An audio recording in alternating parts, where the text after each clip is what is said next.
Morning everyone. We're just judges talk for the Open's just about to start. We'll cut over to that in a minute. Last competitor at the moment, well, our not last competitor, at the moment we've got Marcus Campbell on the novice course. As soon as he finishes his run, we'll jump over to the Open course for the judges talk. So we'll be with you in a minute. Marcus, so straight after the judges talk will be Megan Campbell, followed by Roland Powell and Shannon Wallace on the novice course. So all head over, get ready, and we'll get straight into it. Remember to wear your bibs when you're on the Open course also, please, today.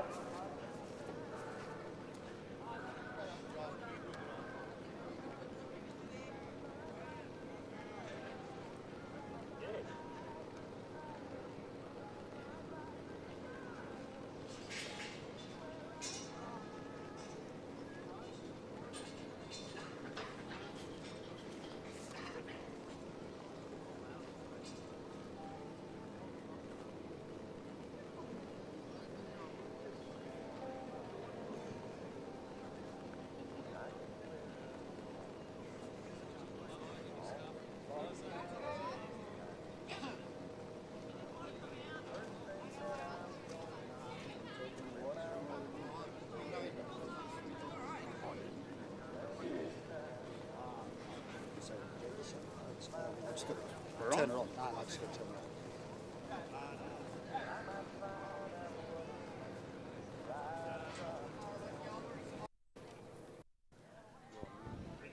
Yep. Morning everybody there sitting at home. Here for our last day at the Bendigo Sheep and Wool Show. We're just having the judges talk there at the moment by our Judge Fudge for our top 20.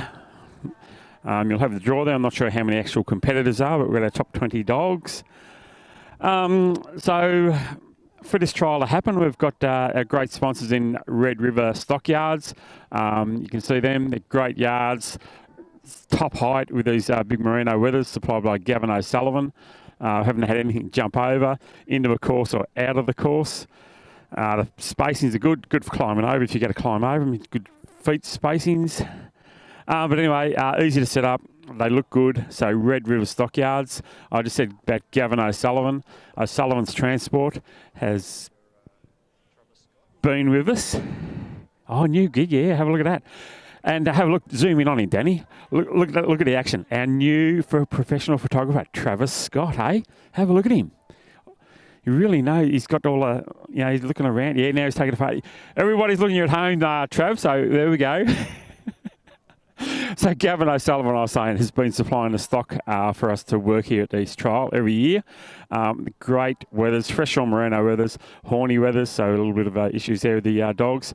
Carrawara Pastoral, they're once again with us. And the price of your fat lambs. Have a look at their Highland Rams.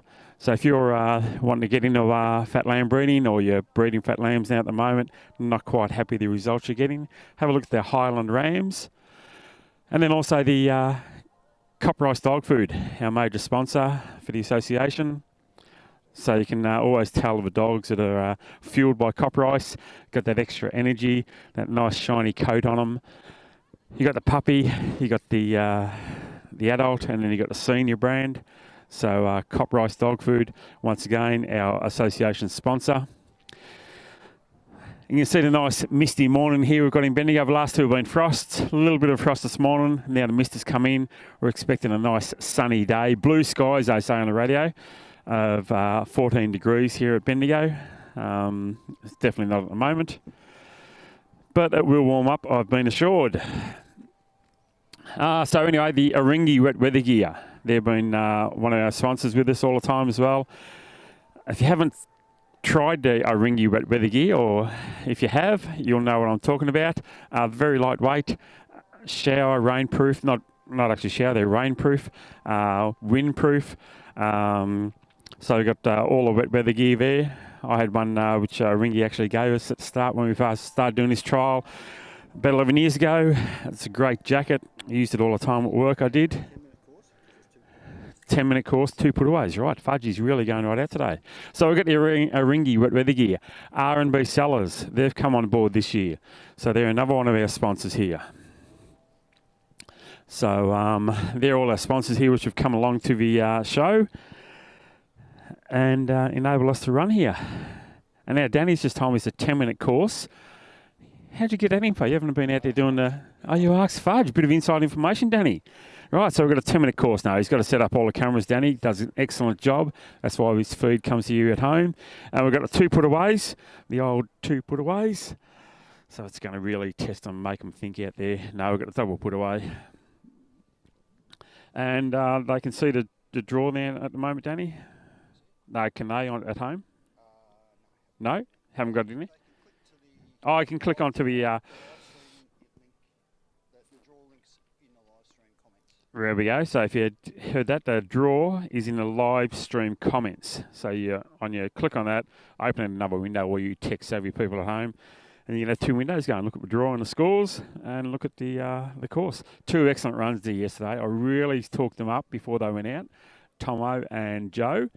Tomo with clay and Joe with clue. And they certainly lived up to a talk I was giving them. Both got a score of 95. Another outstanding result yesterday was Megan Campbell with Strut. Really showed a lot of punch that dog Strut did. Had an excellent run. You sure, Caroline?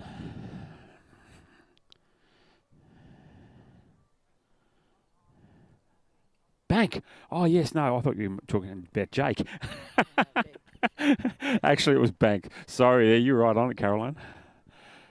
Yeah, no, I was talking up Joe about him, yeah, and they both came out together, Clay and Bank. So Broken River Bank and Giles Creek Clay.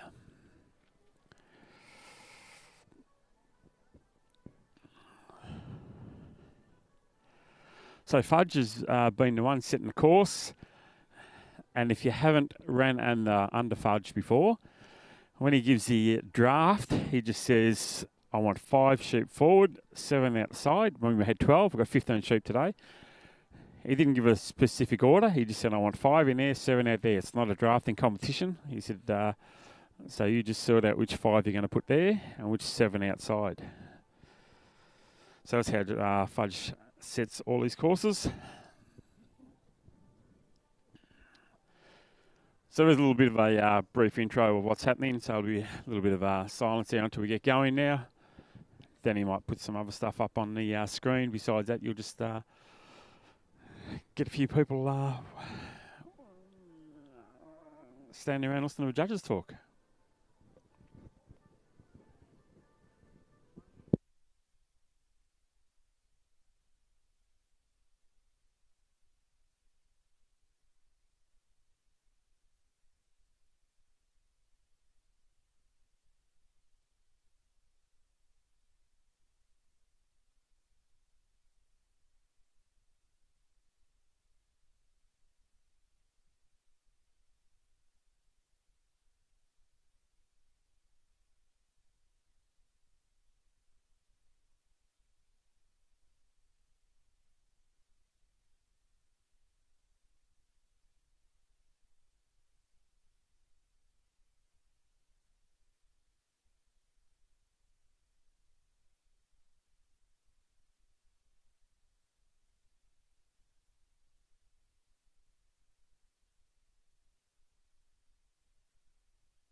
So if you're still there, sitting down there watching or doing whatever you're doing on a Sunday morning, there's a QR code on the screen. That won't be on all day, will it? No. Turned off, yeah. So there's a QR code there. You just scan it and go away how you do your QR, and that'll take you to the link for the scores. Otherwise, it'll be in the comments, or you'd know how to get to the scores already anyway.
So Megan Campbell, you can head over. Mitch is ready to go.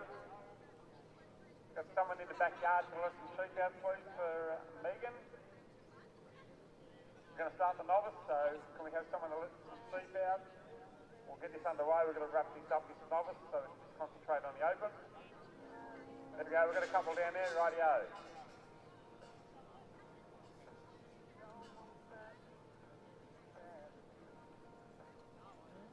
So Megan Campbell should be followed by Roland Powell, Shannon Wallace and Sophie Powell. They're the next few over here on the novice course, please. There will be another break when it comes around time for Mitch to run his dog. I'll see what the organisers say there on that.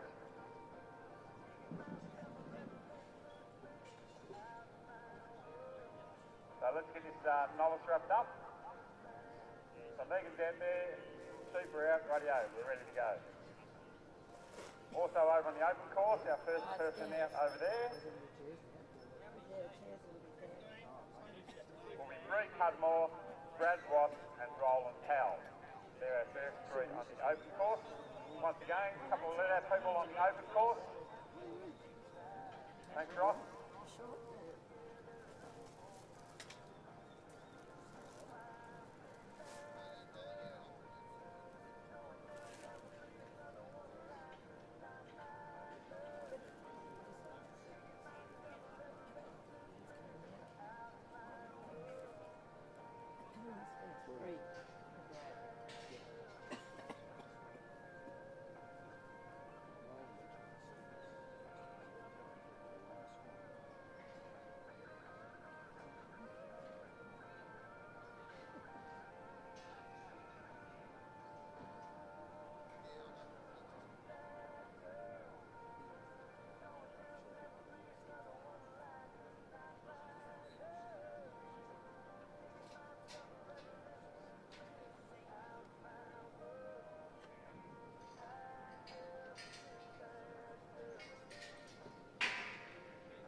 So it's fairly misty here this morning.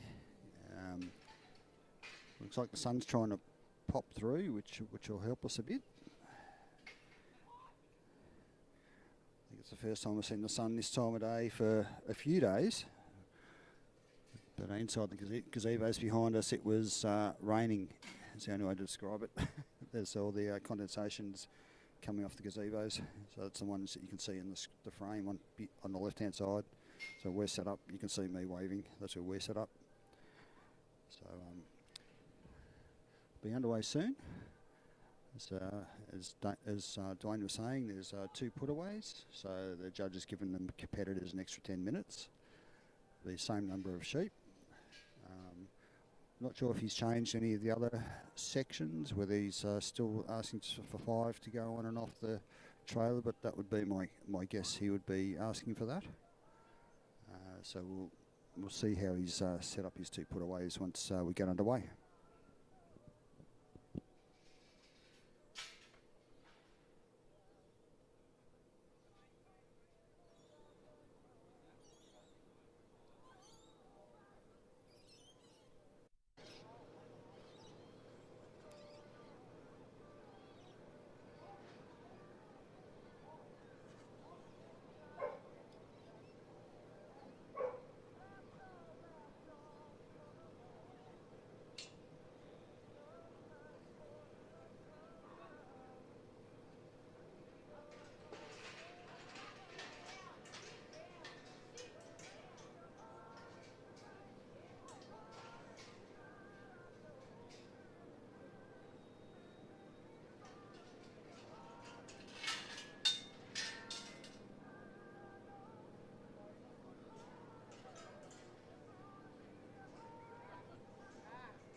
across now, ready to start on the open course.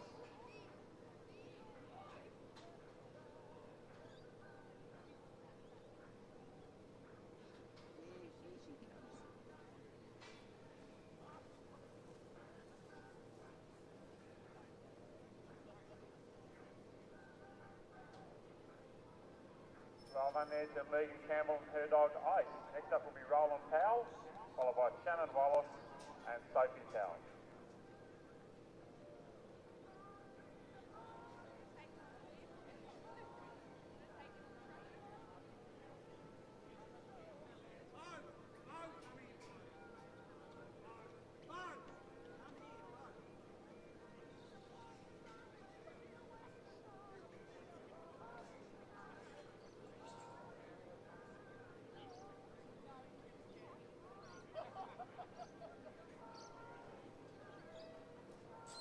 Alright, we've got both horses running at the same time now, so can we please keep all the competitors all ready and in advance.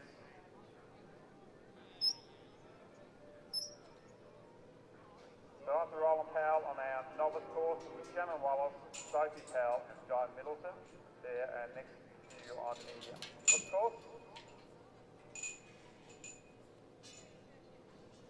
And on our championship course, we've got Bree Cudmore, Brad Watts and Roland Powell.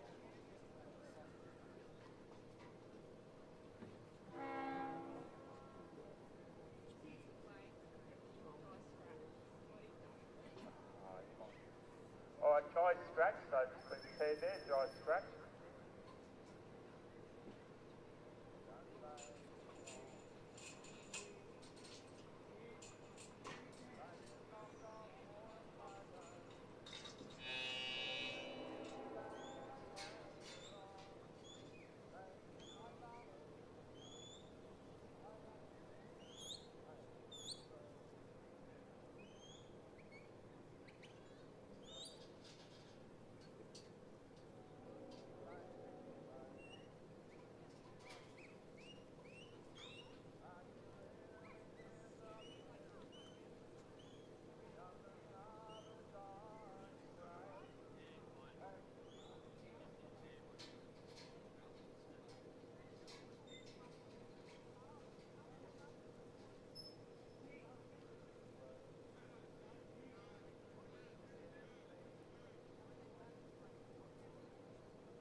Morning from Bendigo 2026.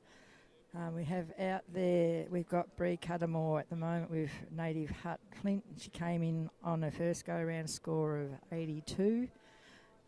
So yeah, there's a couple of changes on this course for the top 20 today. So obviously Bree's done her pickup, which was, the cast would have been the dogs and sheep had to come down on their right-hand side and loading into the drench at the moment.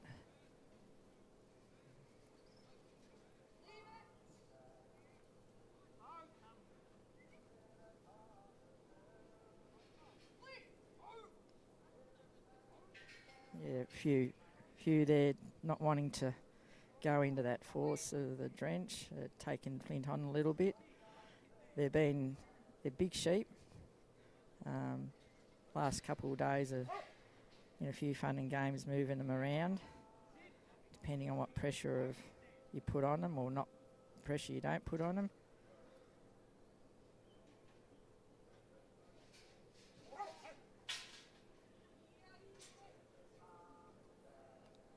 As you can probably see on the screen at home, it's a nice foggy morning. The sun's trying to come through, so hopefully that will happen pretty soon because it's still quite chilly here at the moment. Yeah, so Flint's cleared his gate. And I don't know whether you can see on the screen there the drench, the back of the drench there, there's tape on the drench. The sheep, when she's loading, they have to be past that black tape on the drench.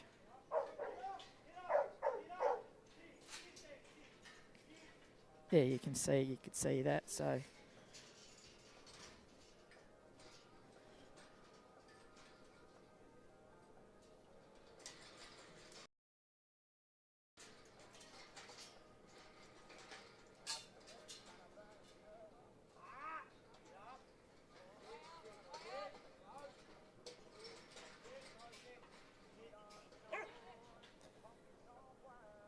She's just a little bit more backhand force there. Past that tape, which is what he's after.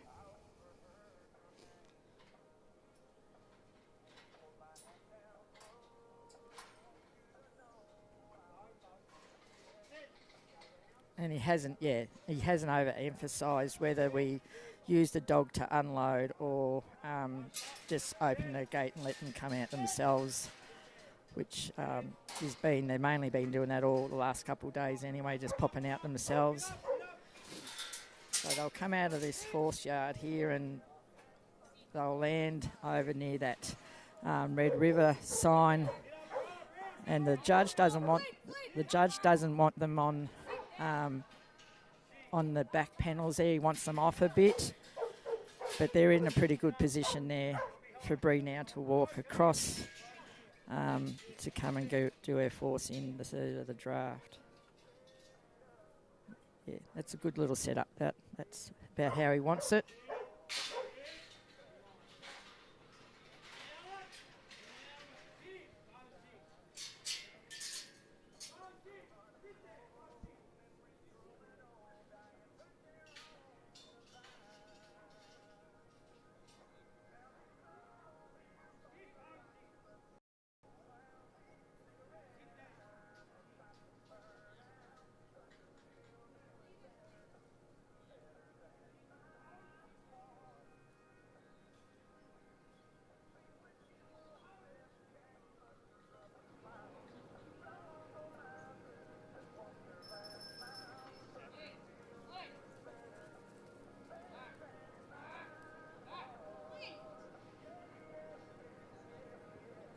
Well done there to Roland on our novice course.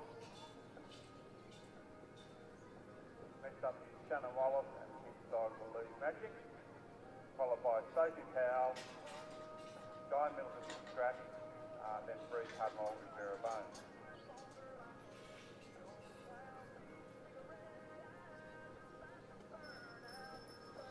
Yeah, so Bree's got them into the fourth yard. He has left it up to you to decide whether you clear that gate yourself or whether you keep the dog at the back of the force there. And then she'll do her gates to start her draft. So there's got to be 5 sheep that have got to go up onto that trailer, and he doesn't he's left it up to the competitors to decide how they want to draft them, those 5. The last couple of days, we've mainly been choosing to do the first 5 that come ahead and let the other 10 come out. So on our left-hand course at the moment, we've got Shannon Wallace and his dog Lead Magic. So the lead, so the novice course is sponsored by Carrawara Pastoral, as I've been telling you for the last couple of days. Carrawara Pastoral has been with us for quite a long time, and the price of lambs and everything at the moment, especially a fat lamb, is $300 to $400 in the market. Not quite getting up there in the big boys, they're getting those top price. Go and have a look at their Highland ram. Monster changing over to. Capitalise on these high prices at the moment. Yeah, so Bree's got a 5 in that front pen there. The dog will clear the gate. A couple of days we've had our maiden on our left-hand course, sponsored by Silwood Welding, Jesse Silwood from Darren. And he's got the dog kennel over there with the mate. He also does large sheds, any metal work, rolling work. Jesse's a hell of a nice chap, and he's been with us for a long time also as a sponsor. So he sponsored our maiden trial, which we ran on Friday and Saturday. Then over on our right-hand course, we had our improver, which was run on the Friday, which was sponsored by Red River Stockyard. So She unloaded that trailer. supplied by Red River. They're coming off there nice enough. She loaded it nicely, unloaded it nicely. And all that, so they're great panels. So now in this class today in the top 20, she'll bring that dog out because we've got to put these 10 away first. Weathers of Gavin O'Sullivan. So that's just sponsored our improvement, which we ran on the Friday. Popping the dog out of there. Saturday, we've been running an open trial. The sheep will have to be on her right-hand side for the put away. Copyright working going through. We're trying to see energy on these dogs. Keep looking Bit of a clearing there for Bree to do a straight and then to the put away. been run now on our right-hand course, sponsored by O'Sullivan, who I was saying has supplied with great merino weathers, has done the nothing this trial. So they're our sponsors The first put away. And we also have R&B Clint's all happy and raring to go. got a stall up there Come on, we got to. pavilion area, and also a ring red weather here. They're both really good. So there's two choices. You can put your dog into the pen to let those 5 out. Bree's chosen to leave the dog out because the judge wants these sheep blocked before you put them in the put away. So he wants them blocked up, And it's a bit of a spectacle with the Australian people. which is a bit of a challenge. The sheep know that there's home back around there. She'll have to put them on her right-hand side. Her course. And next thing will be Brad Watts. And it's out of time. So, but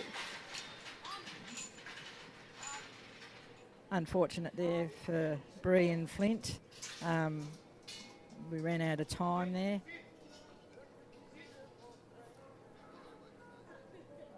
We did get the extra minute. The last 2 days has been 9 minutes on the course. Today it's 10, but that just shows you, yeah, we're going to have sort of no little stops around to keep flows going to keep getting that time frame to finish in time.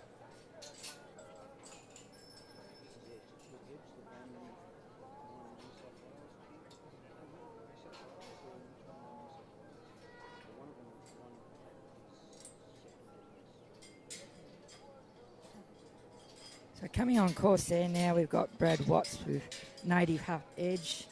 He's an 89.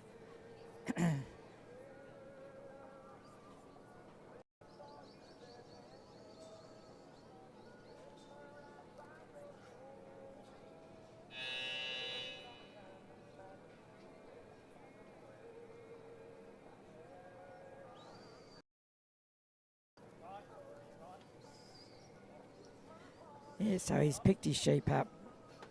He'll try and get him under control a little bit so that they're on that right-hand side. And Judge wants them just on the inside of that hinge of your foreskate going up into the truck, and then on this side of the cop rice sign. And as long as you've got a clearing there, that's about right there. Now for Brad to move on to his force to go up into the drench.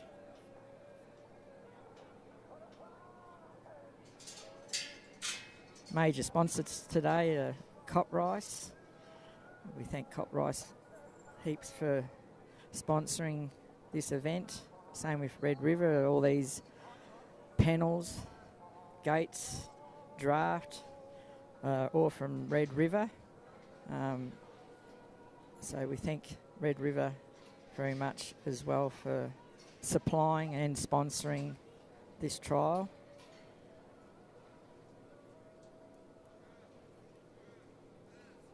O'Sullivan's for supplying the sheep as well as delivering, and they'll take them away today.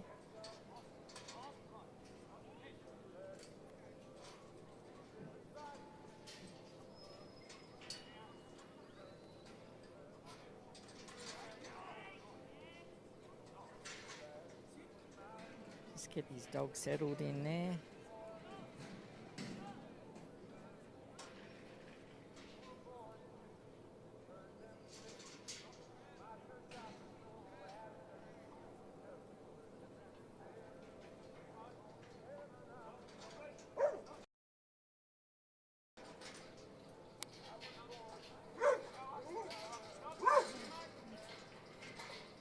Nice little load there. He's opted to, he's got that one sheep down.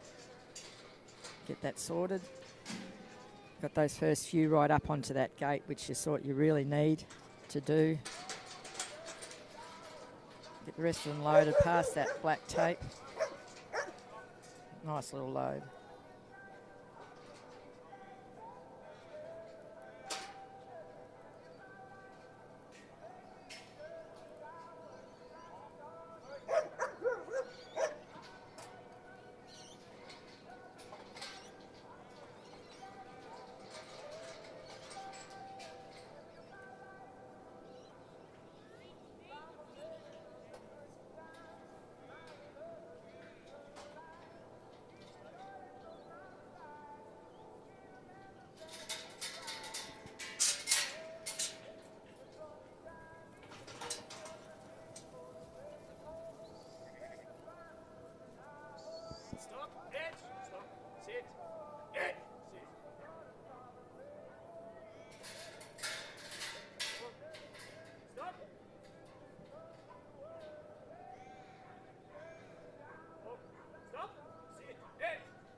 Okay, so he's now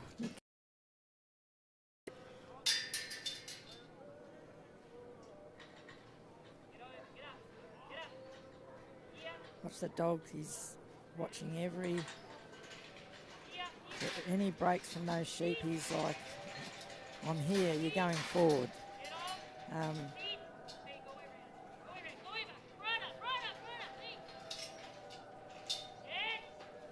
Full black face on this young dog, which you don't see a lot of full black face kelpies about. Nice big deep bark there, get them across that line.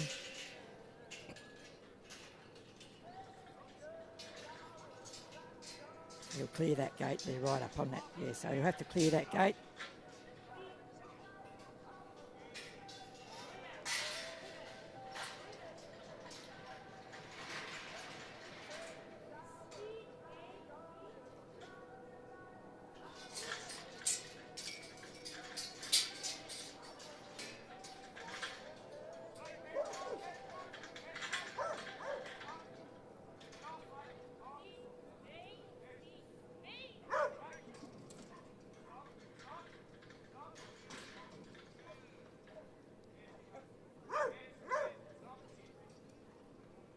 Bit of a break and flow there for those first five that he's obviously going to take forward.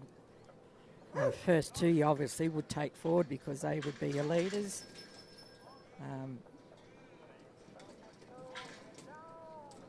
See Brad's counting those, make sure he had the 5 in there.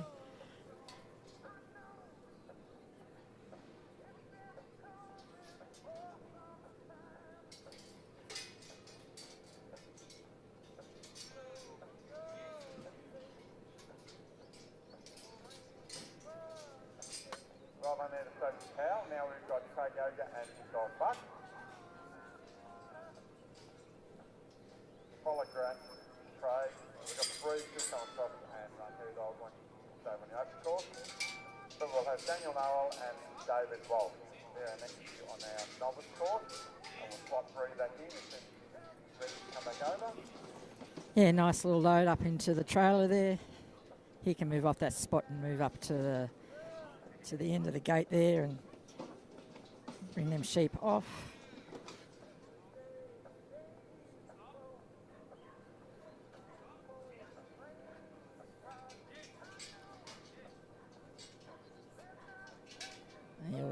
He'll sneak his dog out of that pen, put these first 10 away.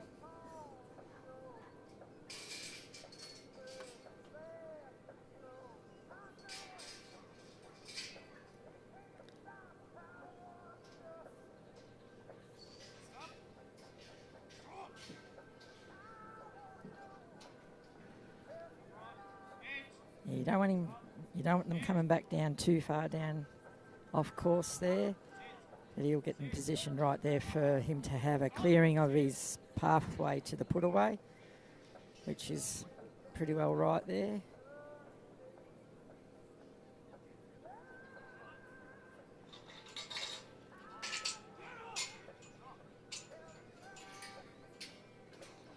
First put away. Good job done there. Come back across to get their 5. I'm not sure what he's going to do here, how he's going to block him. He's going to position his dog. It's a little bit confusing. These dogs always think it's time just to go back, and there's sheep there. Why are we stopping here for? So it just shows a little bit of obedience, control of your dog. You'll block him up. Good block up there.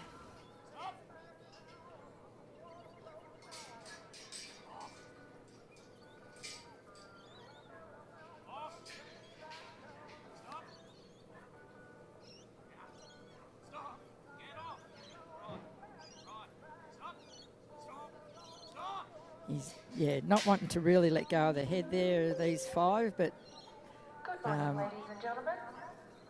he doesn't want them bringing back on top of Brad there.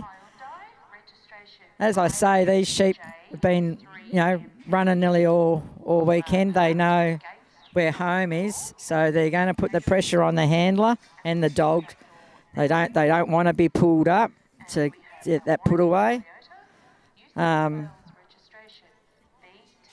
It's a little bit of a test there. But well done, Brad.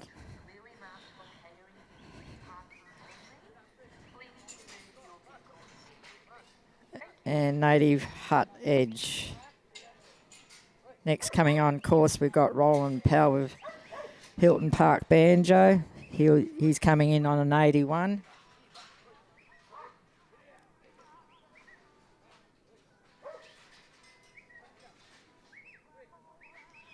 You can just see Roland Powell there. We've got some carpet down on that trailer. He's just making sure it's all set down as he comes into his.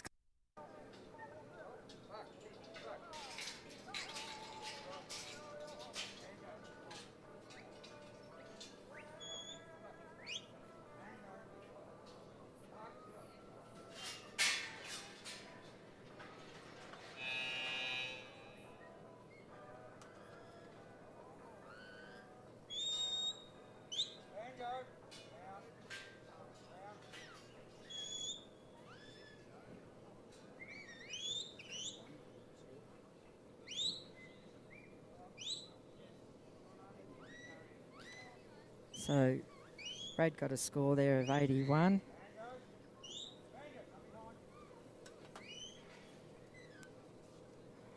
Roland's just got to get these sheep settled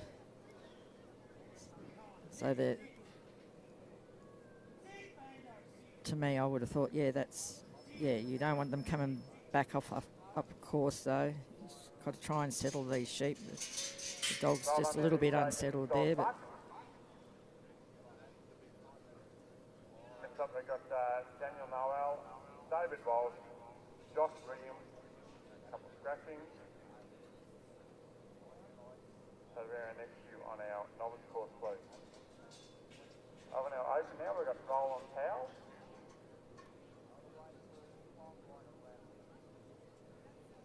And he's Silk Park Dog, Silk Park Banjo.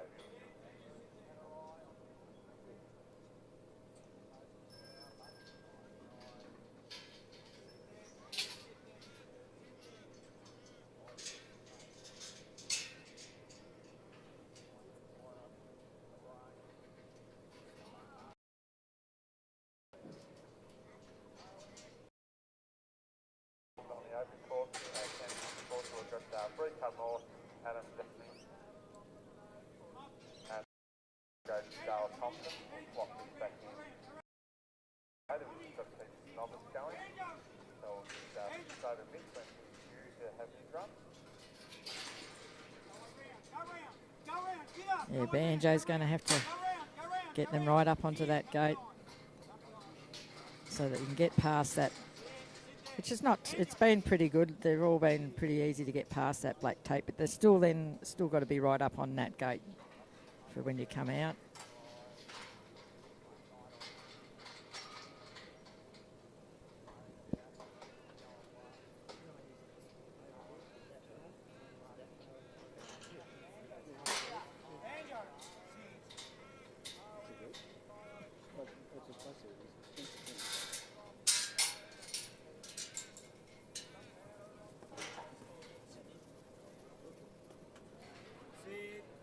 Sit there.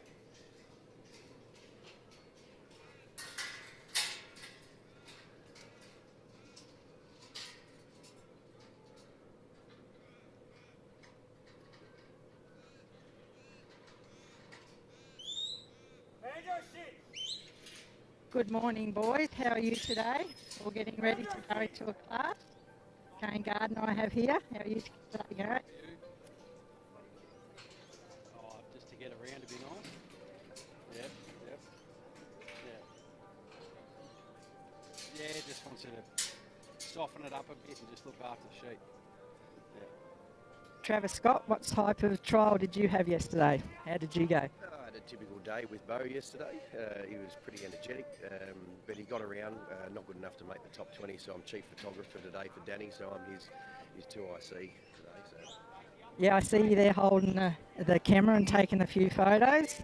Have you been a photographer before, Travis? Not professionally, no. But look, we'll get around and we'll get some good ones. Danny will put them up on Facebook later on. There'll be some good ones for laugh, good action shots. So, yeah, make sure you watch this space. That's good. Well done. And we've got Rob Hart. You're obviously going into the final today as well, Rob. How have you been going? Yeah, no, went all right there yesterday with Duke. He got in there. He's middle of the range and an 80 odd. So yeah, got a few points I've got to try and catch up with the better handlers. But you know, 3 good average scores can always get you up as well. So yeah, like it's going to be a bit more challenging with this second put away, the way the judge wanted. But it is what it is, and the same for everyone. Yeah, that's the second put away. The sheep know where home is. So it's Has the judge asked for a specific spot he wants them to be blocked up, like before you put them away? No, he just wants to have the sheep as close to as possible as we're walking away. That's why you can see a few of the handlers now, they've sat their dog out. We can go in and get them out. Doesn't want to see them right up the top end of the arena there. So I want you to hold them up and walk with you for your maximum point, which it's going to be hard. They know where home is. So on freshly shorn sheep and only the 5 put away, like it's going to be challenging for the dog. Yeah, that's it. Well, good luck anyway, and we'll see you out there. Gary Sharrock wandered off. He obviously bit shy of the microphone, but anyway, all good luck, boys. We'll see you.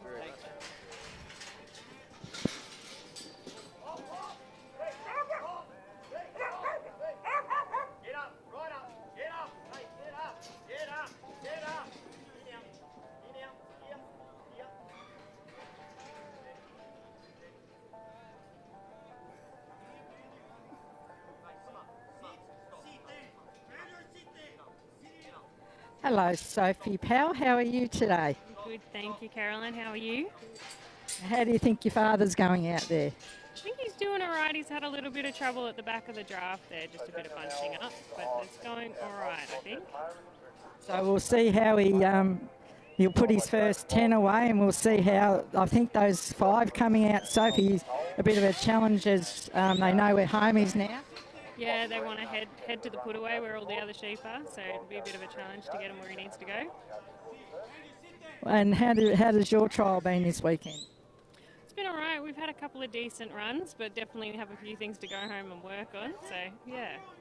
Oh, that's really good. All right, well, I'll leave you with it, and we'll see how Dad goes with the 5 coming away.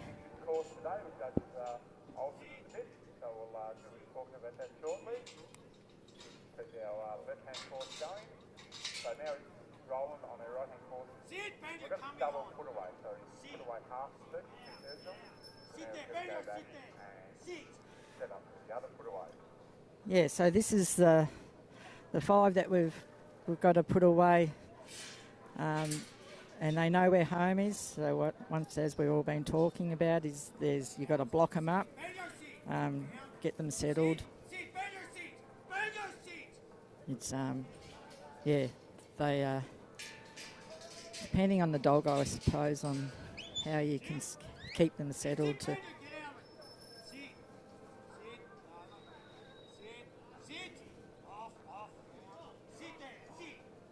Locked up again, because you certainly don't want to be walking through them. It'll be up to the judge to see how he sees that.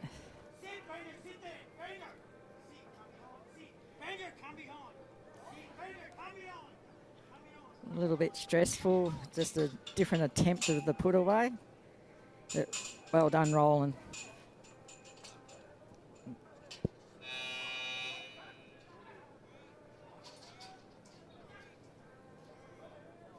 Well done there to Roland on our championship course. Looking to draw there, and Roland had 3 dogs qualified for our championship. One is run there, Hilton Park Banjo, got Nathan Hunt Harry to run later, and then also Buntel Oakie. So well done there, Roland, with 3 dogs. Top 20. So second time out for Bree Cuttermore and Lanark Mona. She's coming out on an 83. So good luck, Bree. And Roland got an 84 for that second go around. Course, there's Dave Waltz, one of the organisers of the trial, along with Rod Cabell. And the young dog there has got in Gary took off, so I got the 3, I interviewed the 3. Yeah.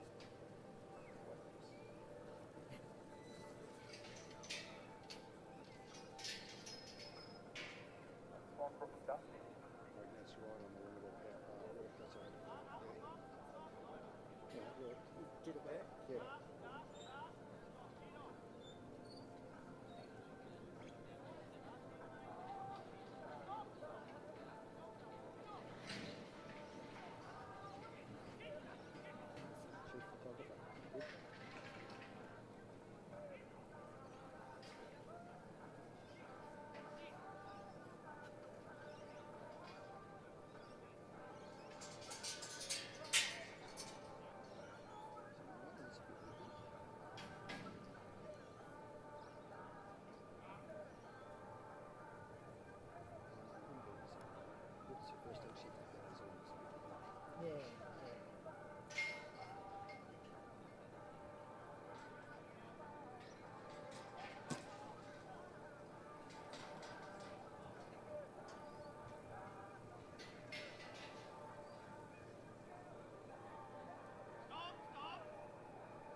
Yeah, so Bree's got them into the force to go up to the drench, to clear the gate.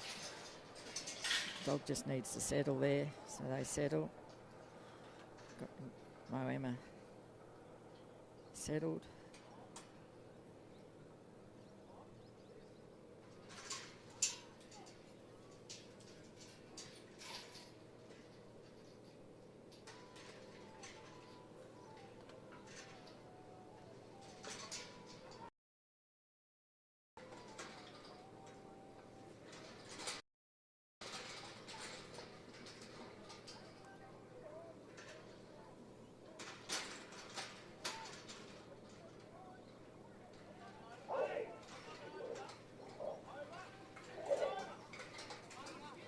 Emma will get him right onto that front force gate there. She's only a little dog, but she's forceful little dog.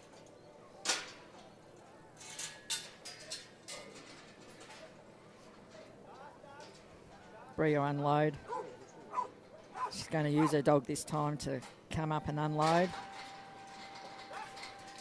They're actually really the sheep have been working well in the force and the drench, and even the draft hasn't been too bad with them. They're sort of all playing the game as we'd like to see. Depending on the dog, depending on the presence of a dog, the force of the dog. Yeah.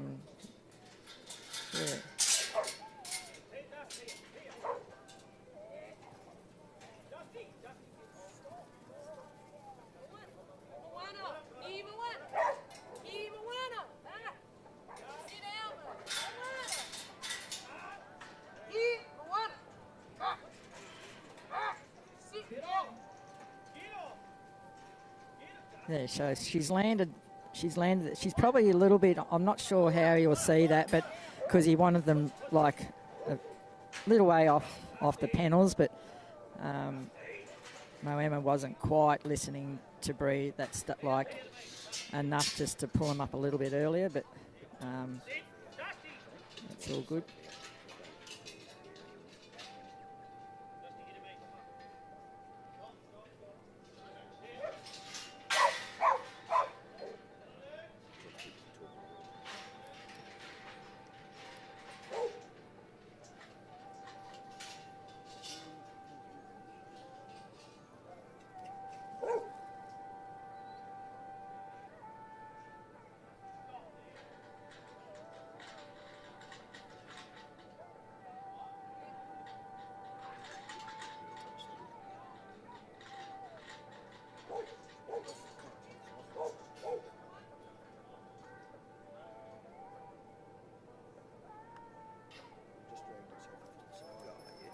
Moema's using a little bit of back force to low with her bark, which is some of the bark this weekend's been helping move some of these sheep. They and then we'll slot Bree. He comes over after having a run on the championship course.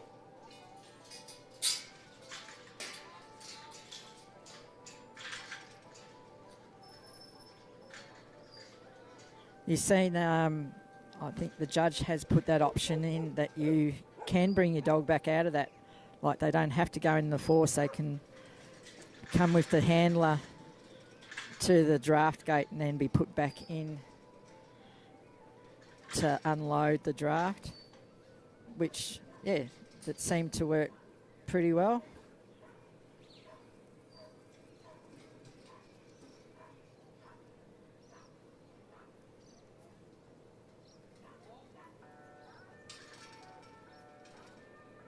I might speak to Travis Scott about that one, and I think, because I know he was talking to me about that, the dog didn't have to go into that force. I wasn't on the judge's talk to sort of really quite see what that option was.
So I've spoken to Travis Scott about that.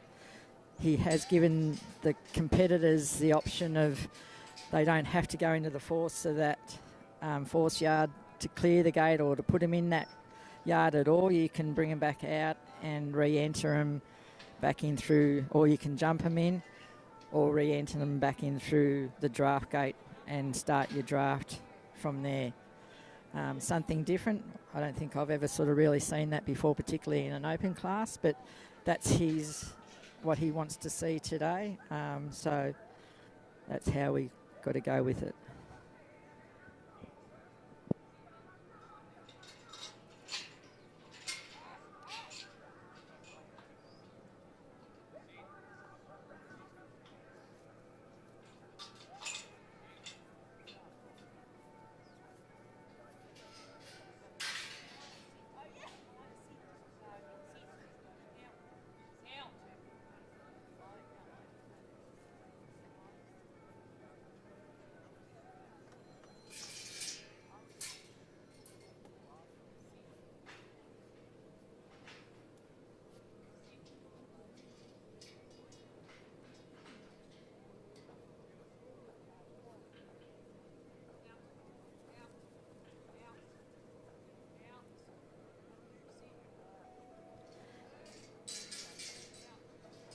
Yeah, so Bree's little dog's blocked him up.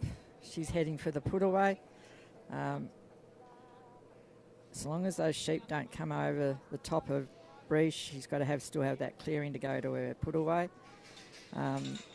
Little dog's done a pretty good job there. Like I say, these sheep know where home is, and they're just wanting to get out of there. So that was, good work by Bree. Well done, Bree and Moem.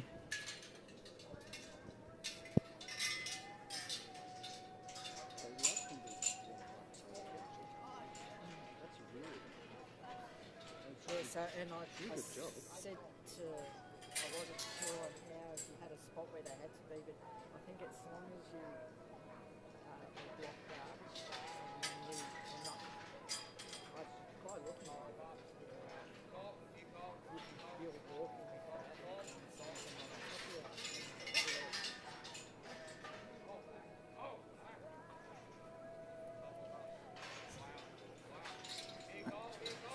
Oh, so there you go. That was a score of 92. Well done, Bria Moema.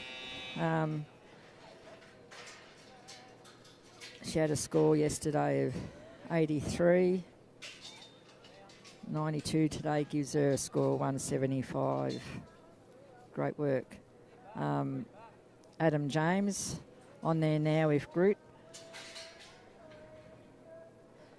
We'll see how Adam works the course. So Josh William on course on our novice at the moment is Kelsey Cold Dog, followed by Kane Gardner and Bruiser. And we'll slot Bree when she heads over there, so just be aware that Bree's going to jump in. Michelle Kerr's got a dog over there. We've got Marie Todd, Michael Clark and Michelle Kerr also. So they're next to you on the novice course.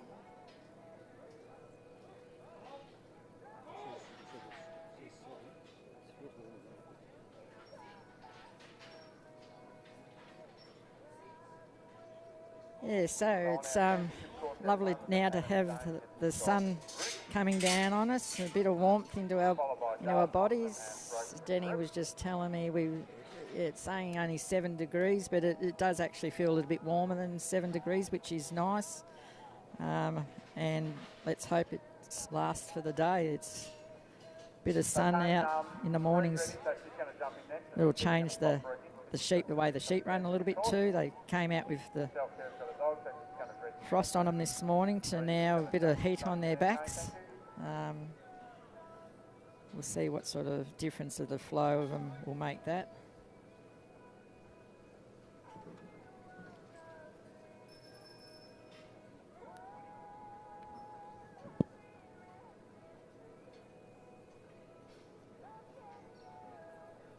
So on our right-hand course, it's our camping course there today, so it's Adam James and his dog Groot.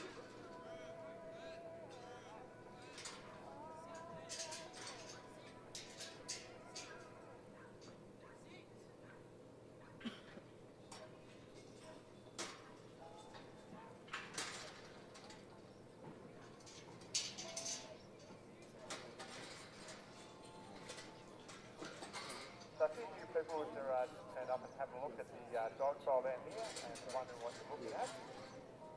What we try to do here is a competition. And each competitor goes out there 100 points, and then they lose points for points infringement as they go around the course. So what we try to demonstrate in our yard dog trialling is what happens on a farm. It's a large scale on a farm, so we scale it down and have a smaller setup. So the drenching rate there, what we're looking at on the right hand course, where the dog is come up and it's backing. It's given a bit of a top knot there to the second seat there to get it flowing out. So you can see there, it's just trying to get onto the head of that seat and get it to move out. So we'll bring it back up again and you're watching. Yeah, we've got that front one turned around for Groot. He's sorted that out. He stayed up there until he unloaded that drench. But that was all good work there by Adam and Groot. He'll unload these sheep.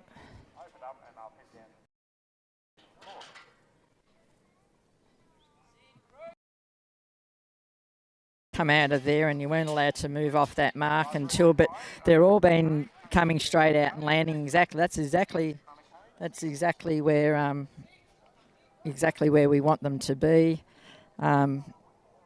Is probably about perfect there for where he wanted them to be landed.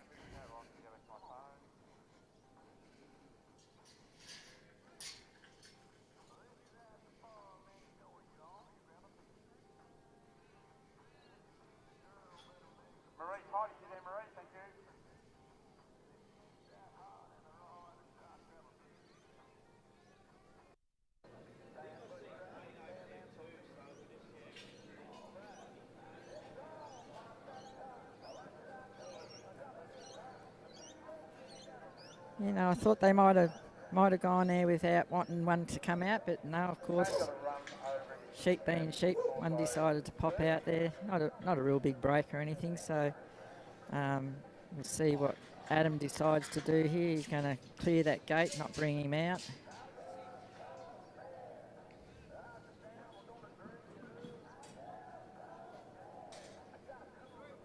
So I've got Bree Todd there at the moment, Michael Clark, you're there ready.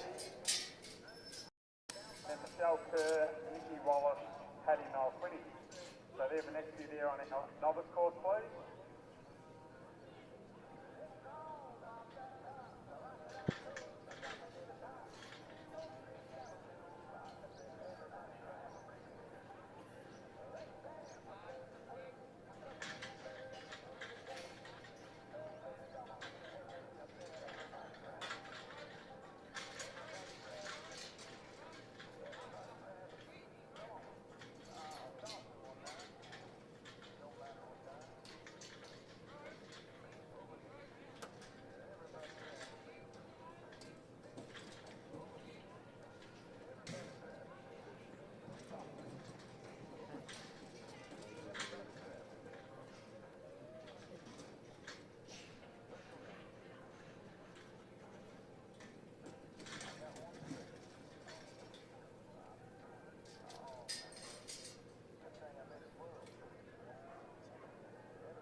So Adam will load the trailer. He's got his little dog sitting there to clear that gate, shut all these draft gates.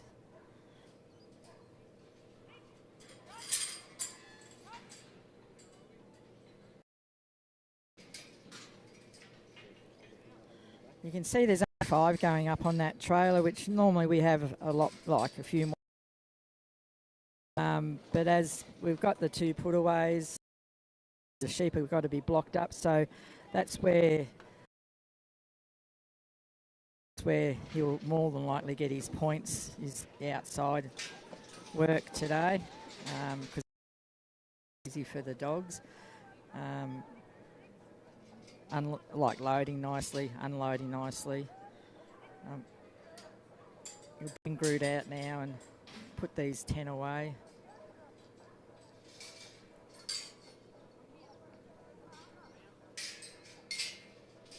Bring him onto his right-hand side.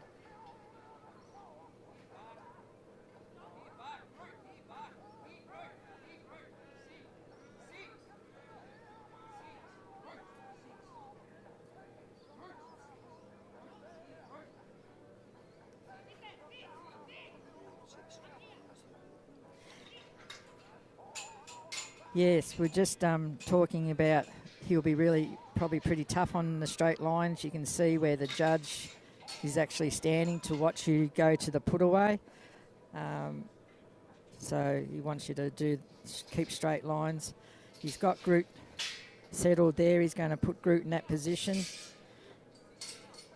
He'll unload these sheep, get his dog to block them up.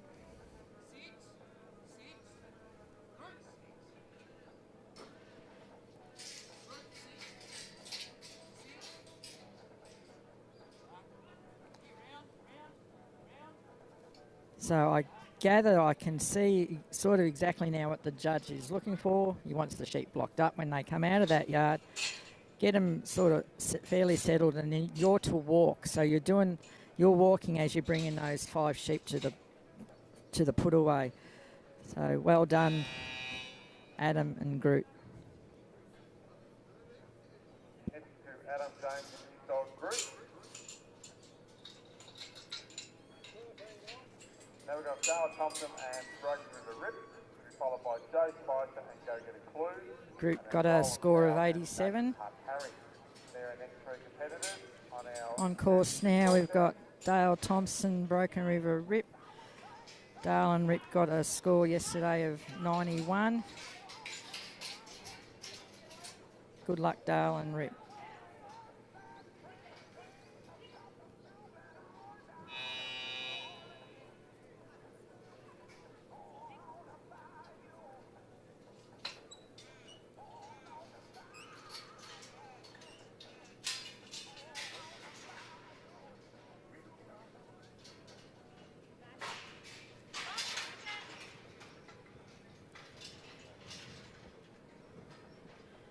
Rip's got that look about him as you're going forward. Sheep, that's where you're going. Dale's just got to get him settled so that they come to Dale's not too much more, a little bit. Dale still needs them on his left-hand side a bit more there. That's about right there. So if you can get Rip to sit settled there, which he's so far doing nicely.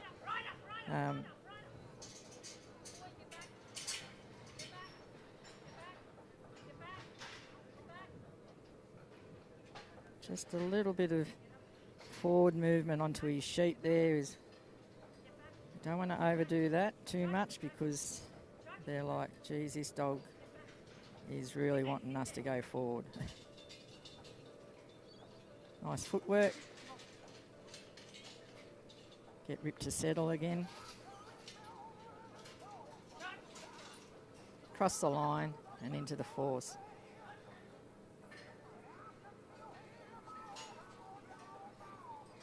Whether you've seen Dale got his stopwatch pressed to go on at the start. Not everyone uses stopwatches. There's a few now getting about with them. It just makes it a little bit easier knowing how much time or how much time you don't have while you're out there.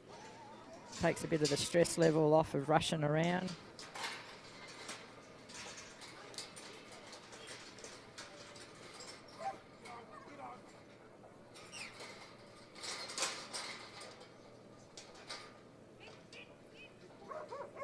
He's going to need a little bit more force there to get him up, get past that black tape.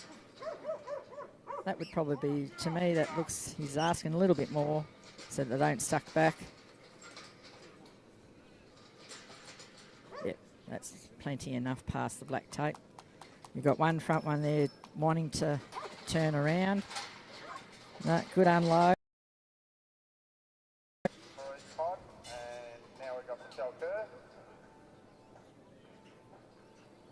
Michael Clark here, he's got a run. I haven't heard his tracks yet, but we'll just move on. So we'll be Nicky Wallace and Paddy Mulquinny and Paul Flanagan. They're our next competitors, please.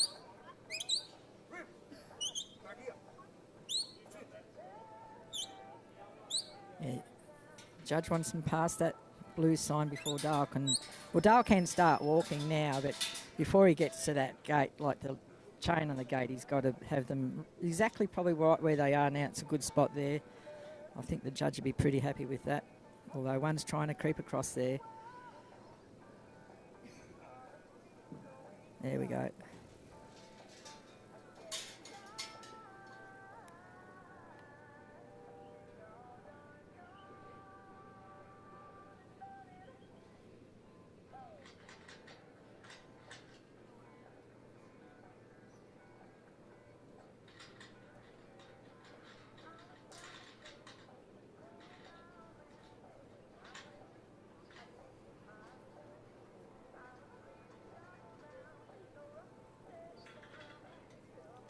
See if he puts Rip in.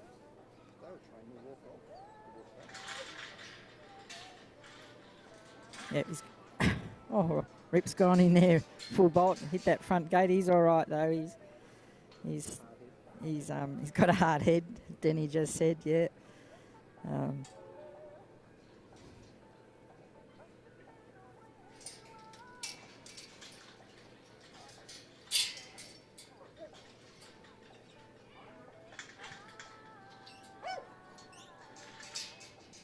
Just needs to settle there now. Dale needs to count his 5 sheep forward, or doesn't matter actually how he does draft these sheep, so long as he's got 5 in there at the end of the draft into the force yard of the trailer.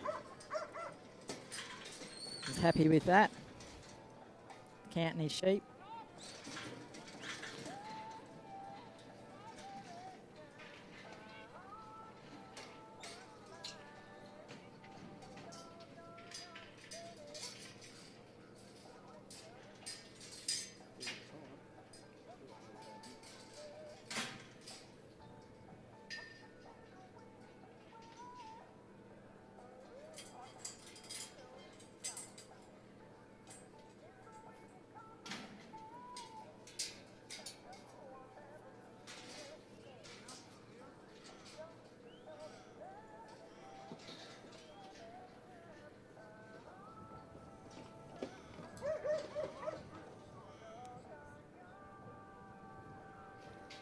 Nice little load there. Rip will unload them. Don't need too much in there today. There's only 5 sheep that they're coming on. They're going on and off pretty easily. Just needs to get Rip settled there so he doesn't pop them back up into there. And he'll come around and he'll let Rip out of that force.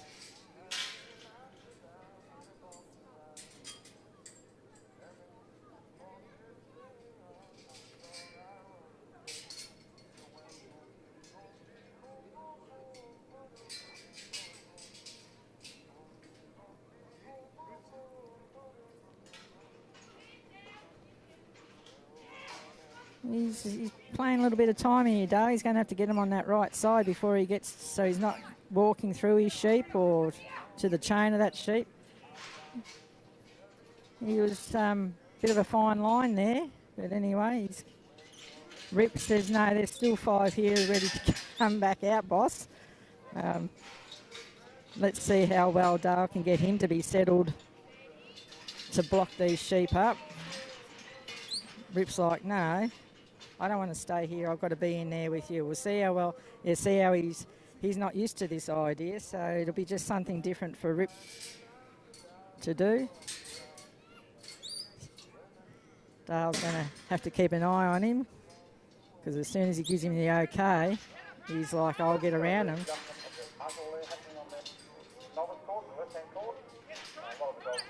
Just real steady now, Dale, I would say, with him. You don't want these sheep coming on top of you as you're going to your put away. Not a bad job there. Yeah, well done. That was pretty neat put away for the 5, but yeah, well done, Dale and Rip.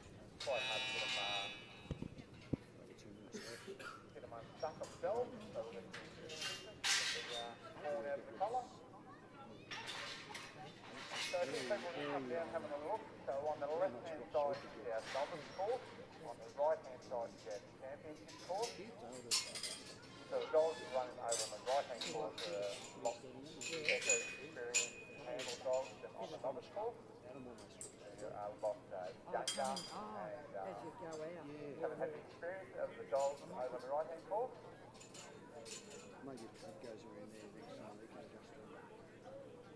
So over on the right-hand course there now, Dale Thompson was out there, so now we've got Joe Spicer and his dog David Clue. So Clue is a former Australian champion dog, and Joe is a 1-6 Australian champion. So that's Joe Spicer out there. Now we've just finished now, we've had Michelle Kerr, and now we have Vicky Wallace heading in on our novice course. Some will trip over it. That almost did. I'm surprised you didn't go back and fix it. follow Nicky Wallace will be Paddy Mulquinny, Paul Flanagan and Robert Hart. They're next to you on our novice course. Yeah, so Dale came out with a score of 87. The first go around was 91. 87 is a score of 178. On course, we've got Joe Spicer, Go Get a Clue. He too went on a second. He's coming on a second go around with a score of 91.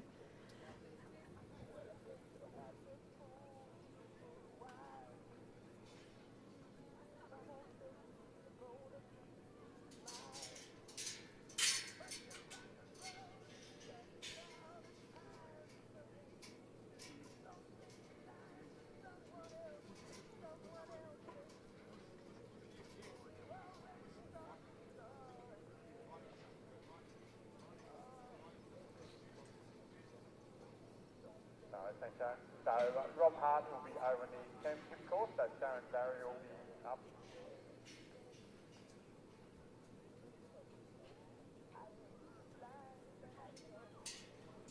Darren Barry will be up after Paul Flanagan. So Nicky Wallace now at the moment, Paddy Mulquinny, Paul Flanagan and Darren Barry.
Just having a walk up to Rod Cavill. How are you today, Rod?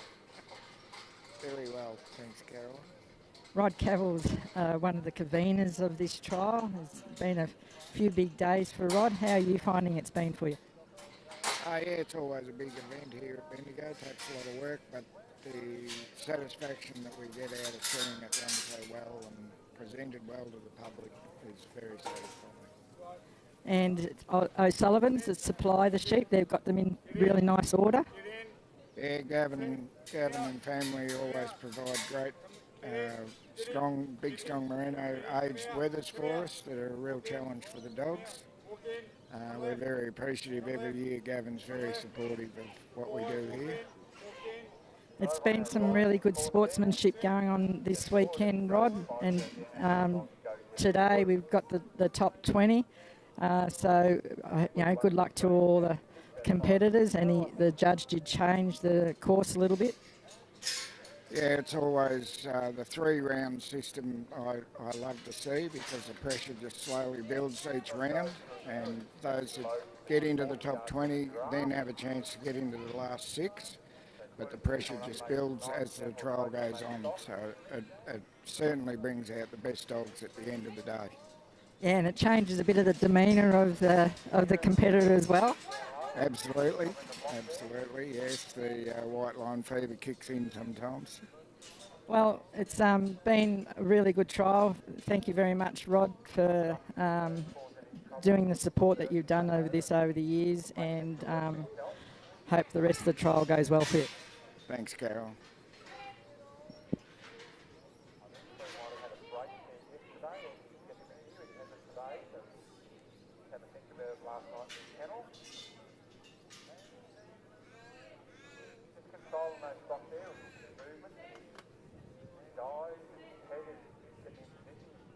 Up at those feet, under the command move.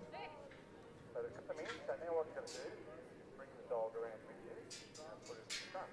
Normally we'd send the dog around, but this happens on a farm quite a lot, so you'll bring the dog out and you'll poke it back up through the grassy gate,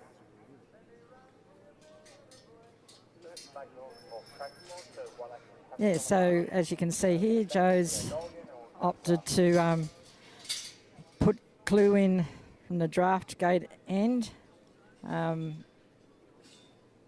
This is all very much of an option that we've sort of never really see too often, as I said earlier. We'll see how if that worked or not. It's sort of just get those, find that leader.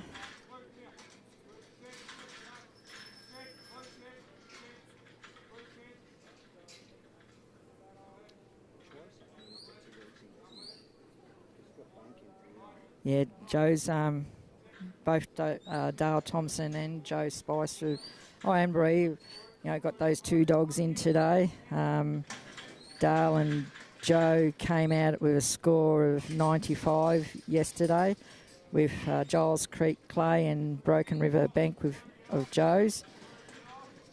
There's still a little way to come out.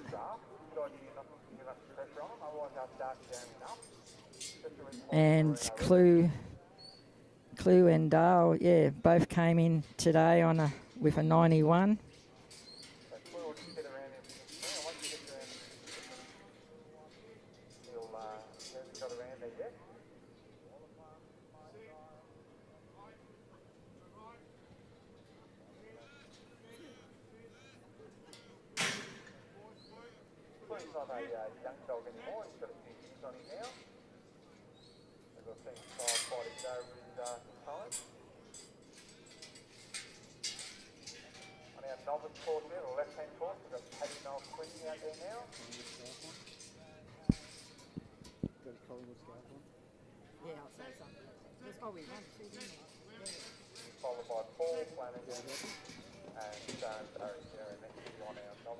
Yeah, so Joe got the 5 loaded, got them unloaded, but and you see Joe's got his Collingwood scarf on today. Both Dale and I are Collingwood supporters as well, and they won last night, so we're all pretty happy today.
Just walking up to another competitor that's due to go out soon, Megan. How are you today, Megan? I'm not too bad, thank you. Seen you had a good run. You were one of the ones that go on a 91 today. Yeah, I was pretty happy with that run. We had a pretty bad run in the improver, so yeah, it was good to get a 91. It's always good to improve and not go backwards. So you've had a good trial. Have you had any maiden or novice dogs in? I had a maiden dog 2 days ago. I misdrafted, so that probably cost us a spot in the final. And then I ran him in the novice today, and he was a little bit too much for the sheep. Yeah, they always in the morning. They're a little bit different to work than this afternoon. But I suppose too, you've got a few other little things on your mind to get into this final today. Yeah, I'm just happy to make the top 20. Anything after this is a bonus. It's my first go in the top 20, so happy. Well, congratulations. We wish you all the best in there today, and you have a good time out there. Thank you very much.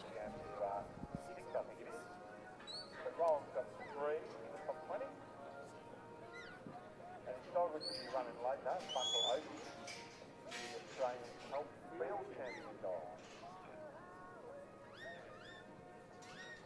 So Roland also has a national championship under his belt, along with many other Oakley trials all around the country. Roland's not far from the goes up around the Shepparton area. So in class there now, we've got Roland Powell with Native Hut Harry. He went in with a score of 80. He's done his cast, done his pickup. He still needs, I would say he'd still need them sheep a little bit more on his left-hand side there. This is Native Hut Harry. He's only a young dog. He got through the maiden novice pretty quick. He's a nice little dog. He's handling the pressure of being in an open class so far, so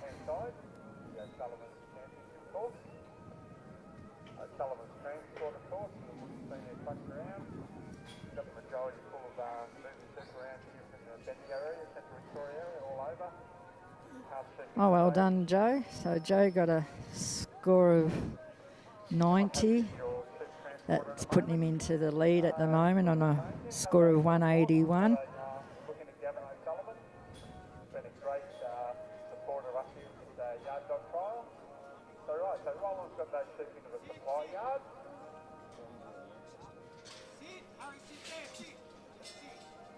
So Harry's cleared that gate.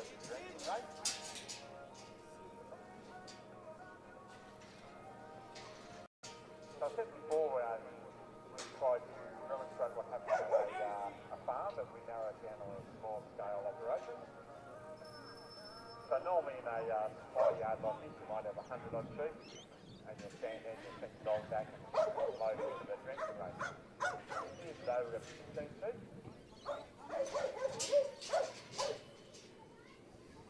And to make it even harder, on a farm you might open the gate and go back and give the dog a bit of a hand, like stand in position or something, or turn into your sheep's head. But this is a competition, so we make it that the dog has to do the work from the instructions from the handler.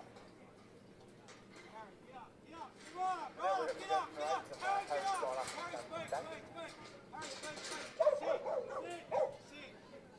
So for a drenching race, for those people that don't know what happens, it's where we get the sheep in here, it's called a drenching race. It's mostly you drench your sheep.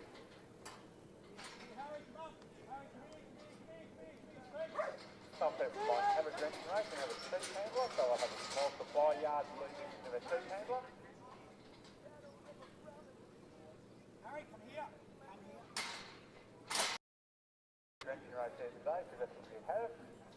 And in the drenching race, we do lots of things. We can vaccinate them, we can check their teeth to see the age of the sheep. Backline on them. So Roland will get Harry to get him over to his right-hand side over there. They've got to be off that, got to be off the Victorian Yard Utility Farm Dog Association sign. He's not a bad spot there. They're definitely off that sign. He sort of, the judge didn't want him too much on that black panelling though, but we'll see how he judges that.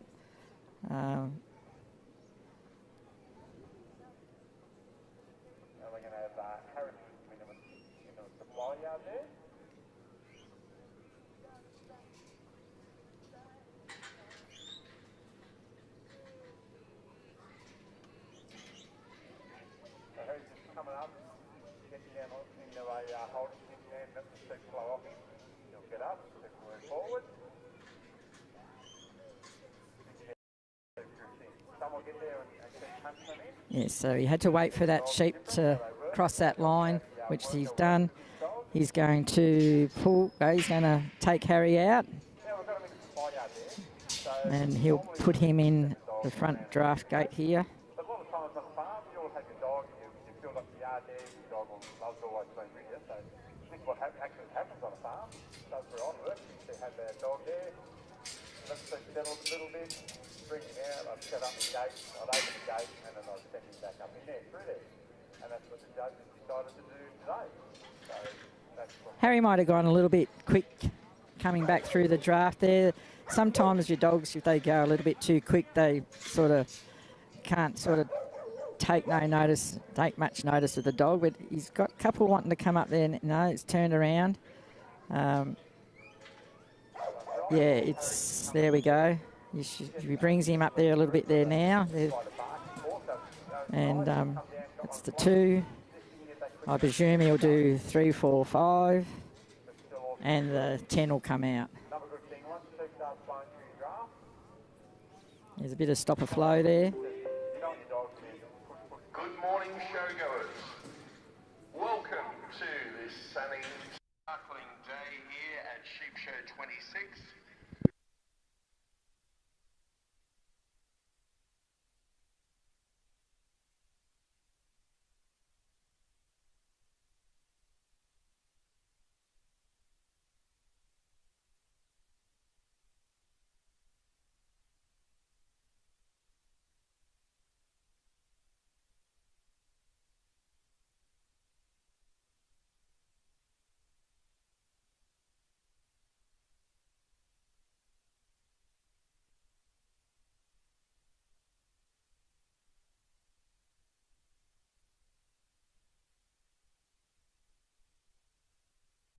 Right there, it's a nice sunny day here today. Hasn't been it's been reasonable weather. It's been chilly in the morning when we've been starting, and then that fog's been rolling into the evening. The radio did forecast nice blue skies and a 14 degrees. So I think the radio station actually got it correct for us.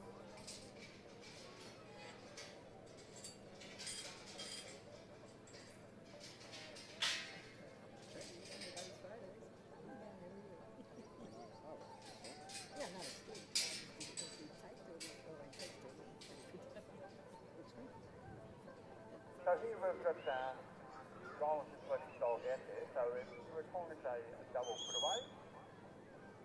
So if we had this situation happening over in the other course, the novice course, it'd be a lot harder for those dogs.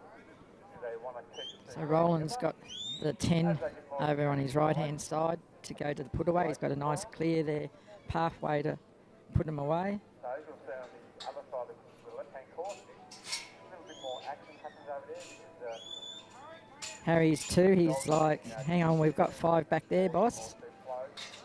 over on the open course, there's more trained and under control. Roland will get a little bit of a... They've served their apprenticeship and won a few trials in the lower division to get up into the open. See how Harry handles the little bit of the pressure of the sheep coming back on top of him. Block him up.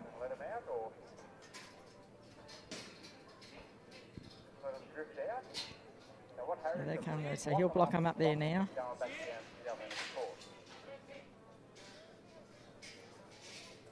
So if you're on a farm, just let them sleep out in the large paddock. You don't want to bolt off down the other end of a paddock or something. So Roland will start walking to his put away now. And as long as Harry doesn't put those sheep back onto to Roland. And then you start taking them away to another paddock or whatever you want to do. He's getting them onto his right-hand side there. He'll bring him back around here to go to the put away.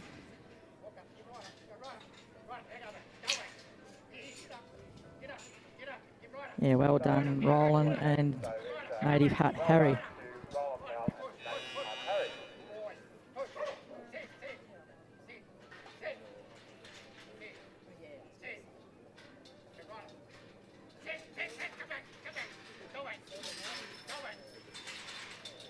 So next up we'll have the 3 Cudmore and Vera Blue, followed by Rob Hart and Meek Campbell. So Meek Campbell qualified yesterday with 2 dogs Druff. Might be a husband dog Druff. Put on a pretty good performance. Pretty good run there by Druff, especially to get up that score of 91. So there's a lot of strength and push about it.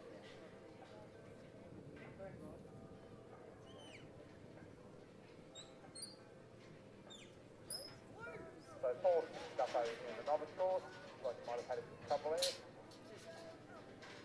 That's okay. Paul doesn't do a hell of a lot of trialling. I think most trialling he's done is probably today. Weekend he said 4 runs, 2 dogs.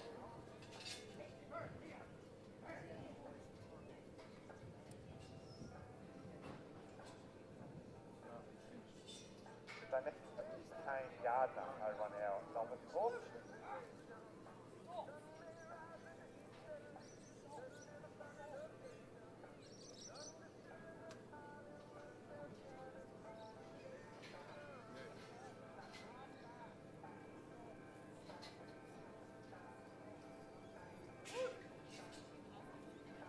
So that's Bruiser. So some of our sponsors for this trial, you see a dog kennel there as you're walking on the oval. Got a dog in there called Bun. So that's just one of our sponsors, Jesse Stewart from Stewart Welding. Jesse's been a long time sponsor of us. So there's a huge advantage of those raised dog kennels. The majority of their working dogs are housed in those raised dog kennels. Gone are the days of a short chain with steel post hanging to the ground under a tree or something. Those days are gone, I hope. The value of these dogs, we want to look after them. Put a lot of time and effort into them. They're with you for a long time. And you spend a lot of money on them. Yesterday, the auction at Paul's, the top price dog there was $28,500. And then there's a 5-month-old pup sold for $12,000 by Jed Bibby, member of our association. So you're spending that money on these dogs. It doesn't matter if you spend $1 on your dog. You've got to care for it. Spending that money, you're going to care for it as well, I hope. Good dog food. I said about the dog kennel there, housed in one of those raised dog kennels. The advantages are they're easy to transport around, they're dropping with the clutch and the board. You can shovel it out, dump it where you dump it. Be your kennel, slide it to your 4-wheel motorbike or something, and then clean the droppings that way, move it into an area, set it up if you're not happy with it. It's great in summer, you get the airflow flowing through them, keep your dogs away from snakes. Snakes can bite your dog and kill your dog, so you don't want that happening. So there's plenty of advantages of those raised dog kennels. You can have a double kennel like that one, you can have a single kennel. It doesn't have to be working dogs to house in them.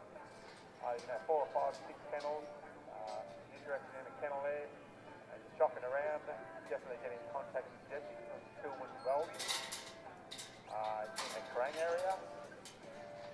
And if you want a large schedule to store your hay in, keep the machinery protected, I'd definitely give Jesse a call and see what he can do for you.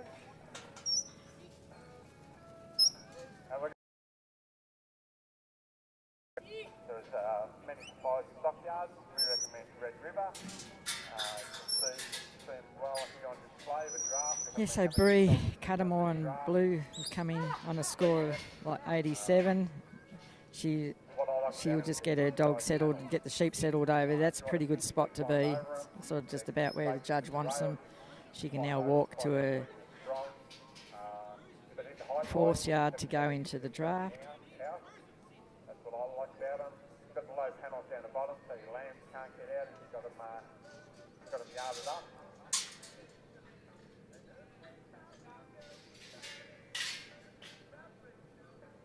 And Tarawara Pastoral, they're another one of our sponsors. So we're actually sponsoring the trial on our left-hand side course. Jesse Silverwood was sponsoring the trial we ran on Friday, Saturday, so the one we ran on Saturday, Sunday. Sponsored by Tarawara Pastoral. And they have a Highland ram stud. So it doesn't matter how many sheep you're thinking you want to breed some top quality lambs. Have a look at their Highland rams. You might want to change from what you're using at the moment. Got lots of great figures there. And there's sheep across the line.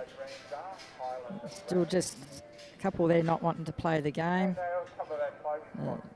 Blue's put them across the line. I'll see what Bree's going to do with Blue. Yeah, she's going to put Blue in there. It's amazing, like she knows what dogs she put, first dog she's put in to clear the gate, the second dog she brought out to go back through the draft, and Blue she's opted to clear the gate.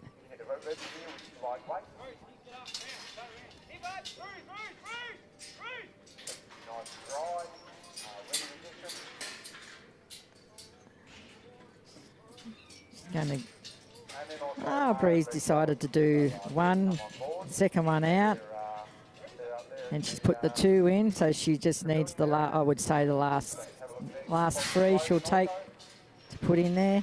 As long as she's got her 5, it was a different option of whatever the judge decided. He said, I'll point, I'll know what if it's right or wrong, whatever way you do decide to draft.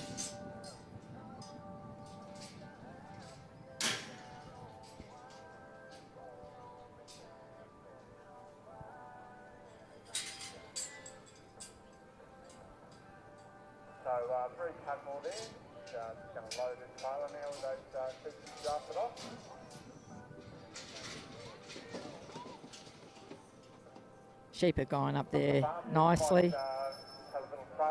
She'll unload them, get them to turn, come out.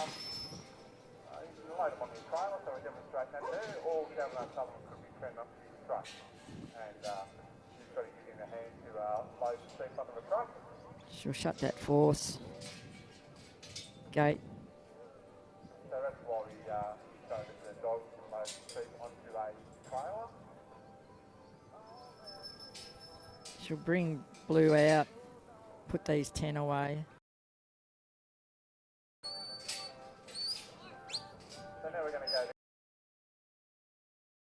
go once again, they've got to be on her right-hand side, and she's got clearing of her pathway to go to the put away, which is, I would say, about right there. She's having a little bit of a giggle to herself there. we have Darren.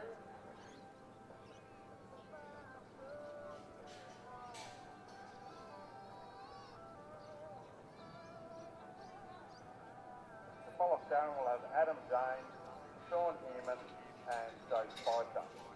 They're next to you on our novice course, so they close to the championship course over there. So they're away. They shut a gate, and we'll see where she'll position her dog to block her sheep up. And Joe Spicer.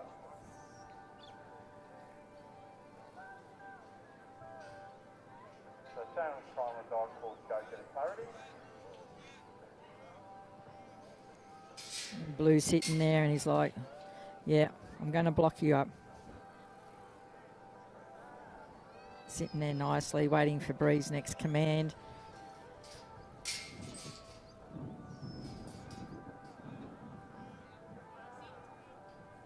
She'll probably send him about now, I would imagine, so that they come with her.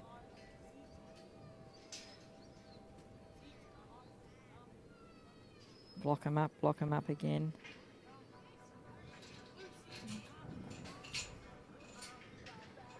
And that's the 5 put away. Well done, Bree. And Blue. And her dog Blue. Next up will be Robert Hart and Glenn Cohen Duke, followed by Megan Campbell and Strutt, and then Peter Mosley and Alora Syke.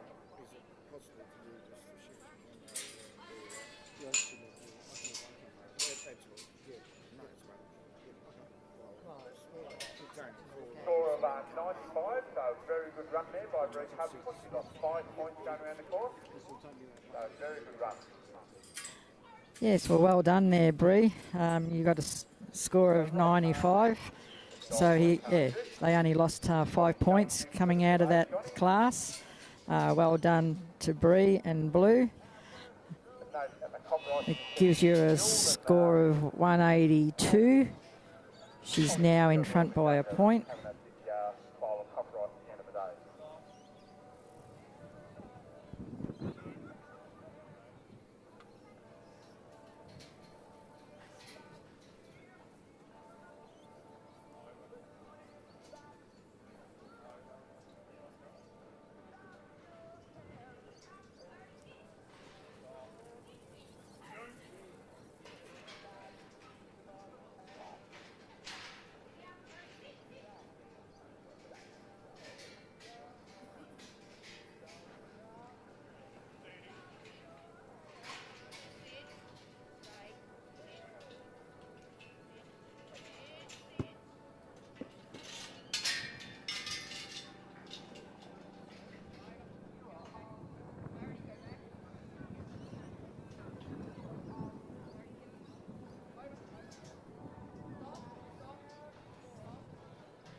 So far today, some of our top runners have been Brett Cudmore had a 95, we've got Roland Powell out there before, with Nathan Hunt Harry had a 93, Joe Spicer got a 90 with Clue, 90 ran earlier by Brett Cudmore also, with Moana. So Bree has two of the top scores so far today. Steady, stop. Shoot. Stop.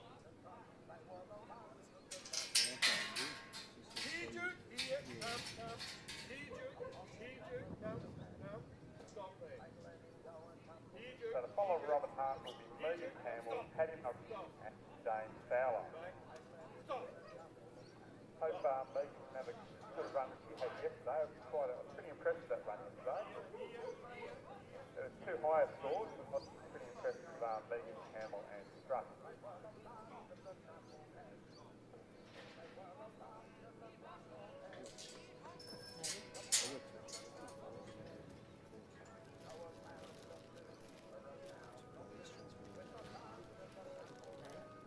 So Adam on our Melbourne course having a bit of trouble with his dog, so he's retired it. That'll be a young dog of Adam. He's got some older dogs in his team, so it's okay. Knows where he's up to and what training doing.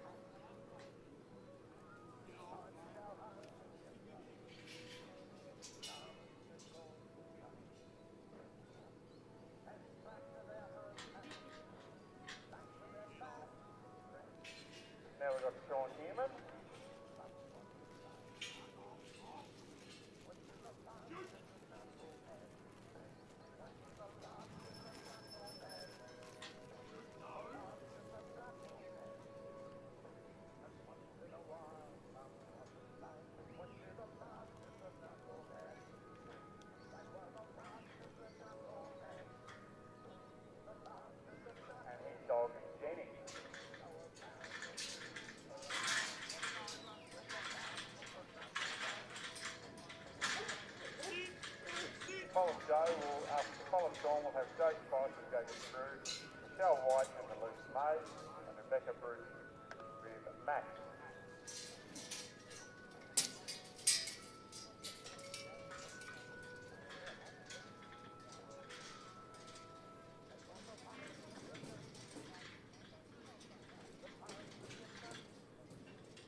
on our championship course.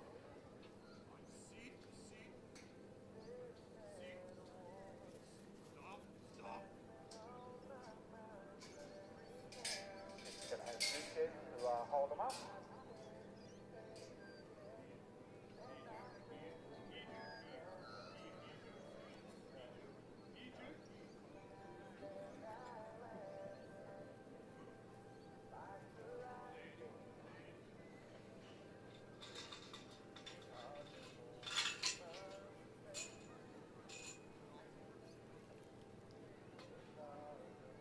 And they put it away. So well done there to Robert Hart and Dolphin Kane too.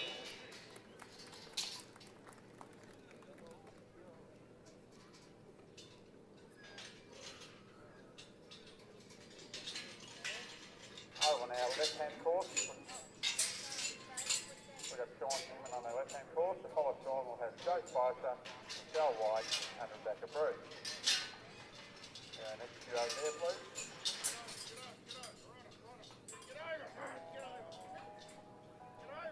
Now we have Megan Campbell out here on our championship course at their dog strut. I was pretty impressed with strut run yesterday, so we'll see how strut goes now.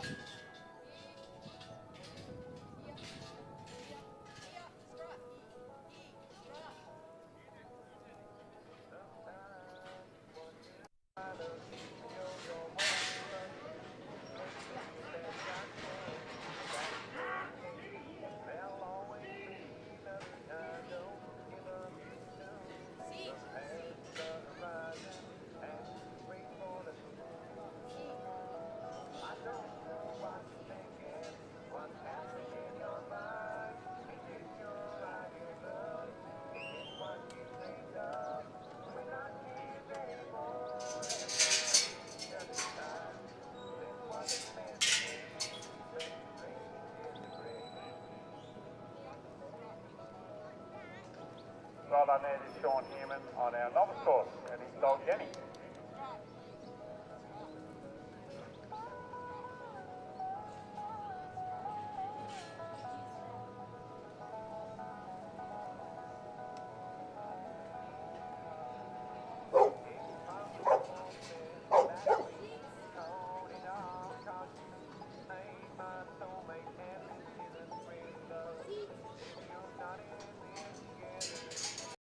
Joe Spicer and Joe Getter Drew, followed by Michelle White and Luke May, and Rebecca Bruce and Ponderosa Max. So round next few competitors, please.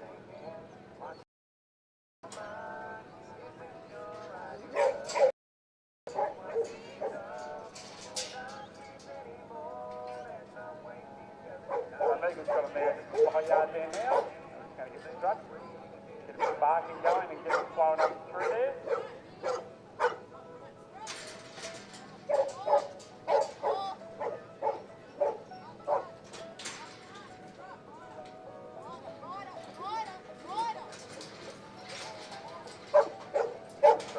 Back in there, going all the way up. She's trying to get him to go all the way up.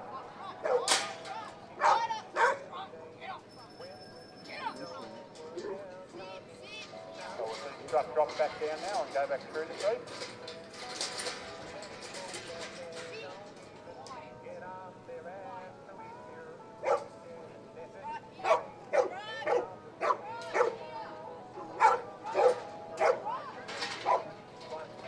Tailwind force there, so a lot of dogs barking there. We're calling that tailwind force there. It's unloading the drenching rate.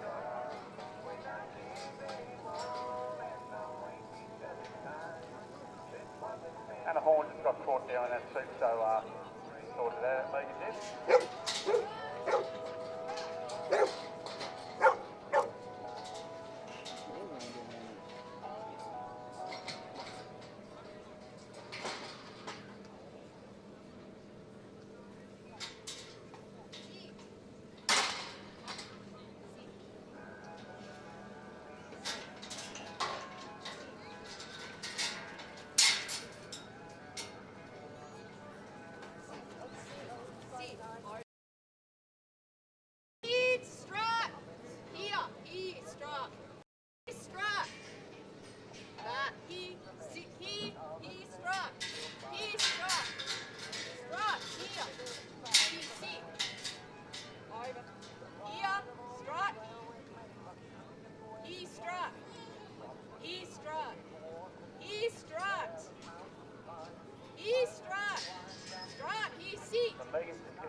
come back, look at that, drive down to the corner for a bit.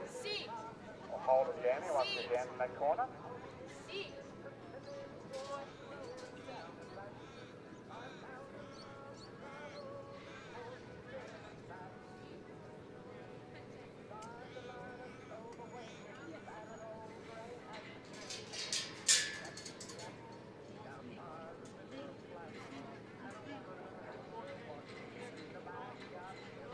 So we're going to go over here on the novice course.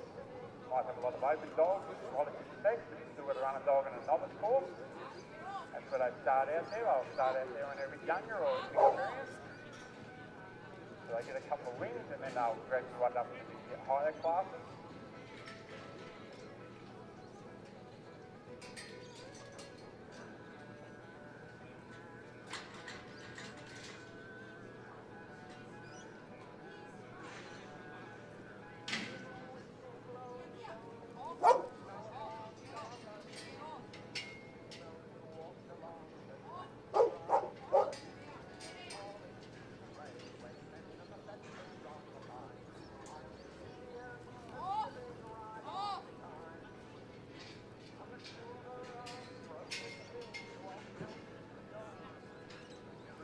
So we've got a man in the fire yard now, so you've got the choice, you can put your dog in there or bring your dog around.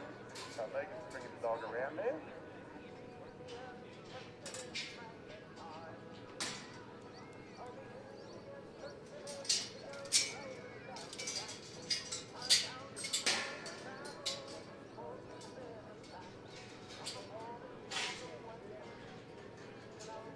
Now she's got to start a certain number of feet forward, a certain number of feet back to the side.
Sit here, through here.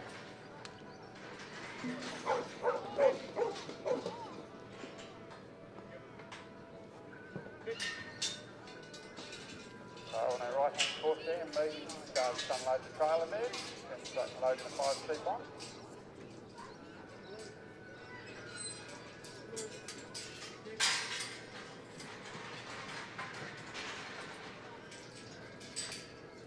Follow Megan Campbell, her Paddy Malquini, James Fowler and Kane Gardner. They're our next three over on our right hand course.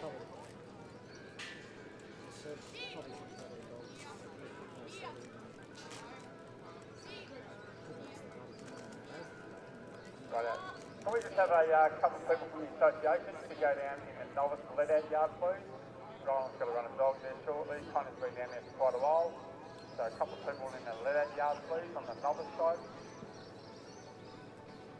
We can have some down there, please.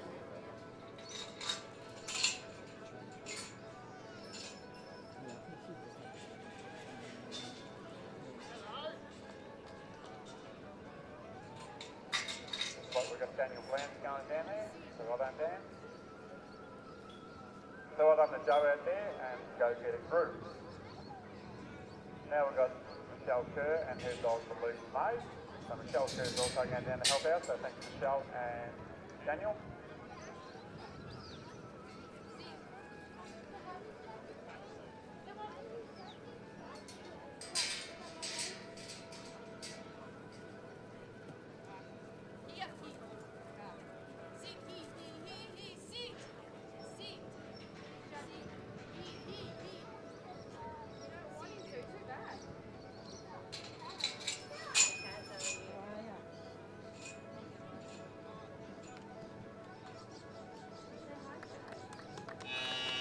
Well done there to Megan Campbell.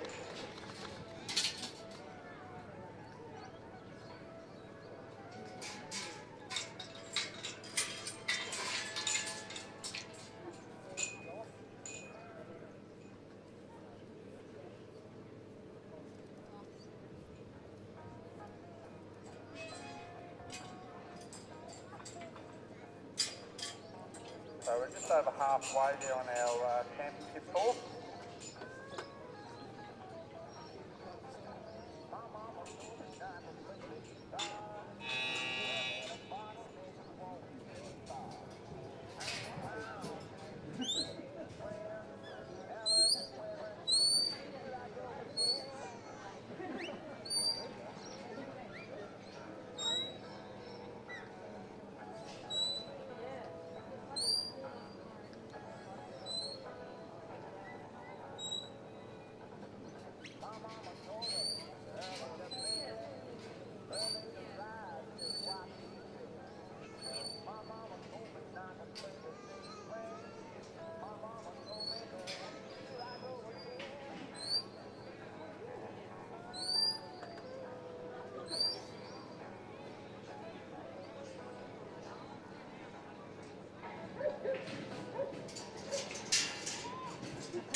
Yeah, you won't go.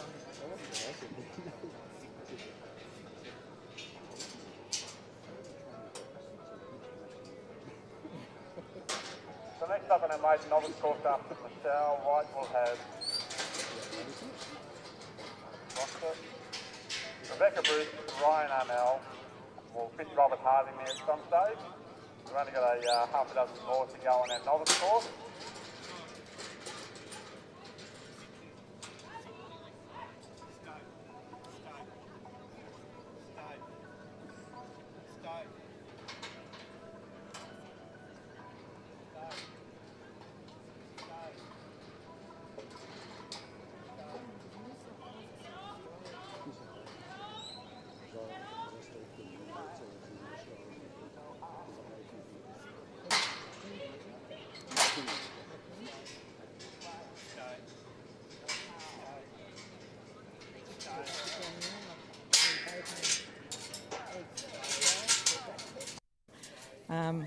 On course there now we have a competitor from New South Wales. We've had a few competitors from New South Wales this weekend.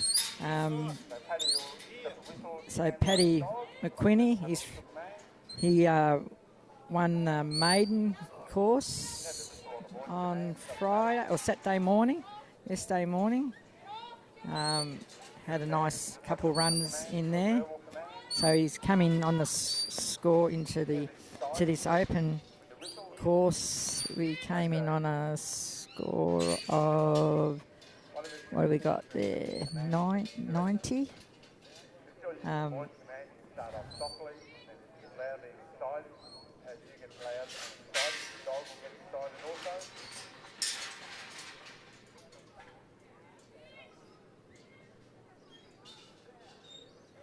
We had Michael Clark come down. He got into the maiden final yesterday. Didn't do as well in the novice class. He's decided, like, he's from up Armidale, so he's decided to head home this morning and try and get home sometime tonight. He had a good, fun couple of days with us all down here.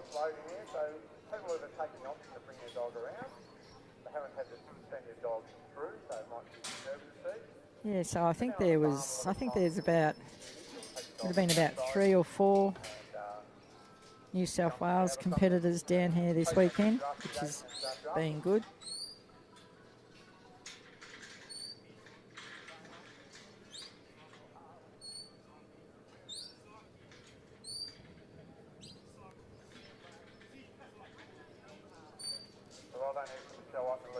Next up, Rebecca Bruce and Ponderosa Max, followed by Ryan Arnell and Gogus Bella 2. Rob Hart was blocking when he comes over. So after that, it's only another 3 or so competitors to go. So we get through pretty quickly on our novice course, which is good. So we can then concentrate on our right-hand course, our championship course.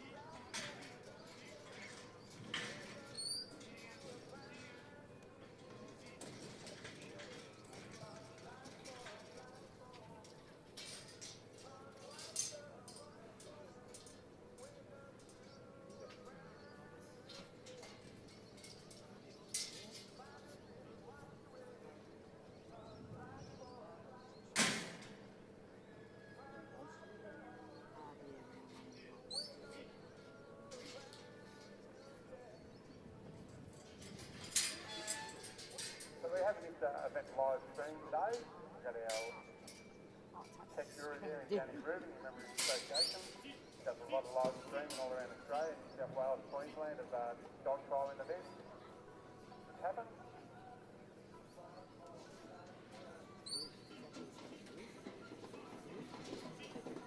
So if you're seeing some dog trialing today that you've enjoyed, you can actually look it up on the Facebook page. Not that you can see, but we have another competitor actually on the novice course that got into, I think she got 2 dogs in the maiden final yesterday, Rebecca Bruce.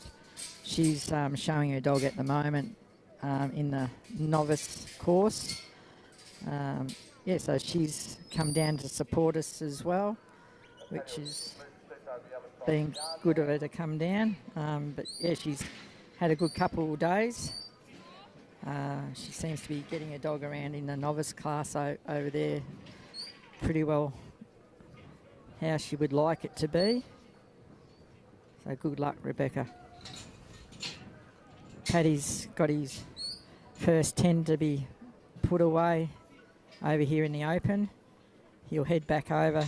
He'll get his dog in a position to block the 5 to come out of the force of the trailer. The competitors have all different ways of positioning and spots to position their dogs. They know their dogs, the best spot to put them. You block them up. So he'll get him settled, and then he's to walk, and then the sheep are to come down with him to the put away. But once again, not on top of him. So he's blocked his dog. He's blocked his sheep again.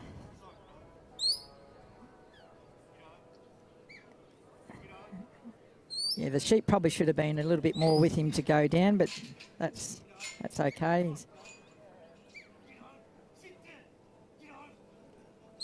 The dog doesn't want to let go of the leader.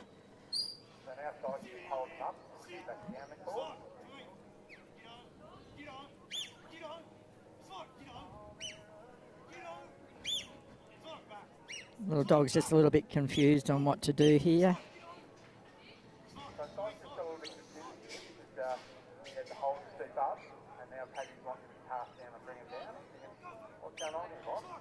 Yeah, he's just a little bit uncertain. Paddy will get him going again.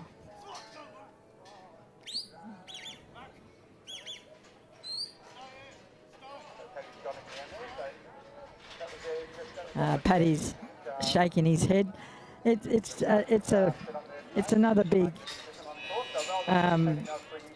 thing to be doing with our dogs. The dog just got a little bit confused there on where to be and what to do. So he got 30 off, so the score of 70. Yeah, that would have cost him a little bit there. Next on course is our Vice President of the Victorian Yard Dog Association, James Fowler. He's from Euroa. He's coming in on a score of, he's coming in on a 86 with Mixer.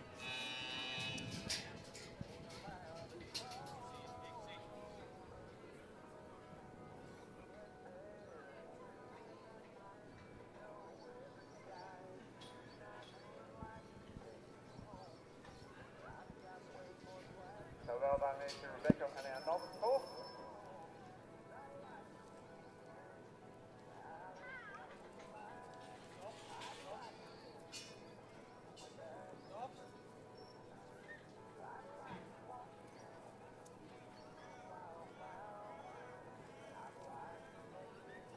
So now we have Ryan out and I'll go get a ballot. After Ryan, we've got Stephen Bullis, Deanna Evans and Ross McIntosh there next to you, and also Rob Hart will compete on our novice course. So 4 more competitors after Ryan.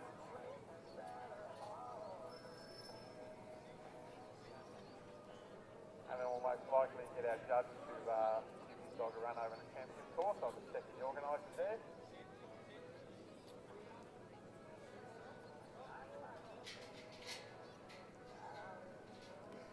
So James Fowler from the Euroa area. His daughter Lily, she also competes.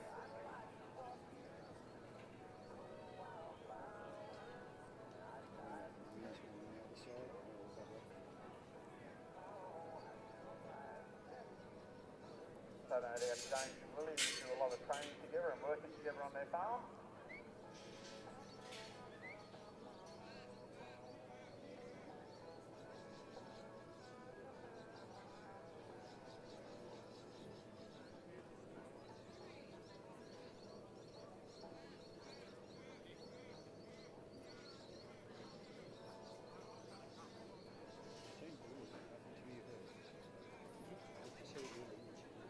Yeah, coming up onto the stock there, and coming back to the loop with the pressure there. So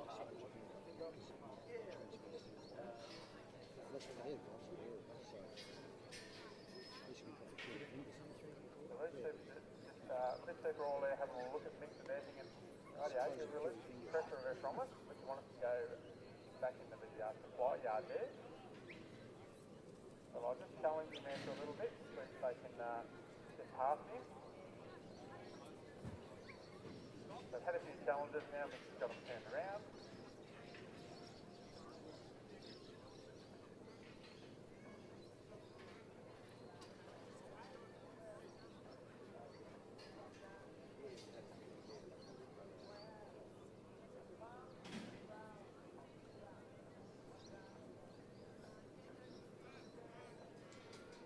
So we're all having a look at this here, just thinking, you know, we're not going to go to that forward yard there. And that's the supply yard there where you want us to.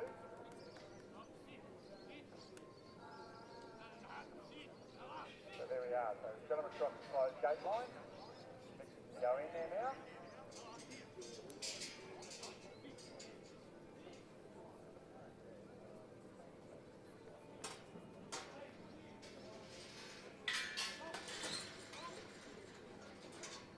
So that work there.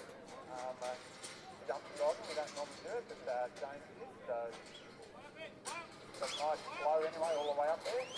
Not working too much in that supply yard there to get him in there.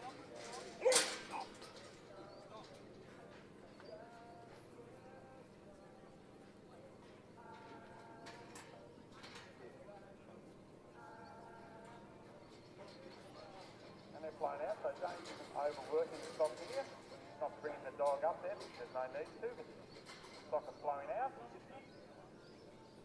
Keep him walking up.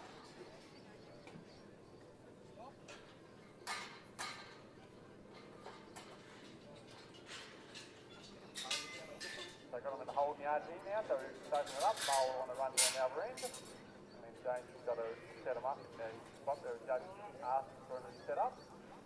Stop! Stop! Stop! Stop! Stop! Stop!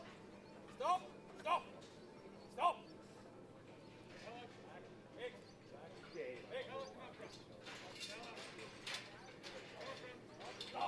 Stop! Get up front. Bella, come here. Get up front. Get up front. Right up. Get around.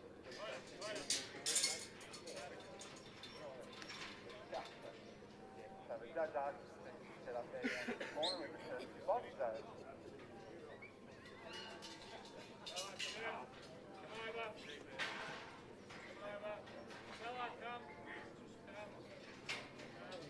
As you say, since our third day of trialling here at Bendigo, things started to react a bit differently to what they were on the first day and the second day.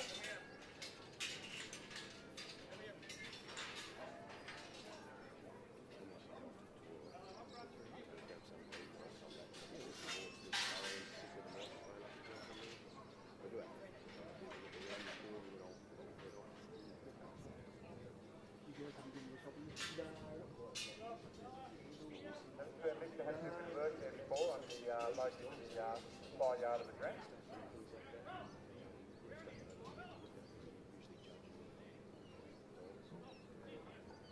I think we got 10 minutes there on the course, so what's happening is a huge enough bit of time there is taking to get them into a supply yard.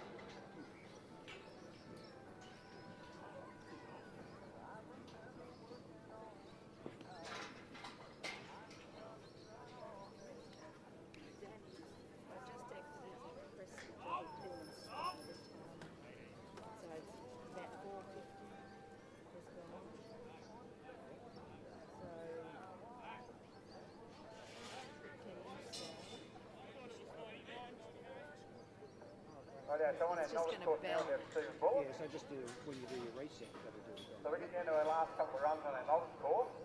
So after Stephen we've got Deanna Evans, and then Ross McIntosh, and also Rob Hart. Yeah, but have you got the timer going? You haven't ran cricket yet, Rob, I don't think, so you can come over and run your dog, Rob. Oh, has he?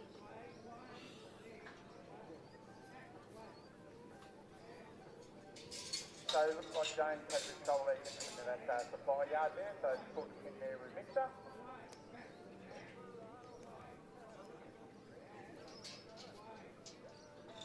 So now we've got the same garden coming in.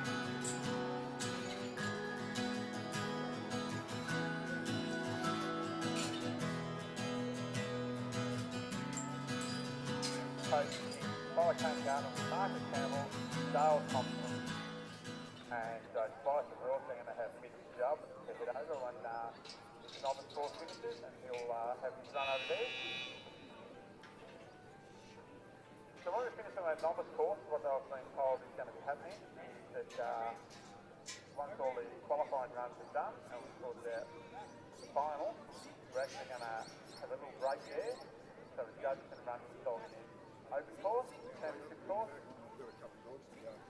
and then we'll go back over and run the novice final, and then we'll have the championship final after that. So there's a little bit of a couple of breaks happening shortly. Kane's out there now. Got one more.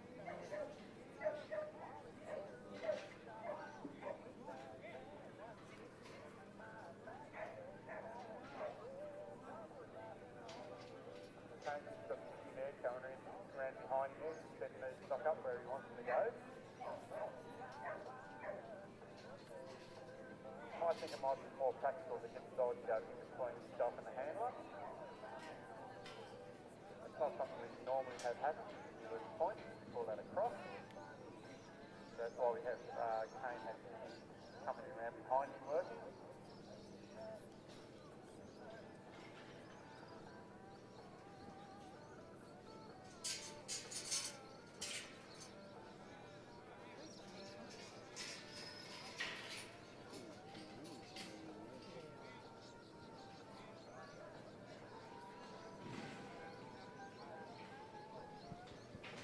Okay, back again. So now we've got Kane Gardner on course with Ziggy. He went on came in with a score of 88. So as you would have seen, he's done his pickup. He's loaded that force to go into the drench.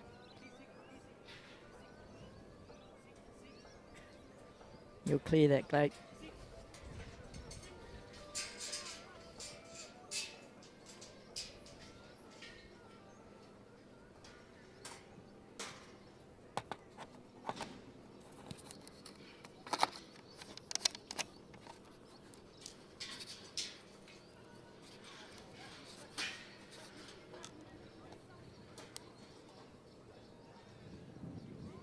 Getting that trench loaded nicely so far. He'll need to bring his dog up to get them sheep up onto that gate. You've got to try and get it done before them front sheep turn around, otherwise you can always end up in a bit of trouble.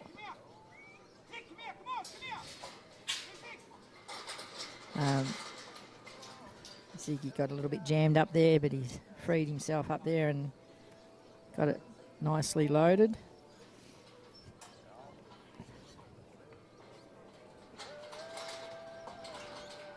Nice unload.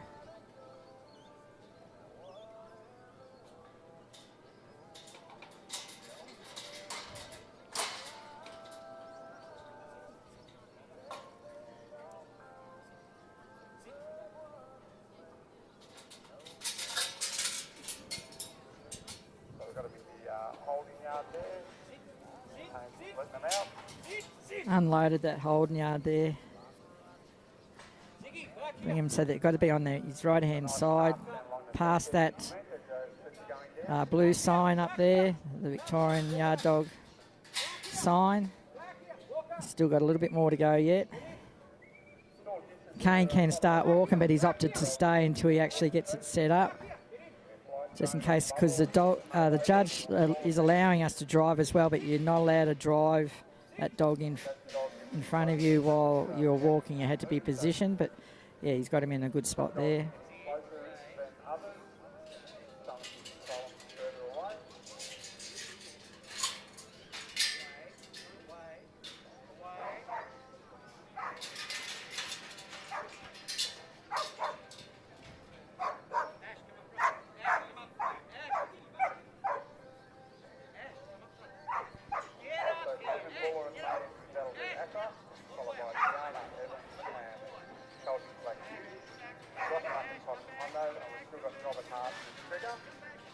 Just one there not wanting to be there. He's not wanting to play the game too much.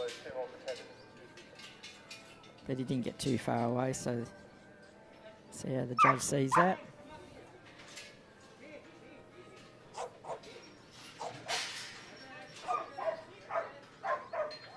He's going to keep Ziggy in there. He'll see whether he clears that gate or keep him at the back there, or no, he's going to keep him at the back, as long as those sheep don't come back on that gate while he's doing his gates. So far they've stayed there nicely.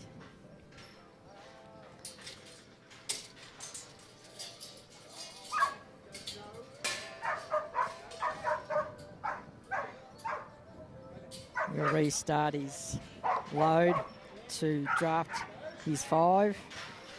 I'm not sure what way Kane will do that. He might do the first 5, he might do first 3, as long as he's got 5 in that trailer, in that holding yard by the time to load that trailer.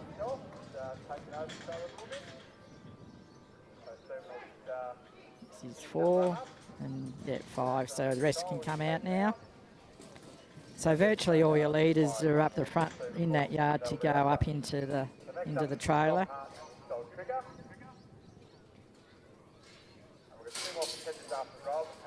You'll need to clear that gate to go into the trailer. The sheep are a bit bouncy in there.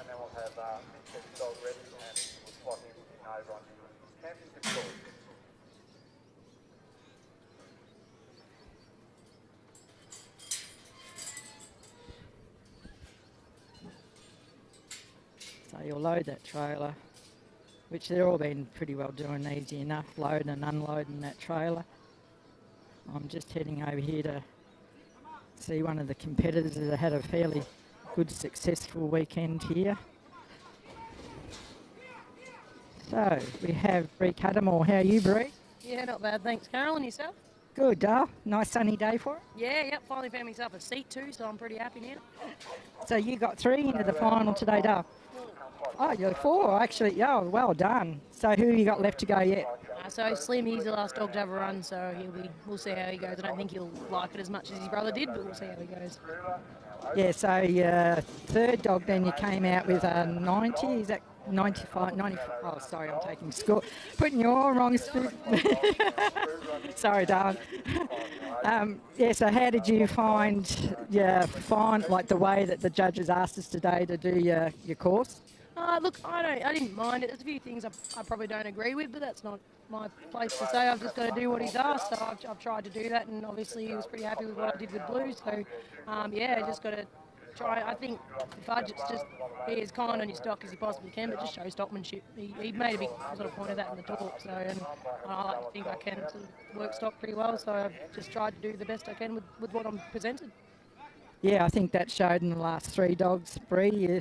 Especially like your last one there on your score of 95 of how you're blocking your sheep up, but then you've got to still sort of virtually have them with you to put away. Yeah. So it's almost, for me, because I've done a lot of utilities, it's almost like how you would carry sheep at a utility, I thought. So you're trying to they want to go to the put away, so you're more actually carrying the head. And yeah, you just want to sort of feather them along with you a bit, but not leave them behind, not let them get ahead of you and on a fence. So yeah, it's a little bit of a trick. I tried to change my draft sequence around because he's given us the freedom to do whatever number, as long as the number's correct, but whatever order, just to see if I could get a few less running sheep maybe. But I don't think it really has made much of a difference. It's actually just more how your dog handles it. But yeah, it's all, take the chances you can get. Yeah, that's right. There's been a few competitors, as you say, Howies, that you work your dog in there. And some, I find, if they've brought them out of that 4 yard and then put them back up in through that draft, if they do like go too quick, the sheep's not really taking much notice of the dog, would you think? Yeah, I agree. I don't think there's a lot of benefit to bring your dog out and put him in at the front of the draft, very similar to how you would at work. I did it with one of my dogs just to avoid an actual potential risk of a bite, because she can be a bit bitey when she's clearing a gate. So I went, I'll save those points because I don't need to do it. But yeah, I sort of stuck to what my dog knew with that last dog, because he's not hitting you for leaving a dog in there, but he's going to hit you if your dog's doing poor work. So it's, you just got to take the opportunities. But if you know your dog's prone to something and giving you a chance to avoid it, I'm avoiding it. But yeah. Well, I wish you all the best for your last dog, Bree, and we'll see at the end of the day how well you've done. Yeah, thanks. I might be in tears or I might be smiling. We'll see how we go. Oh, well done, Dale. See you then.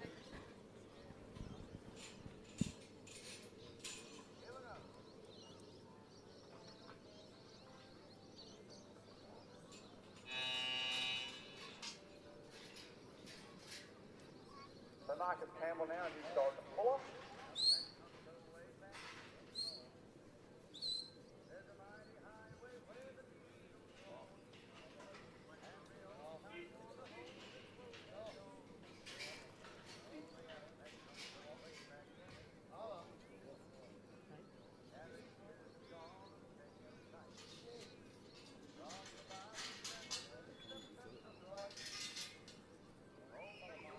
Follow Marcus Campbell, we'll have Dale Thompson and Joe Spicer. And then we'll probably have Mitch Jubbs and Roland Powell and Greg Cudmore. So Dale Thompson and Joe Spicer. On course there now, we've got Marcus Campbell with Fuller. So they came in on a score of 91. Marcus is from a town called near Teesdale. He's had a good couple of days with his dogs. So he's going to load this 4th yard to go into the drench.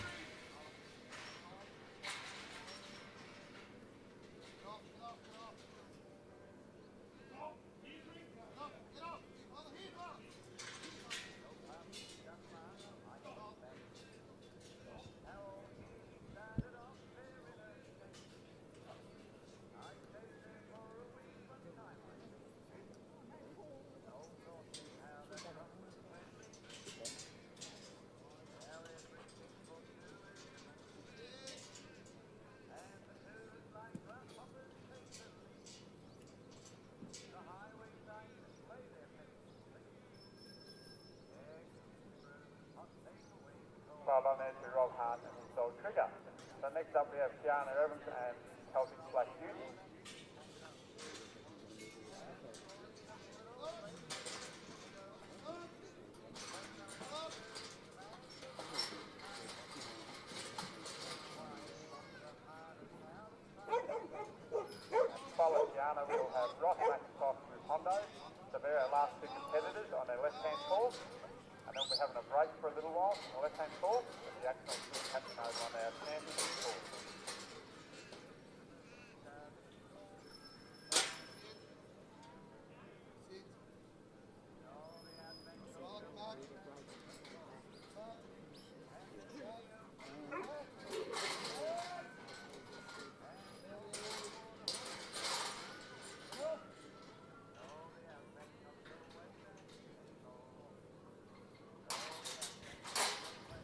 Yeah, so Fuller got them nice and promptly, smoothly through the drench through there.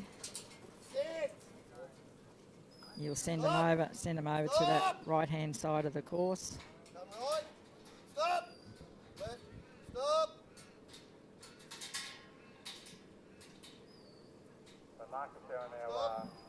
Marcus is going to stand there to set them up.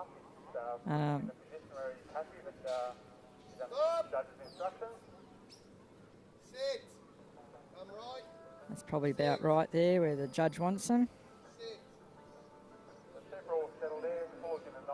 He's keeping an eye on your straight lines as well today, the judge. Straight line from the drench to the draft. Straight line from out of the draft to the put away, both times.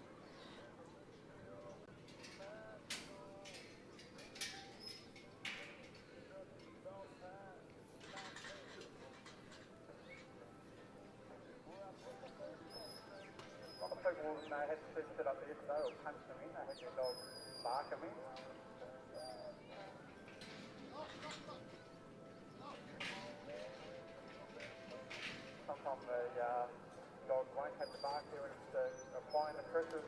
Sometimes they won't. They might be looking at it thinking, oh, we don't need to today, so if you don't time it correctly, just come back past the dog. He's opted to put the dog in there, clear the gate.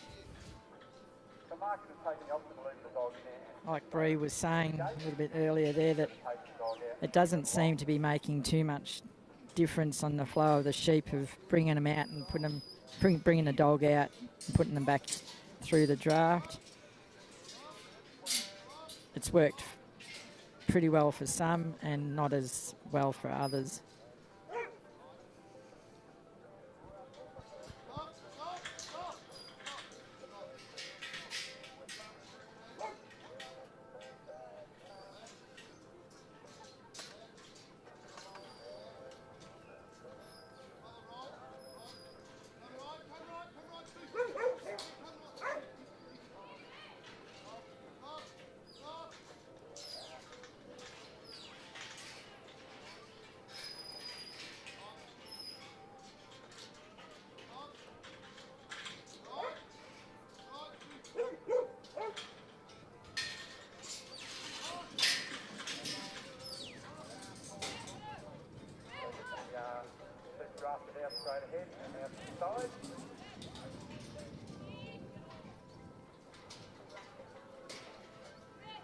So he's got his draft correct in there. 5 sheep forward to go up onto the trailer. He'll close his gates of his draft.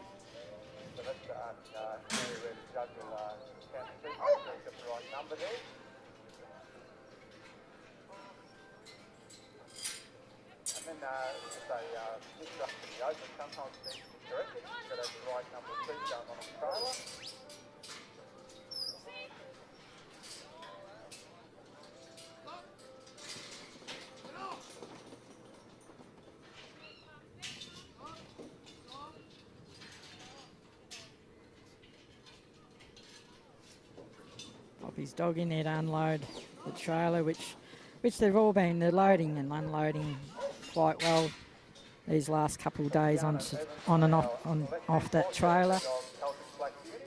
You'll bring out Fuller to put these 10 away.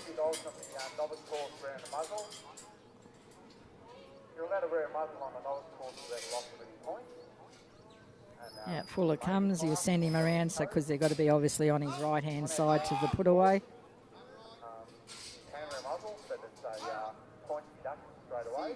There's a clear path there now to walk to his put-away, get his dog settled.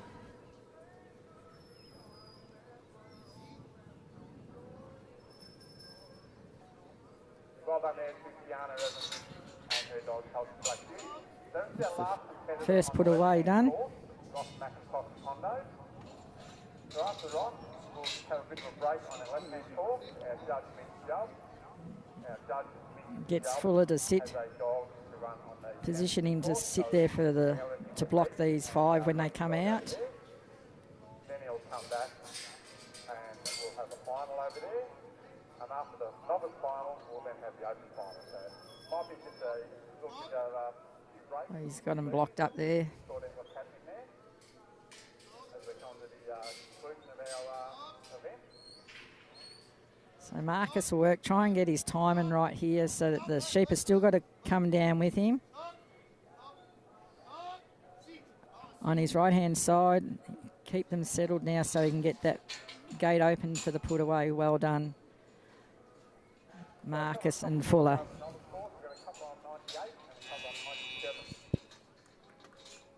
Runs over there. So well done to Marcus Campbell and Fuller. So next up we've got Dale Thompson and his dog Giles Chris Clay. So Marcus is coming off with a score of 91. Well done, Marcus and Fuller.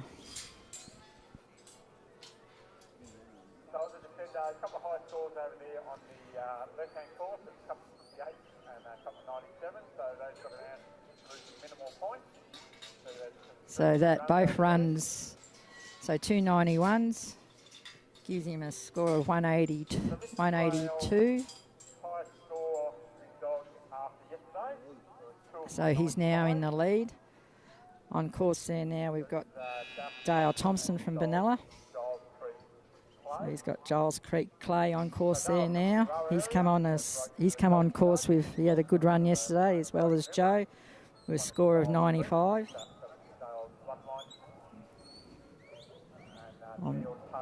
So the judge has given us a choice on our left side or our right side that they can bring him on. Dale's now going to have to, I'd say, stick with that right side and then get them in that position so he can go to his drench. He's about right there. Yeah, I would go if I was Dale, but I'm not out there, so Clay can just hold him there in the holding position there now.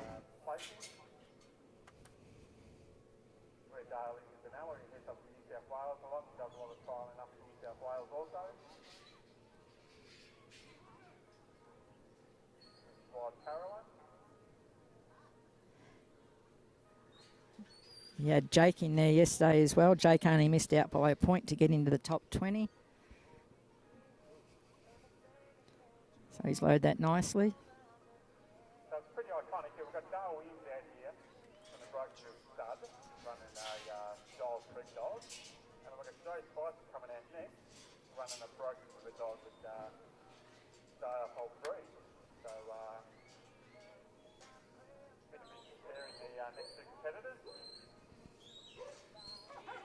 So the Giles Creek prefix is from up Holbrook Way, New South Wales. Neil Taylor, a friend, a good mate of Dale's. Clay, he bred Clay, but he goes back to our breed.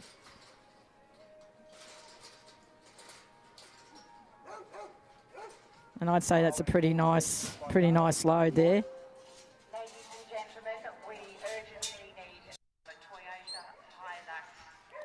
Nice unload, yeah, because the dog did not have to come up to do the unload.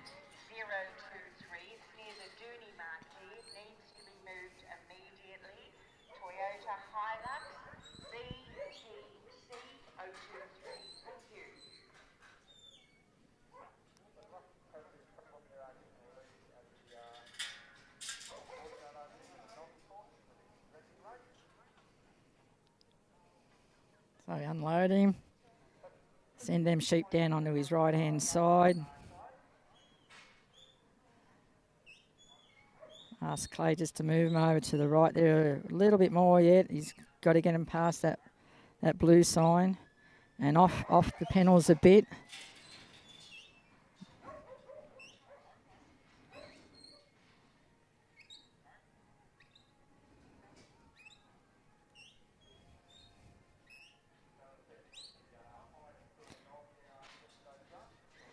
And as long as he keeps a straight line walking to his draft. He needs to leave Clay about there, I reckon, to keep these dogs settled. These sheep settled, sorry.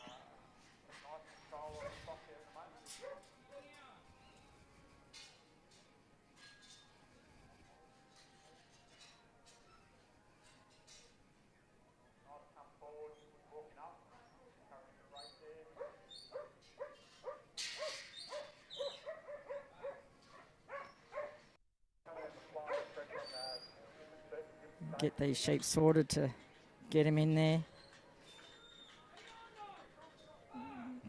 Doesn't want too much, but it's that line where there's not enough of force is not going to move him, and a little bit of force you might pop him out, but he's done a good job there. I dare say Dale will probably put a little bit of a bark on him in a minute to get him across that line. I could be wrong.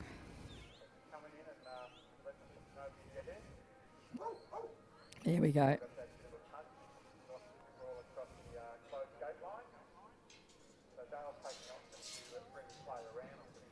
He's going to take Clay through. We'll see how, I suppose, so long as he doesn't rush Clay through that draft to move them sheep.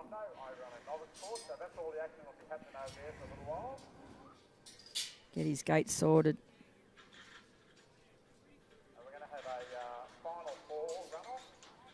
Just try and loosen them up, get a leader going there. Not too much bark on them, I wouldn't anyway at the moment. There we go. Nice job. 1, 2, 3, 4, 5.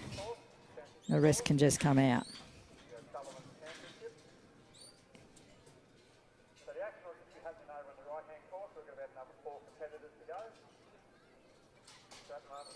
Clear that gate.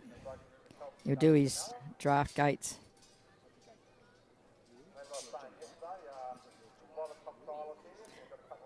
No, you're talking about on Friday, Denny, when I got smashed by a by a sheep in the head on Friday in the maiden course. I was shutting the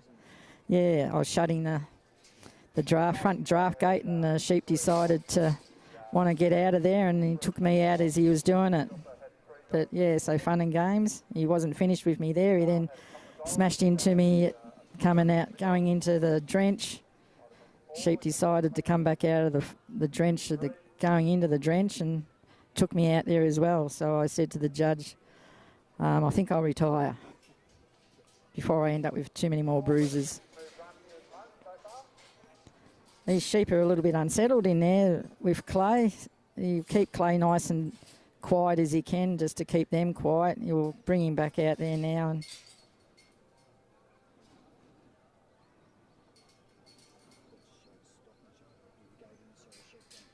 that's right, yeah. You'll send Clay over to send him over onto his right side, get a clearing. Oh, didn't want that really. Let's see how the judge sees that. Pull him up there, yep. Keep Clay nice and still as he can.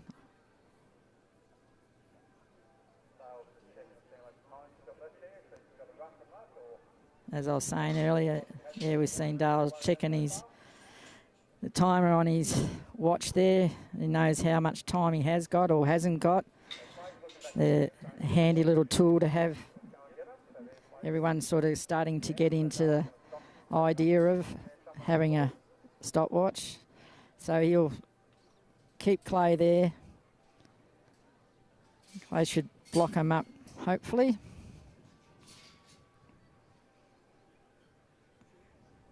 Sheep will come out. Oh, they're saying they don't really want to come out to that dog just yet. But they have, so Dale block him up.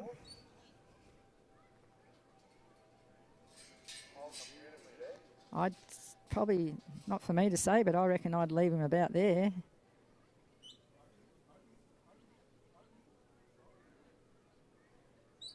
Because in saying that too, the judge,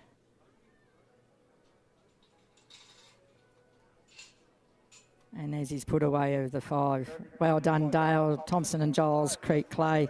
Good run. So 5 points off, so he got another 95. So a 95 yesterday and a 95 today. Well done, Dale and Giles, Creek, Clay. So now we'll tell you a little bit about the next bloke. We won't start talking about all the twins because I won't have enough time.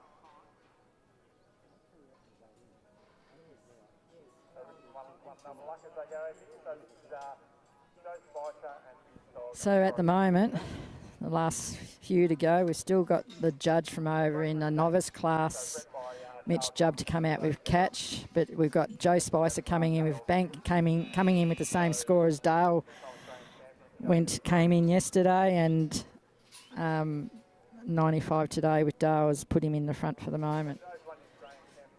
So Joe's got his Collingwood scarf on. So, yeah, Danny's just saying, where's this dog from, Carolyn? And yes, I can't be biased, but this is a Broken River dog, one of ours that we bred by Go Get a Brew of Joe's. We had a little bit of a photo of them all yesterday. It's sort of not really been seen before. 5 dogs from the same litter, 10-year-old, at the trial this weekend. So it's a pretty neat thing to see. Sheba, I showed Sheba on like yesterday. She didn't want to sort of settle on, she wanted to keep crawling forward, which didn't help me too much. We ran out of time, but anyway, they're 10-year-old now, so good to get them where they are, and in these open classes, still seeing them all get out there.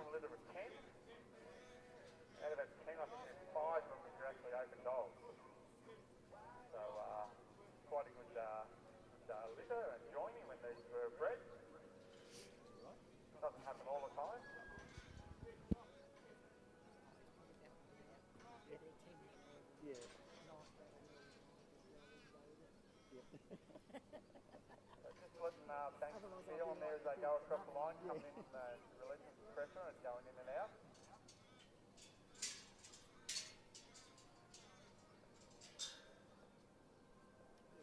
Joe's going to put Bank in there.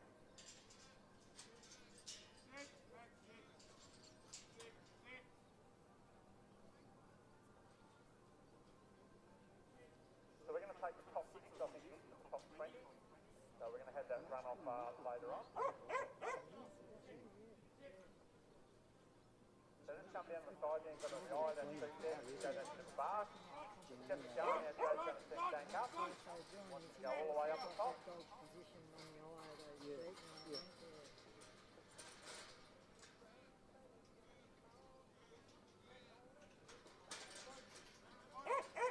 Last panel there where Bank is a bit of a black tape mark, but it's got to be all passed. So it's all Bank change gear there. He's nice and calm outside there. And then he's picked it up a little bit, so he's got a second gear there in him. So Joe and Bank have got a nice drench job done there. He's unloading it.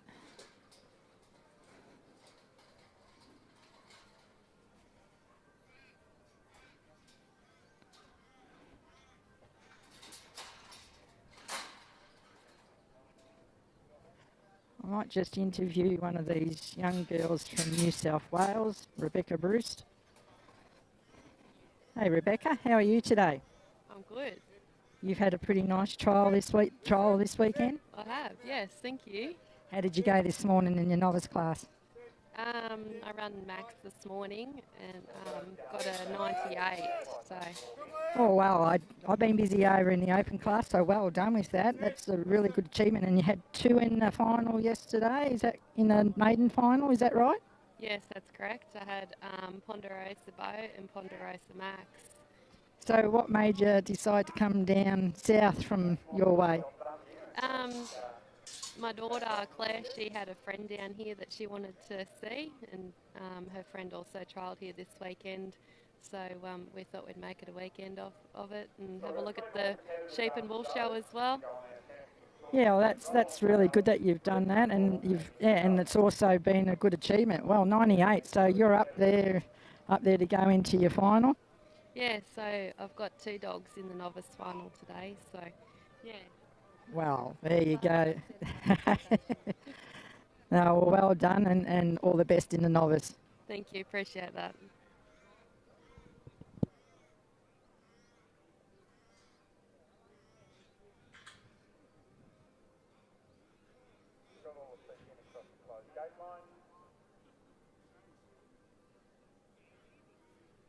So take the option and put the bank in there.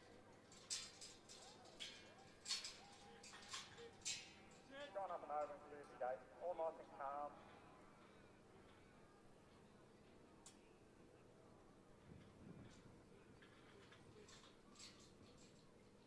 We don't want to go forcing the super ball around. Now, Joe yesterday, he had the almost the perfect draft when he was doing the draft. Just sent the bank up around the side on the left-hand side he did yesterday. Just got him in the seat, went flowing past him, and then pulled him back down. They just kept flowing straight through. Didn't have that luck there just then. So he's going to have to do a little bit of work now to get them flowing up there. There they go. So very similar to yesterday, but more smoother.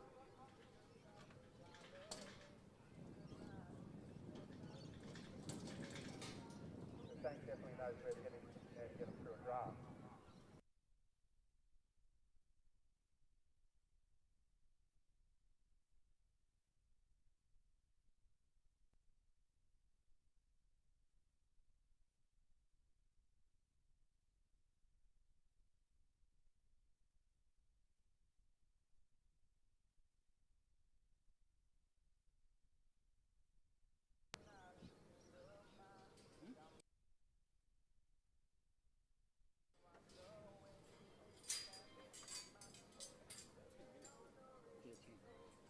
So it's a 10-minute course, they've got 10 minutes to get around the course.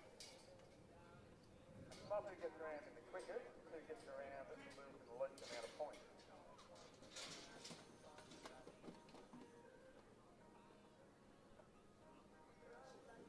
So it's just not all about speed, pushing and roughing the seat around. Get them all in and around without losing points.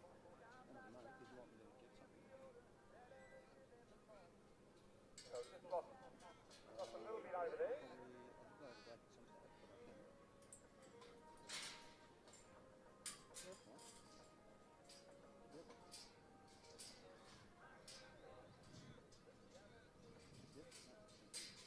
So got him in trailer now, so now we've just got to get bank down.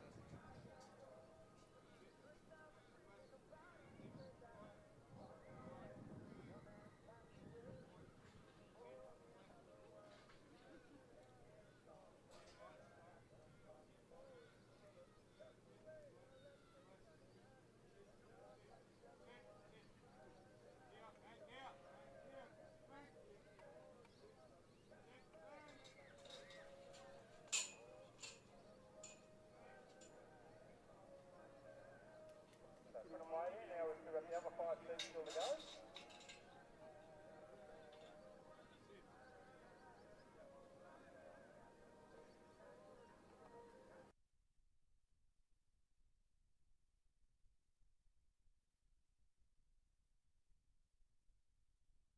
Down the course.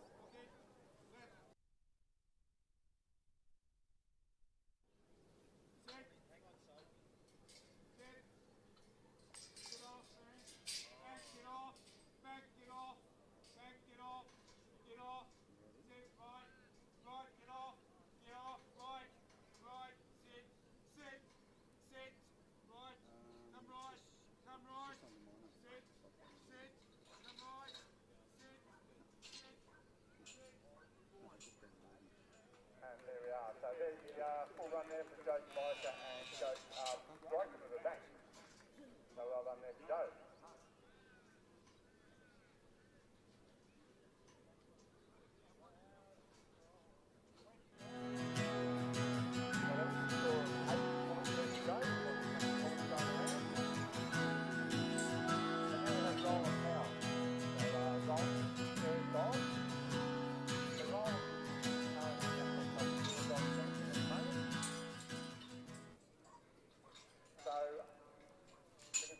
Roland's got a muzzle on Oakie, so Roland's actually starting on 95 points. 5 points deducted for around a muzzle in the open.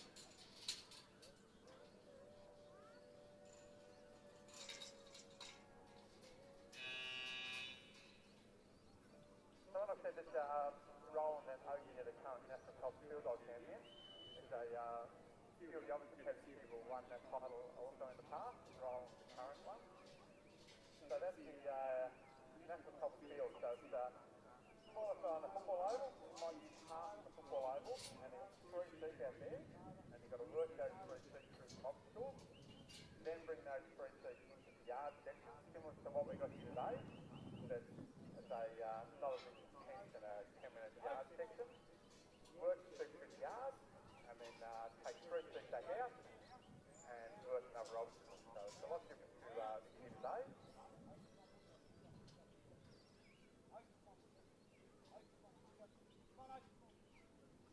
So here we're demonstrating a small bit of the outside work of the dog. Where that competition I was done before played a lot of the outside work of the dog. So this is our yard dog section of our association.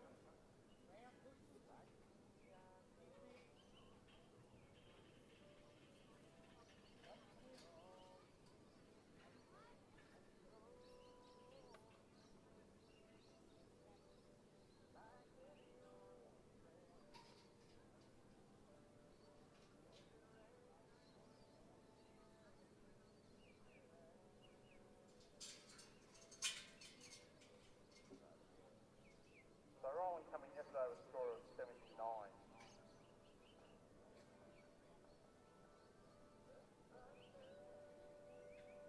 So we've 2 more competitors to go. We've got Brett Cudmore in Vera Swim, and then also Mitch Jubb and Broken River Cat.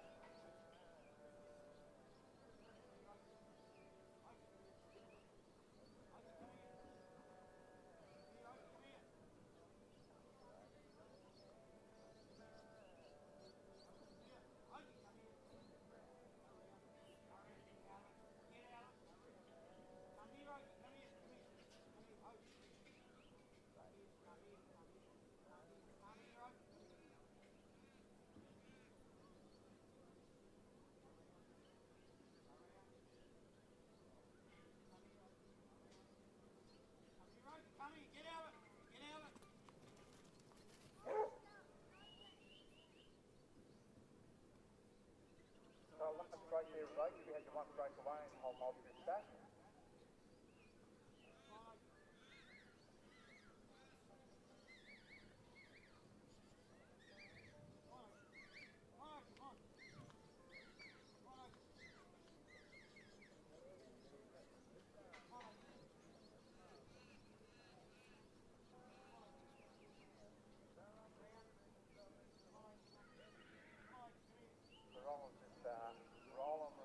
Not really rolling them up, but just getting them working side to side there with Oakie, coming up on this side. Then you've got the other one down there, drifted away a little bit. Getting Oakie to get that one back into the mob. Drifted away quickly, so bring them up slowly here. Instead of having all the heat looking at Oakie, you'd like to have all the bumps looking at him. As soon as there's a few more feet there turned away, Roland will probably apply a bit of pressure, that's up to him, but it's a lot easier to keep moving forward than it's the starter.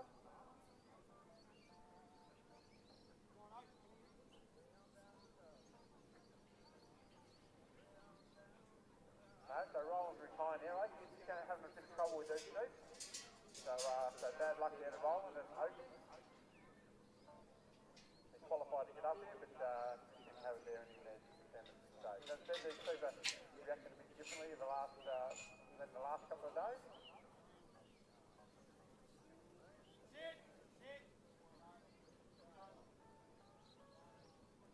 So we've got 2 more competitors to go now. We've got Brett Cudmore and Vera Swim, and then we've got Mitch Jubb and Broken River Cat.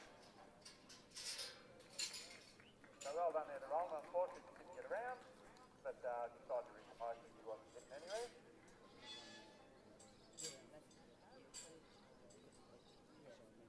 So we're going to have Mitch Jubb come in with his dog and Broken River Cat. Another Broken River dog who was made into the final.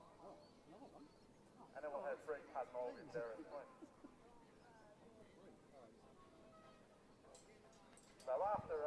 So coming on course there now is our judge for has been the judge for the maiden and judge today for the novice, Mitch Jubb, with Broken River Catch.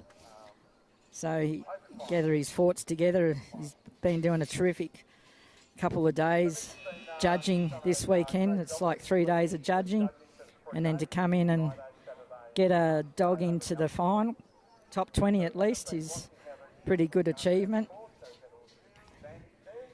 He had her in the improver final on Friday as well. She went in on the highest score, but didn't quite have the best run in the final, but still got her in there. So Mick runs a contract business down around the Western District. Does some landmarking, has a trucking trailer, a couple of trucking trailers possibly joined together. So does a lot of stock work there. Also runs a small feedlot with his wife Kate. Kate's a very successful trialer also. A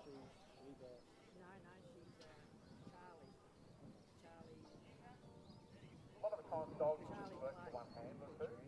So with these dogs with Kate, they'll work for Mick and Kate. And also Mrs. sister-in-law and mother-in-law when they go and help from work. So nice load in there by Mick, that hasn't seen how the season's been going around the course.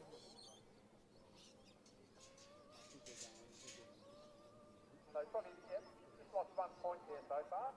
So there's a little bit of an intrinsic there as you get them into that supply yard.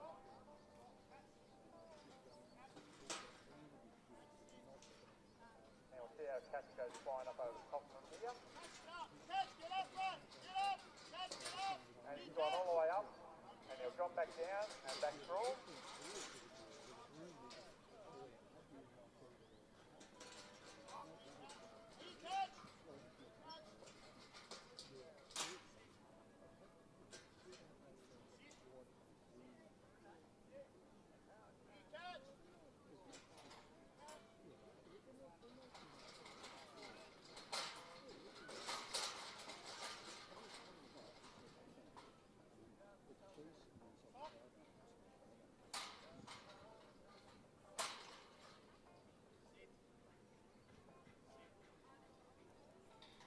So I've just been told by the organisers that our second last run here on our championship course, and then we're going to have our 4-dog final in our novice on our championship course. So you'll be able to stay there where you are on the right hand side. There's no action happening on the left hand course. The left hand course is closed now. So we're going to run the final for the novice over on the right hand course. So there'll be no more action on the left hand course. So we're going to finish up over here on the right-hand side. Stop! E-catch! Stop! Just stop! Stop! Stop! Stop! Catch! Sit! Catch!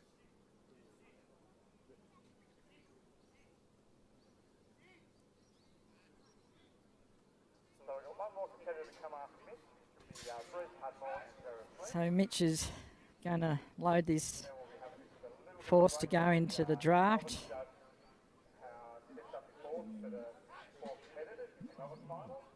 Catch is like, I want to get this job done today.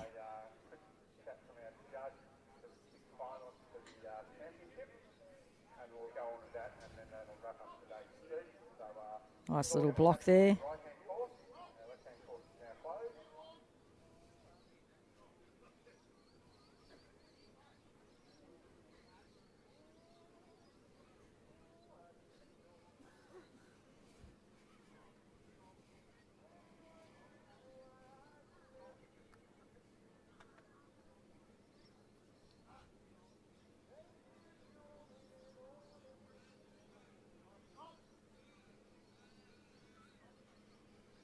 Just watch this one going in there. It doesn't quite, that nice little block again by Catch.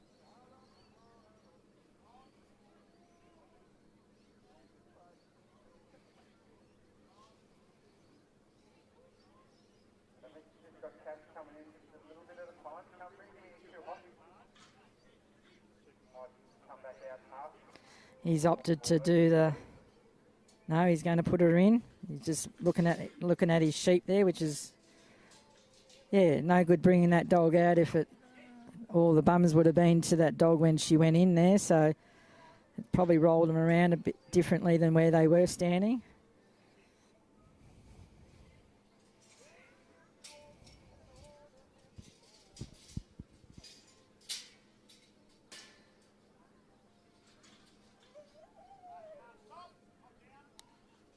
then catch up over the back.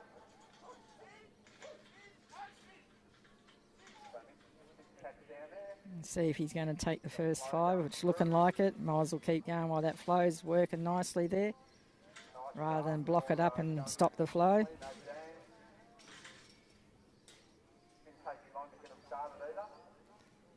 Puts his dog in there to clear that gate.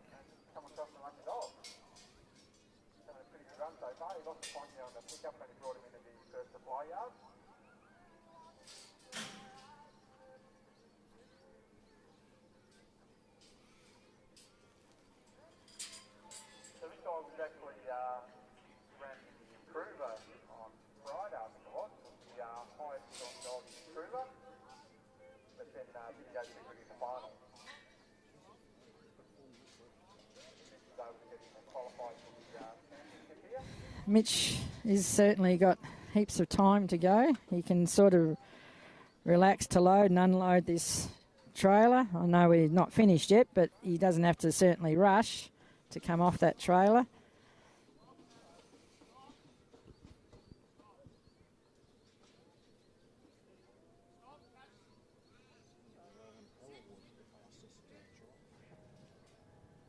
So nice load on the trailer and unload. All looks smooth there to me.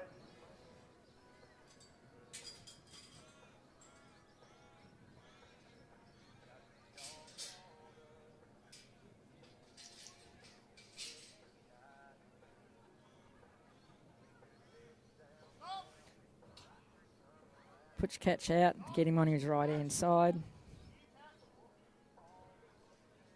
That'll probably do about there, I would imagine. Oh. Yep. Oh.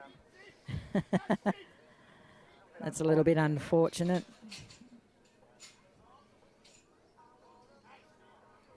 That's the first put away. So he's still got to come over and do his 5. He'll get her sorted out to see where the catch stops there.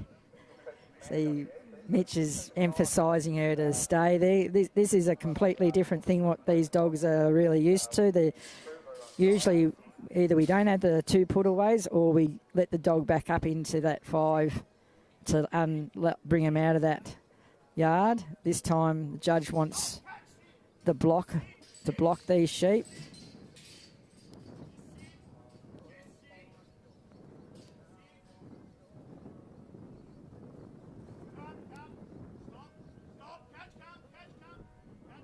Just needs to block him there now. Keep him coming, keep him coming, keep him coming. Well done, Mitch, and catch.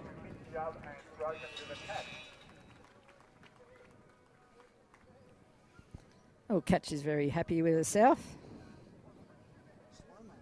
So this is our last competitor here in Bruce Cudmore, and Sarah Slim, I think it was. Yes.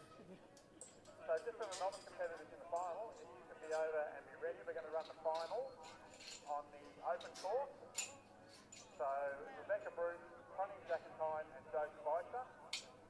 So we've got Bree Cudmore coming on with Vera Blue. Really Slim, sorry. She came in on a 84. After we've finished this 20 go around, we're going to have the novice final on this course. So after Bree's finished, the novice competitors for the final will come over to the open course and they'll have a judges talk on this course here. So that will be interesting to see what Mitch does with our competitors.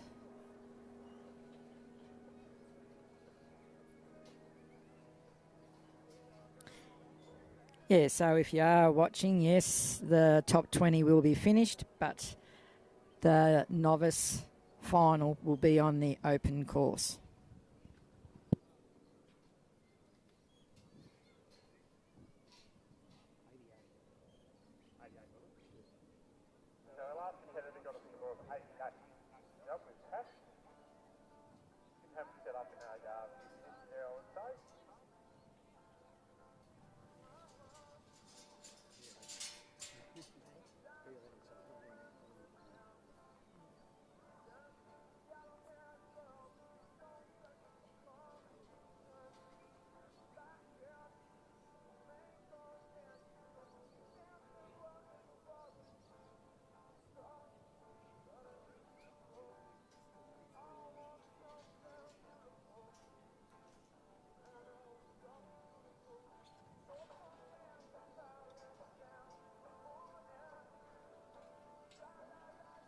both load there into the supply yard, as we're calling it now at the moment.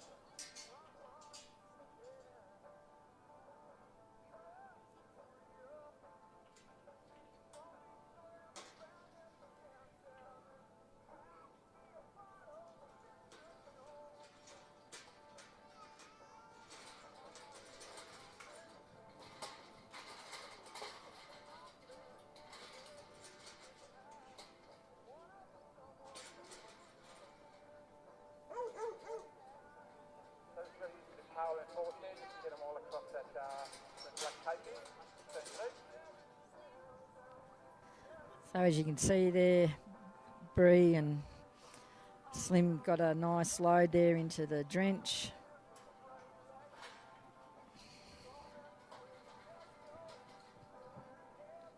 Nice unload. As you can probably tell by now, the judge didn't say or speculate that we had to have the dog up there to unload. It was either up there or leaving down at the back, which either way it's been working pretty good for these last couple of days. So we have a holding yard there. I'll drift down and Slim will go down and drift across to the other side.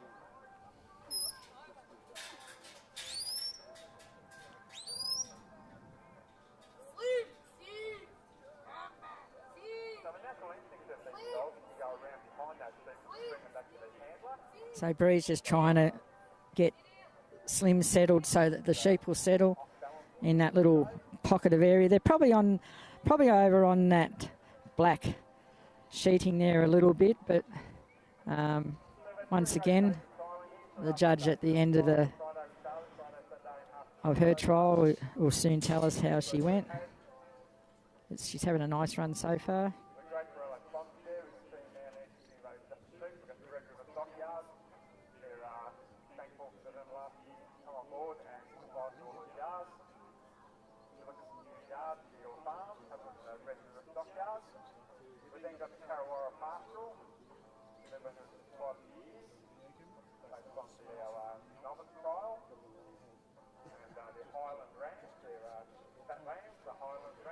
Just tinker them in there.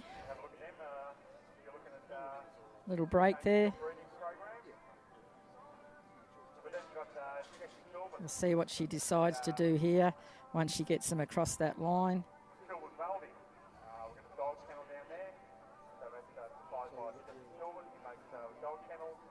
Which she's done. She's going to pop Slim in there, clear that gate.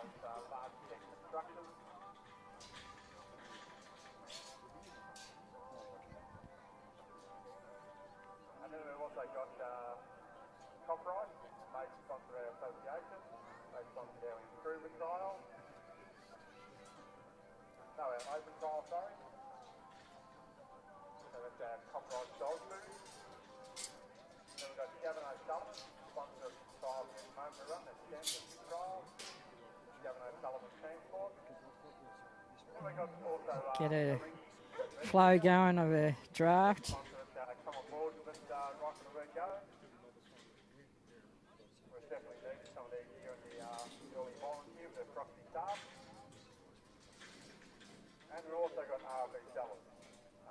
She did have one coming backwards there, but she opted to draft those few out just to squeeze him out rather than try and put him into that fourth yard, which was pretty good stockmanship there.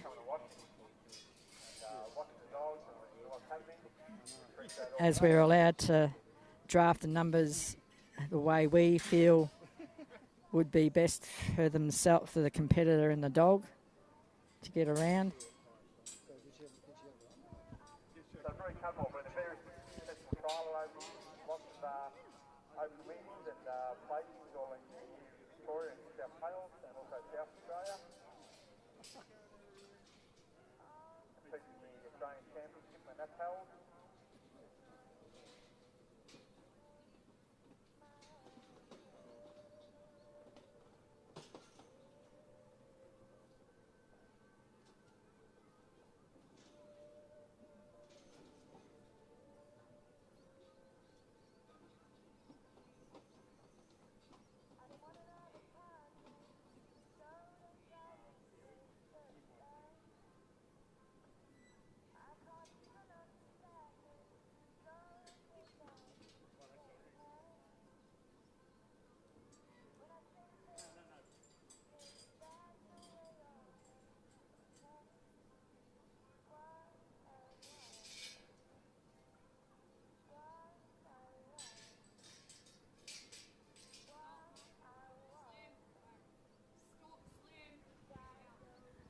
get these sheep onto her right side so she can have a clear path for the put away.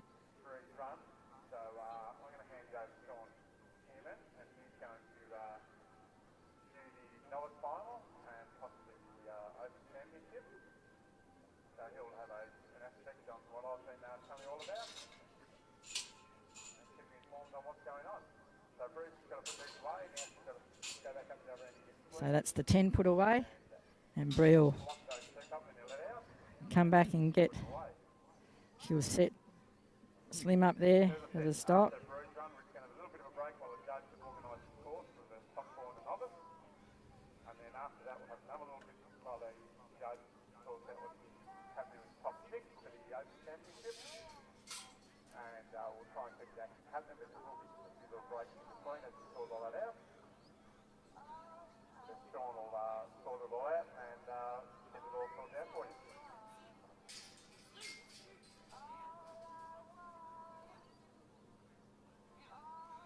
So he's blocking him up there, and she'll soon turn and get him around there to start bringing him down.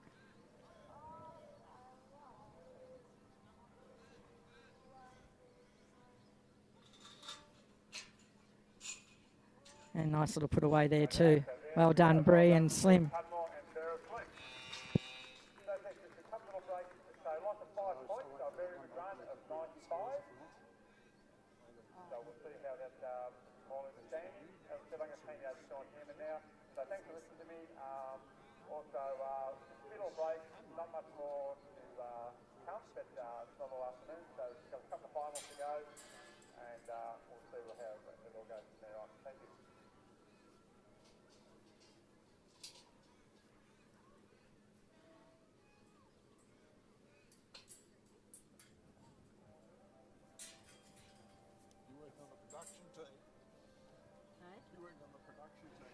So we'll just go through who's actually qualified for the top 6. It was a top 7 until that run by Bree.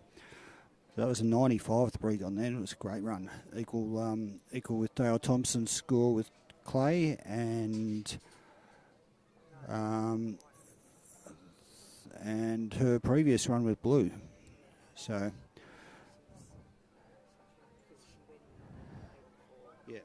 She got 95s in the second round. So, yeah.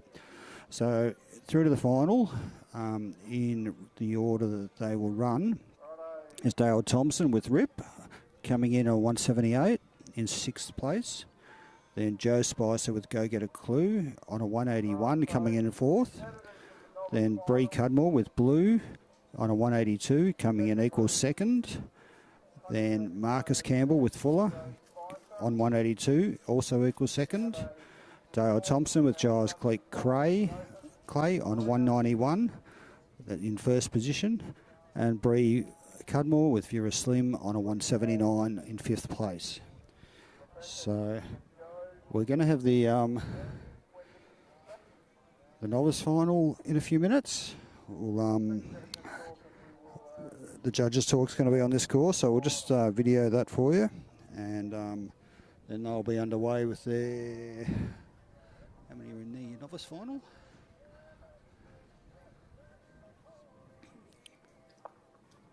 I think it's a top 4 in the novice final.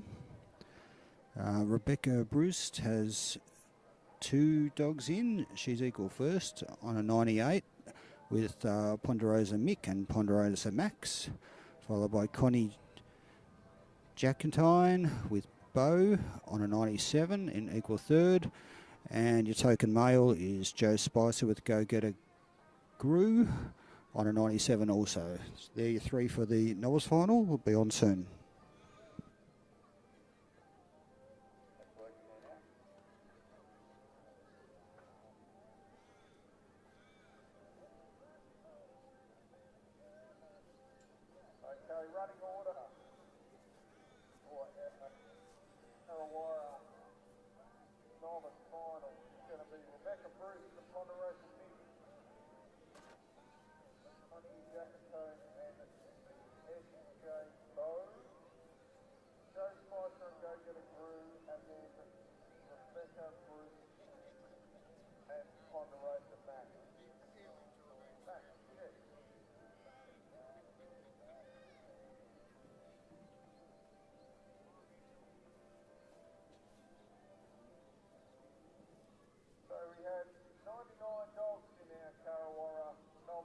weekend?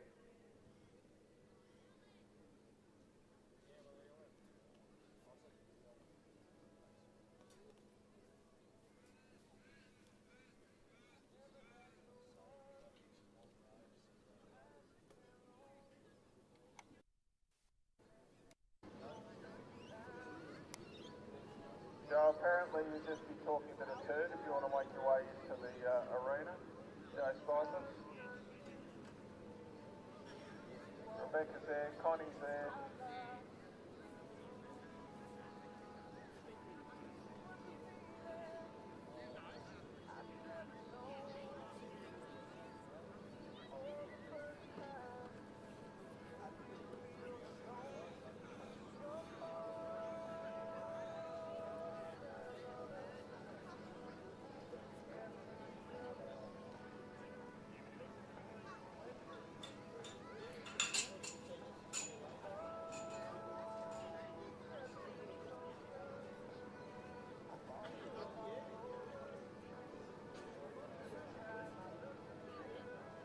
Joe Spicer.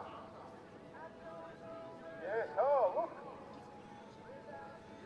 You must be reminiscing about Collingwood's win last night. Look at him go. Alright, so judges here, if the finalists want to make their way into the arena, Mitch is going to have a quick chat.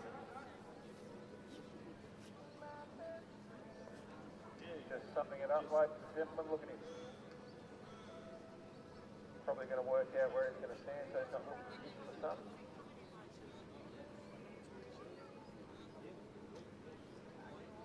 Come on in now, don't be shy. There we go. So, ladies and gentlemen, coming in now are our three finalists for our Tarrawarra Novice Final for Bendigo 2026. 98 dogs were entered in this class, and 4 have made the final.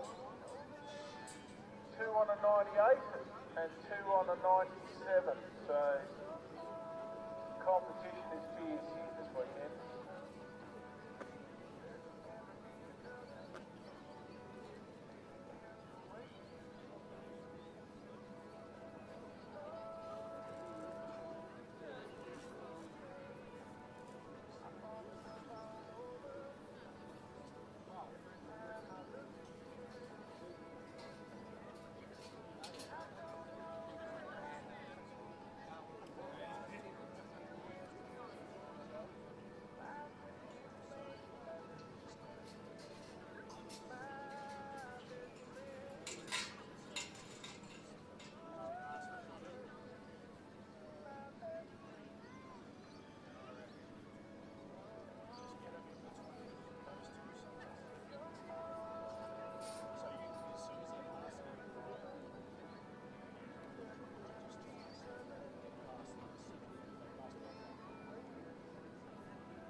briefing with our competitors that are in the final. Give them a bit of time. They've got to have to go and get their dogs, get themselves sorted. So what you're going to be able to see here is the top 4 dogs in our Carrawarra Pastoral Company novice competition. So 2 days of trialling in this particular class. 98 dogs come down to the top 4, and just out of interest, to make the final this year, you had to score a 97, which is an extraordinary effort when you consider 2 of the dogs here scored a 98, so they did the whole course and only lost 2 points. So fantastic effort to get into the final. But the key is consistency, and they've got to do it over 2 rounds.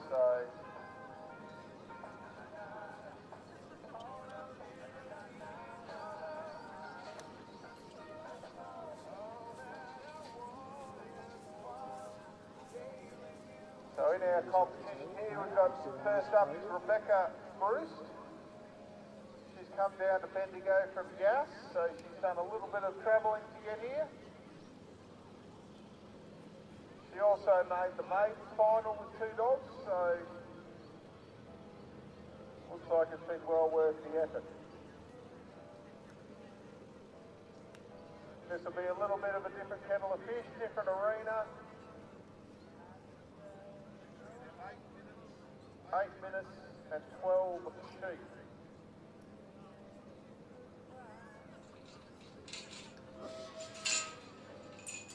So for a dog to be a novice dog, they would have gone through the ranks, they would have won a maiden. So from the maiden, they then become a novice dog. Once they have won 2 novice classes, they can then step up into the improver and open.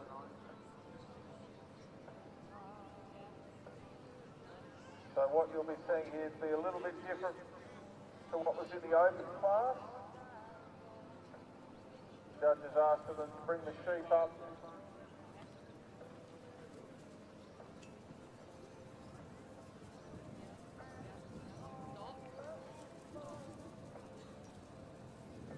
So Rebecca will settle her sheep. See, they're a bit unsteady.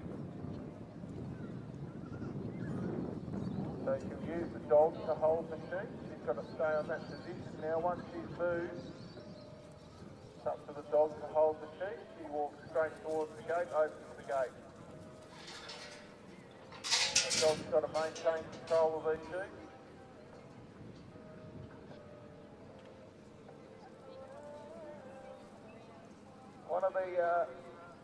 One of the great things I think about this sport is there's very few sports where men and women compete on a completely even playing field, and this is one of those sports. We've got 98 competitors, and we've got 2 women in the final of the novice, so it doesn't matter how strong, fast, young or old you are. It's all on your ability to work your dog, and it's all on your dog's ability to work these sheep. So now this dog's got to work these sheep up. Keep these sheep together. There we go. So you've got the one sheep looking.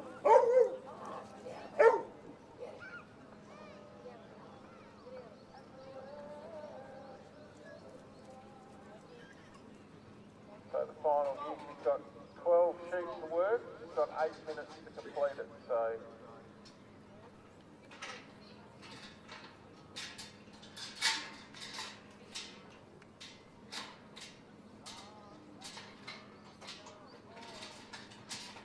For those of you in the crowd that are wondering what the name of the game here is, what these competitors are trying to achieve, these trials are they're a replica of what these people do day to day, in their day-to-day work. So a lot of these dogs are used day to day on the farm, moving sheep, moving cattle. And the obstacles that these competitors put their dogs through are they're what they do on a daily basis. So this obstacle here is called a drench race. So typically on a farm you use a drench race if you need to drench your sheep, tag, check mouths, treat eyes, anything that involves the sheep being held in a safe and comfortable position to work on them. You'll put them in a drench race and you can handle your sheep without them knocking themselves around and without them knocking us around. So once you've got those sheep into that fourth yard, very smooth through the drench race. Next obstacle is the draft.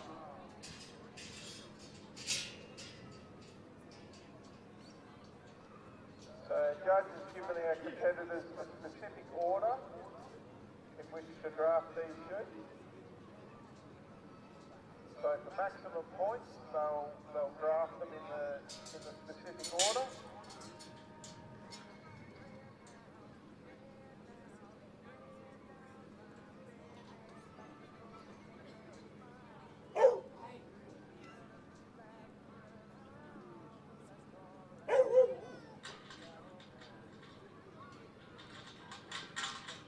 This dog's got to put enough pressure on these sheep to get them to move, but not too much that they put too much pressure on them and they'll split, blow up and go everywhere. This dog's managed to keep them together, work them up into that fourth yard.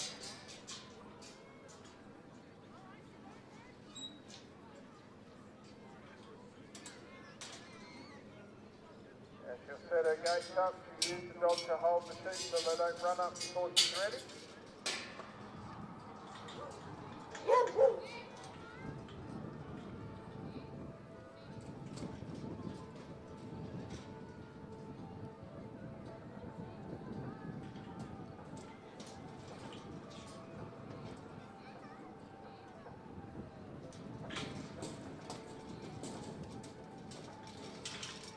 So the best dogs in these trials are the ones that make it look the easiest. You might think the dog's not doing much, it's not exerting too much energy, but it's just getting the job done. So if these dogs are going to work all day long, they don't want to be running around like headless chooks, they want to be doing just enough.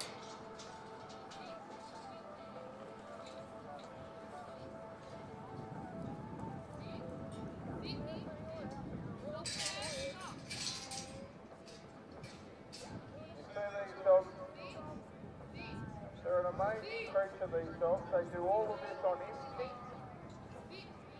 They're bred on instinct, they're bred on traits for whatever particular job they're doing. And they do this because they love it. You can't force a dog to do this. You can't physically make a dog do take your dachshund or your poodle and try and get around a trial course. There we go, just close the gate. There we go, round of applause, there for Rebecca.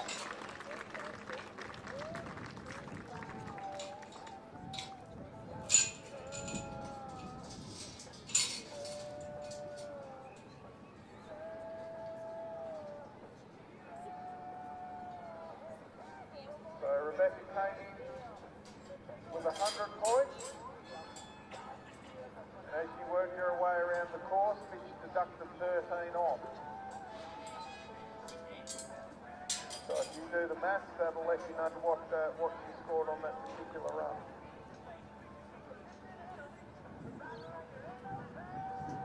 7.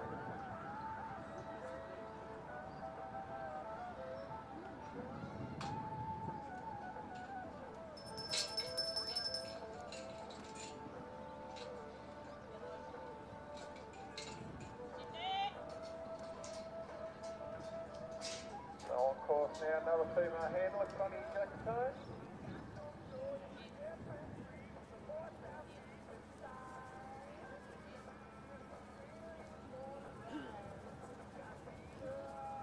Connie came in on a 97, so she only lost 3 points in her first go round.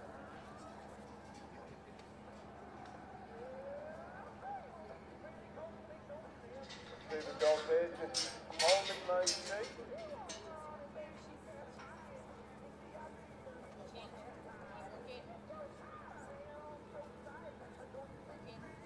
So the idea of these trials is to showcase the ability of the dog. So all the handlers can do on these courses is open the gate and then help instruct the dog. It's a little bit different to what you do at home. If you're at home, you could move around, you could influence the sheep yourself, you could shut the gate whenever you like. But these trials here, they're designed to showcase the ability of the dog. So Connie here, she's opened the gate. Now she'll just stand on the end of that gate until that dog works those sheep in.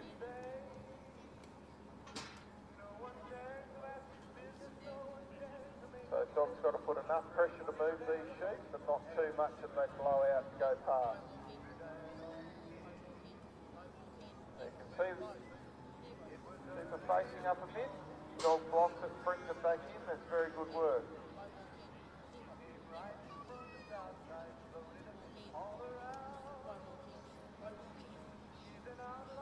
Just got to find that one sheep that wants to turn its head in and go into the pen, and then the rest will follow.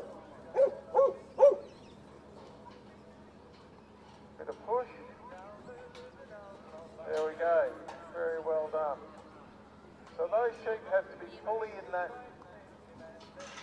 fourth tent before she can move. If she was to shut the gate before the last sheep was through, our judge would be taking points off.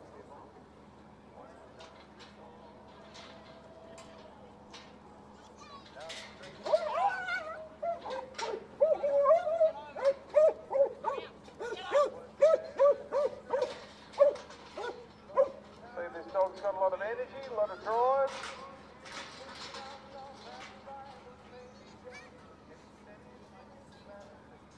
Once again, Connie's just got to stand there and let the dog.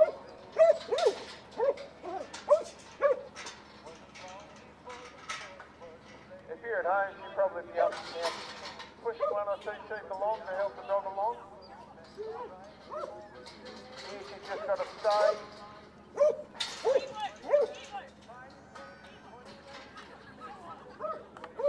So she's got a bit of a jam up here, so she's got to send the dog up the front to get those sheep going. Ones at the back want to go in, but the ones at the front don't want to move. So there we go, now she's got them going a bit.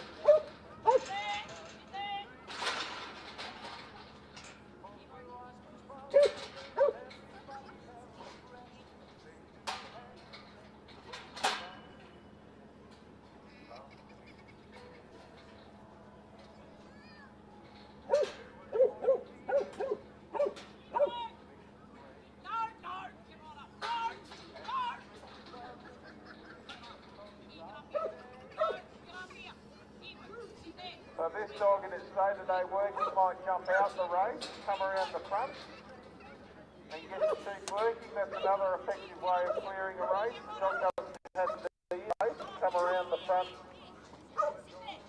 and get the sheep working from the side, which might be what this dog does on a day-to-day basis. Just a little bit different in these trials. They've got to stay in the race. There we go, now he's got the sheep going.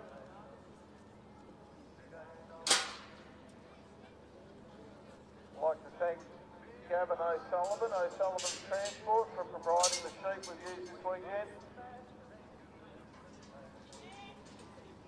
They provide the sheep every year. Nice, big, strong merino wethers.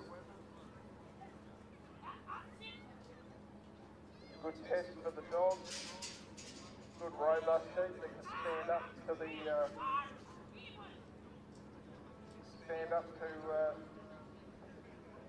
getting used in the trial for the weekend.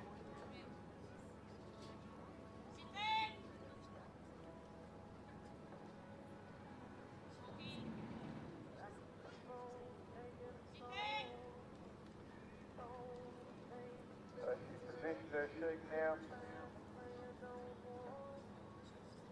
So competitors have to walk as straight a line as possible, or a straight line, between each obstacle.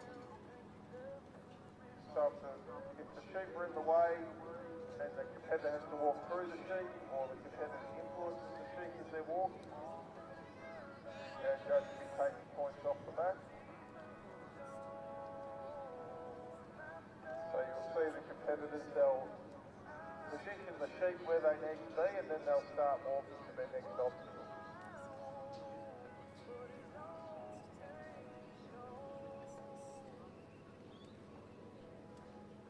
So she's going to try and, for maximum points, she's going to try and work these sheep up into this fourth pen without any breaking effort. So we've just got to keep enough pressure on to get these sheep to move.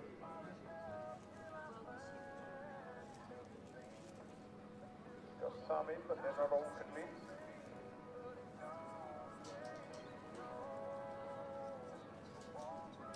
Got to go around and get that one back in. And a few of us mates decide they'd rather be out.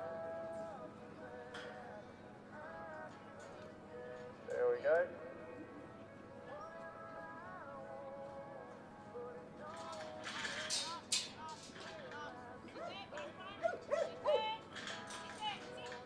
See these fantastic yards we're working in this weekend. They're supplied to us by Red River. Red River have come on board and donated these yards and the yards out the back. So these are the semi-permanent variety. You can put them up and take them down as you please. They do semi-permanent, they do permanent yards.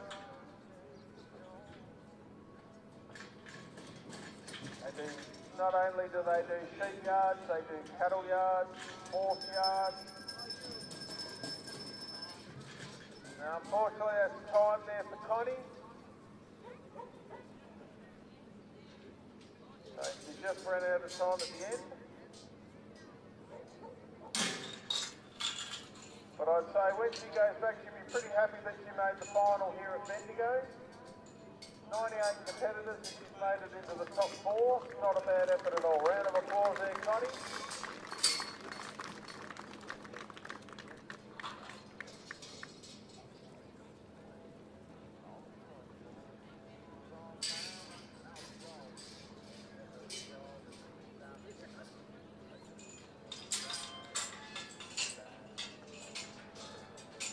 Now we go from the young up-and-comer to the old campaigner, Joe Spicer.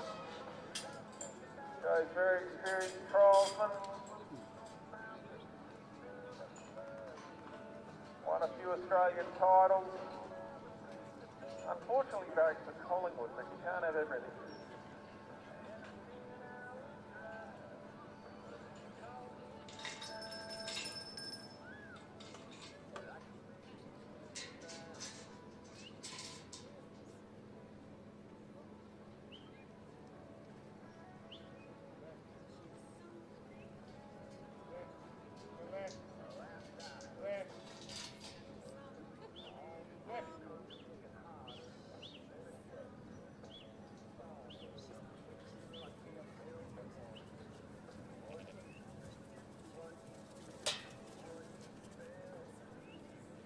Dog's quick on its feet, covering those brakes when the sheep challenges.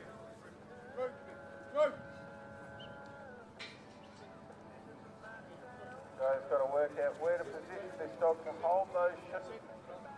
Get off. Can't influence the sheep himself, the dog's got to hold these sheep.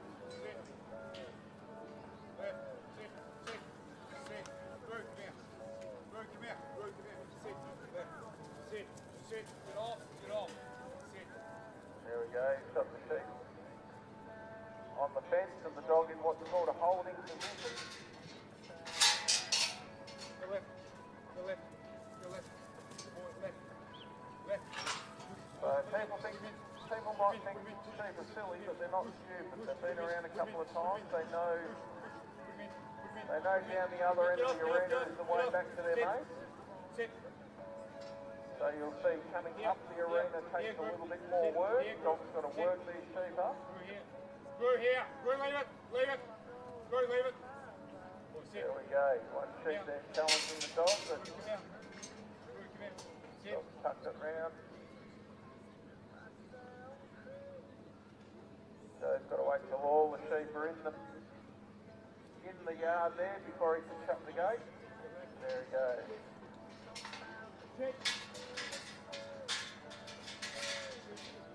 You'll see when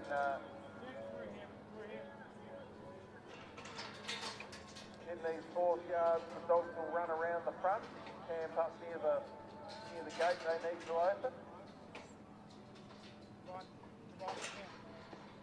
Call that clearing the gate. It's very hard to open a gate when you've got sheep stacked all over it, so Through here.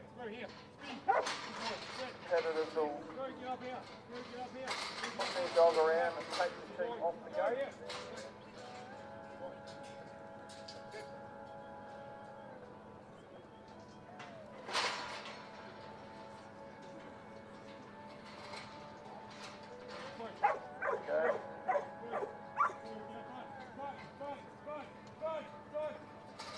Okay, setting his dog up the front.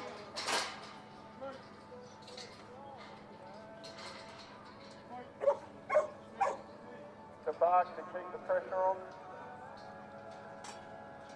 So Judge wants them in there nice and firm, not very high, not stacked on top of each other. Just a nice amount of pressure that if you wanted to do something with those sheep, you could handle them safely. They're only in there for a few seconds and then they're let out again.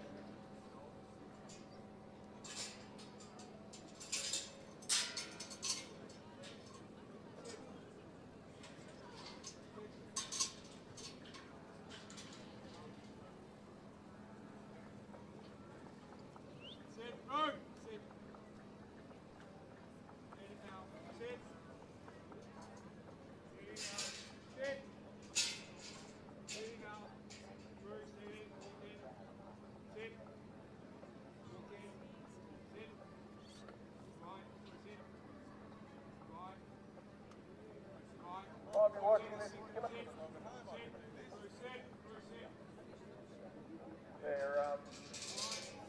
These trials are brought to you by the Victorian Yard Utility and Farm Dog Association. You're watching these people out here and thinking this is something you wouldn't mind having a crack at. Get on to the Victorian Yard Utility Farm Dog Association. You can, there's people all over the state. You can find people run various dog schools, training days.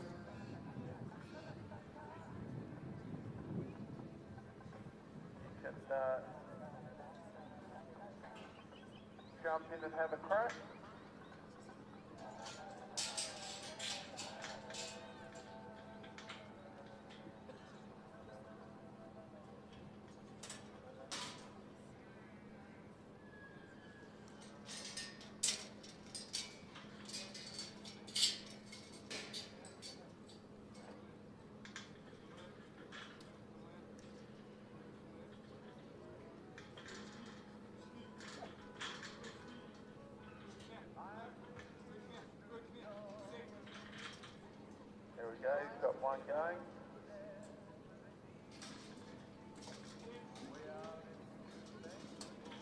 The dog's putting enough pressure, it's just sitting at the back of the yard there, it's putting enough pressure on to keep the sheep flowing without being up their tailpipe.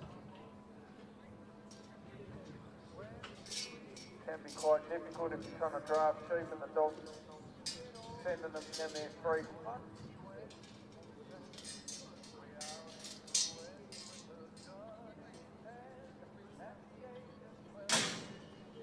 Yeah, if you're coming up with these things and think you'd be interested, make sure you contact have a look. People will be only too happy to give you a hand, give you a start. It's not rocket surgery.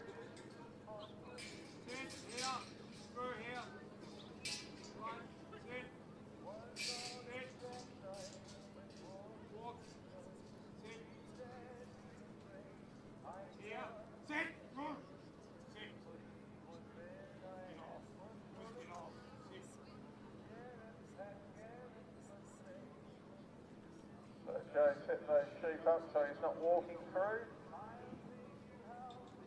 Sheep haven't moved as he's gone past, he hasn't influenced the sheep at all. See, they know where home is. There we go, round of applause, Bendigo, Joe Slicer and Joe Setter.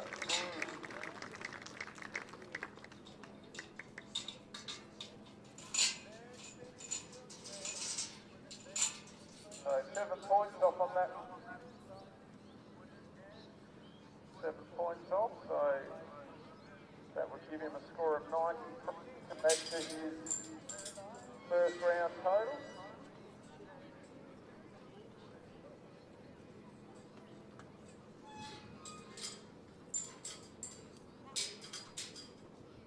And here's Rebecca Bruce for their second dog in the novice final.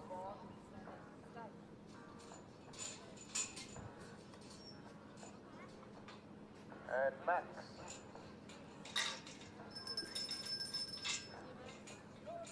Righto, so out of... Oops, this is our last run in the novice final. Unless we advertise the first, of course.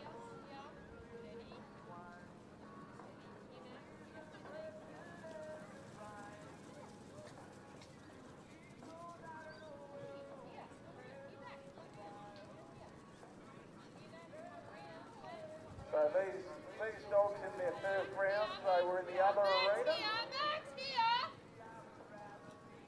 So this is new to these dogs, they haven't seen this arena.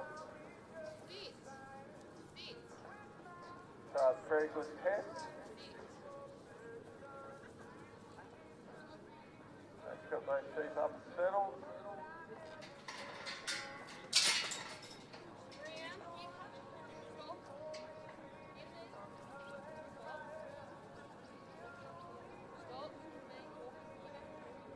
Got all their heads pointing in the one direction and up and in they go. Easy as that.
So following this is our last run in our Carrawara Pastoral Novice, the Bendigo 2026. Following this, we're going to roll straight into our championship final. So, there's no judges talk. Judge just wants to go straight into the championship final. So, championship final order is Dale Thompson and Rip, Joe Spicer and Clue, Bree Cudmore and Clue, Marcus Campbell and Fella, Dale Thompson and Clay, and Bree and Slim. So if you guys can be ready. I know the sun's out at Bendigo, you can get a little snoozy in the sun, but we're going straight into it. So I can see Tom over there, hopefully he's got his dog. There he goes. Tomo, give me a thumbs up if you can hear me. No? Yes? No? You got your hearing aid on?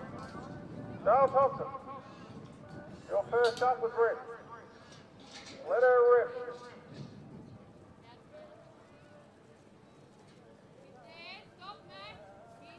Next after Dale will be Joe Spicer and Clue, and Bree and Blue. You guys can be ready, we're going straight into the final. And fourth with Rick.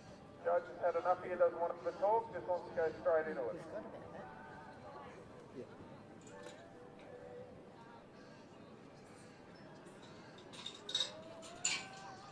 There we go, ladies and gentlemen, 98 dogs and 4 in the final.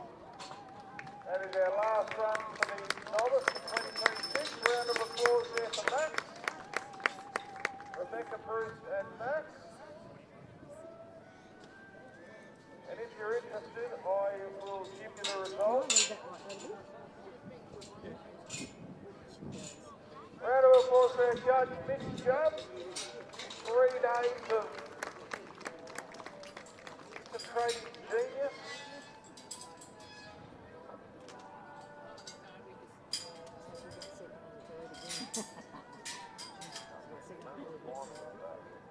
Righto. First place.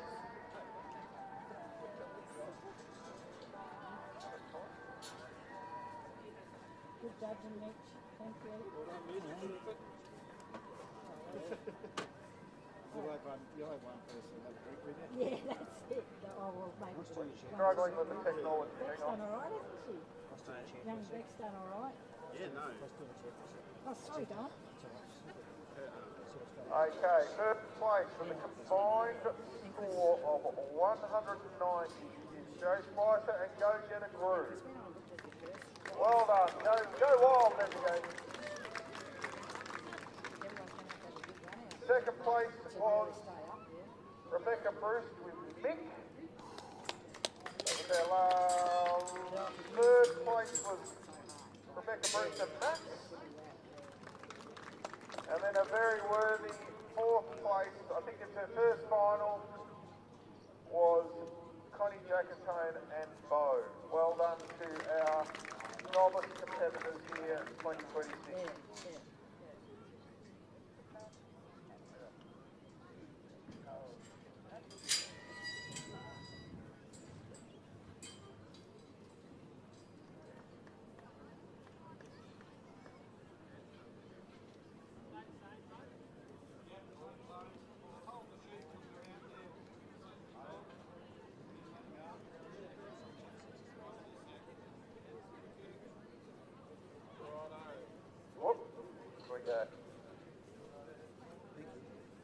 So this is what everyone's come here for today.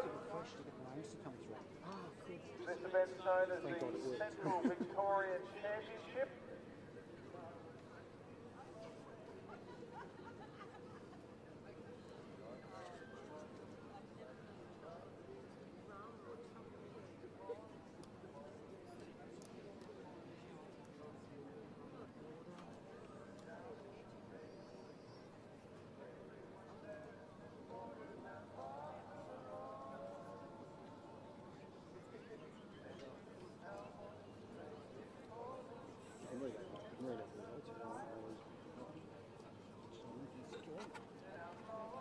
We're waiting for the competitors to come down with their dogs for the top 6 championship.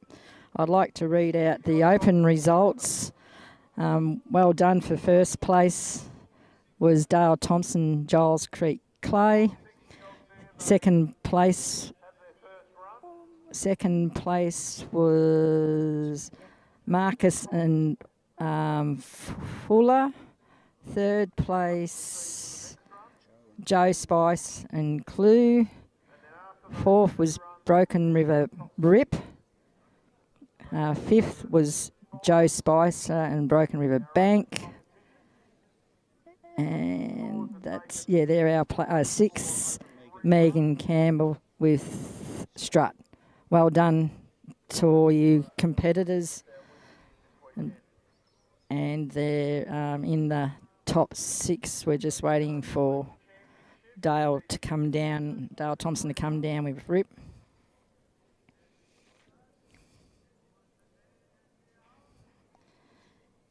Yeah, so it'll be Dale Thompson, Broken River Rip, Joe Spicer, Go Get a Clue, Bree Cudamore with Vera Blue.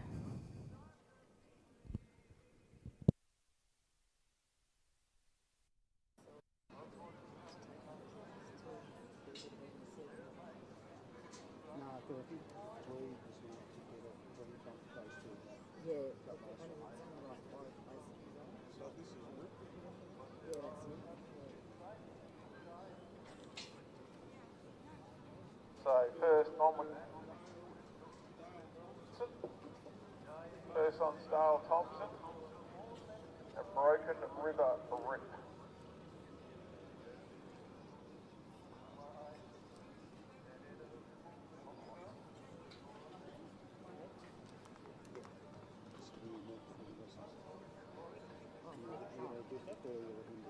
See Tomo take his gumboots off today.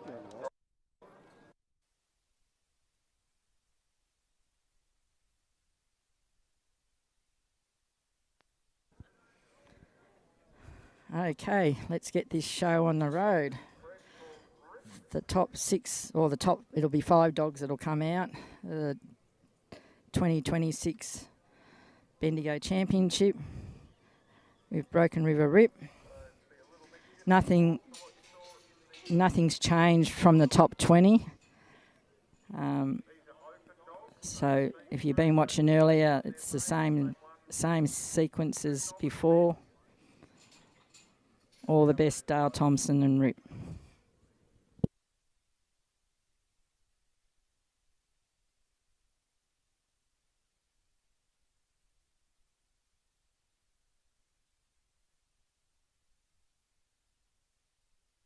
There's a little bit more expected of these dogs.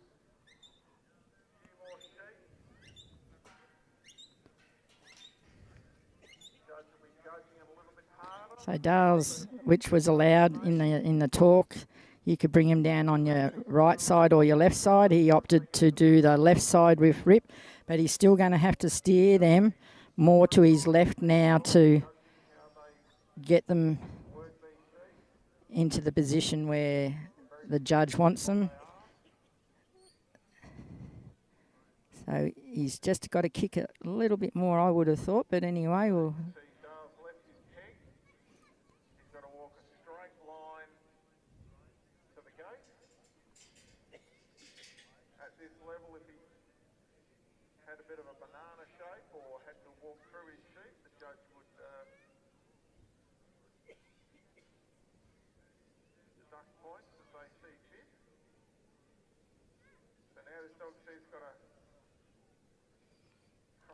Just got to try and get these sheep settled.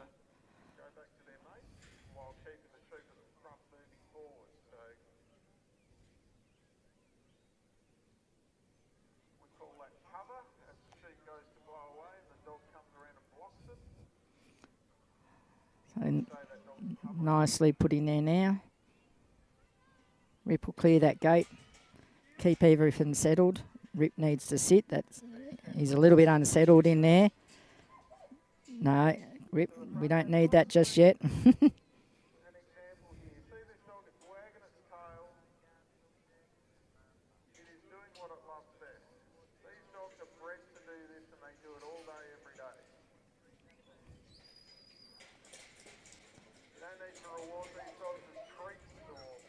So Dale going to Rip Rip should have probably gone up a little bit more because now he's going to have to load. Those sheep have got to go right up to that gate.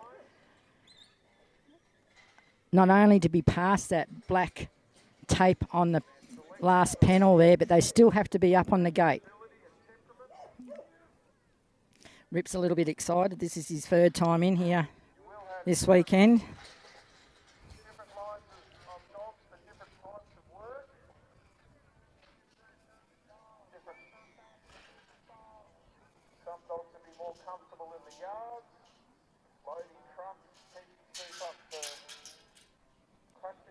Unload this force. Dale get them on their right-hand side. Once again, they've got to be past that blue sign up there, the Victorian Yard Dog Association sign. Needs to kick him a little bit more. He might be a little bit on those panels a little bit because the judge did want him off those panels, probably a little bit more than that. I think Dale will just keep going, keeping that flow going as much as he can with Rip because he's a little bit unsettled.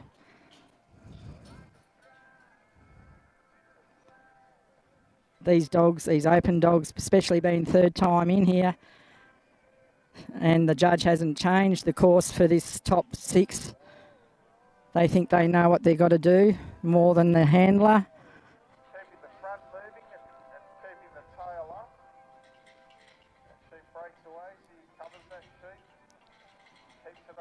He's covering well.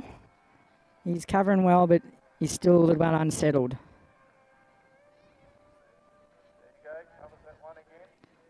Getting past this line. All the sheep's feet have to be past that line of the gate.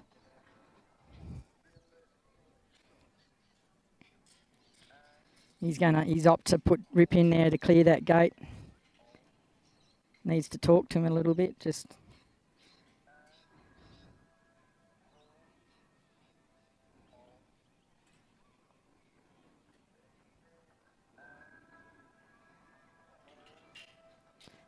Yeah. Dale did take his eyes off him there a little bit, but he hasn't sort of done too much harm there, although they've turned here a little bit. Rip's going to have to try and find that leader there now, again.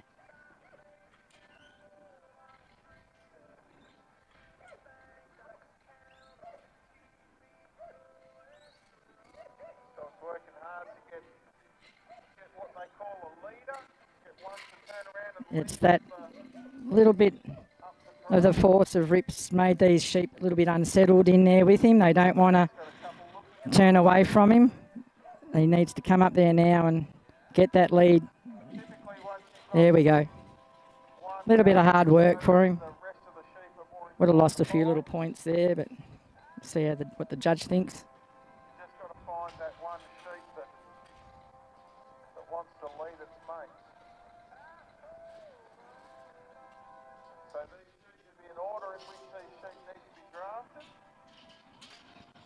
They don't even want to be in that yard with Rip. Make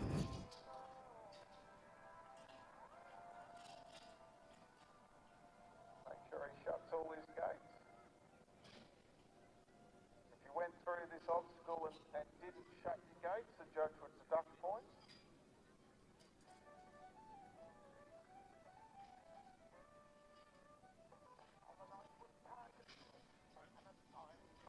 You need to leave your gates as you found them. You don't want the next person to come through and the gate should be shut. It's been left over. Got it loaded really easily there. Dale's just trying to shut him down a little bit just to quieten him off a bit. He doesn't need all that force in there. There's only 5 sheep going up into that trailer today. They've been going on and off really easily without too much. They don't need that lot of force on them.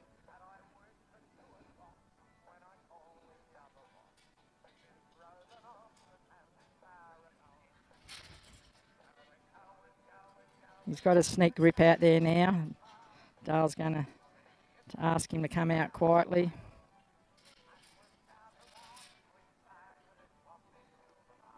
Put him on the over command, or our over command. Get him on that right side of Dale. have it clear to the put away. A clear path there. Keep a straight line. The judge is right on walking straight lines today. Across so he can walk a nice straight line. Judge is standing behind him to make sure his gun barrel straight.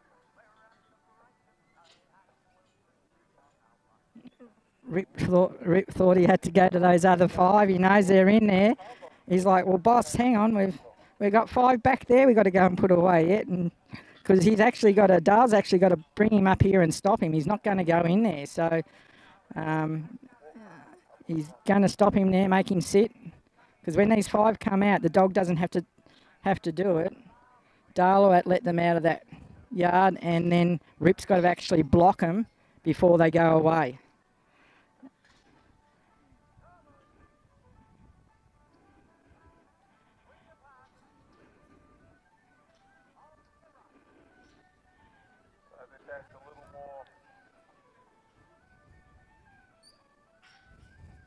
Normally would be wanting to go in there and move those sheep out. So just a little bit more challenging is to sit the dog out. So now Dale can't leave those sheep and the dog up there too long. They're now got to really virtually sort of come with. He'll block them up there again now because he doesn't want them coming on the gate either, and they can't come on top of Dale. They've still got to be on that right-hand side by the time they go to the put away. There we go. Well done, Dale, Thompson, and Broken River Rip.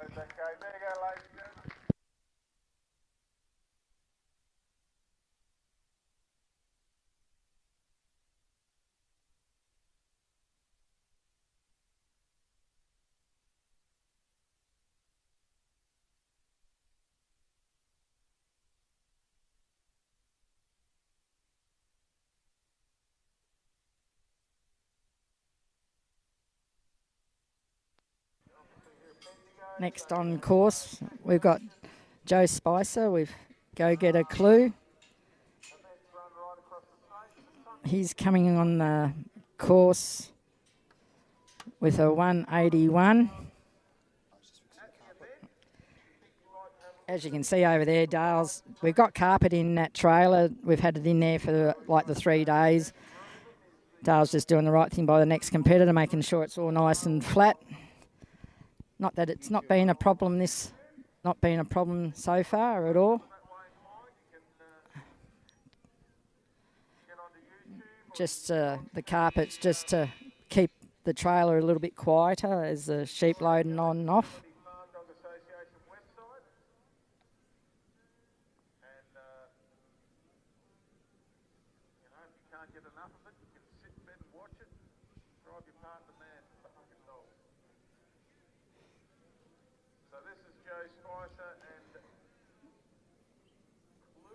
So Dale's 3rd round score, he came out with an 86. The total score was a 264.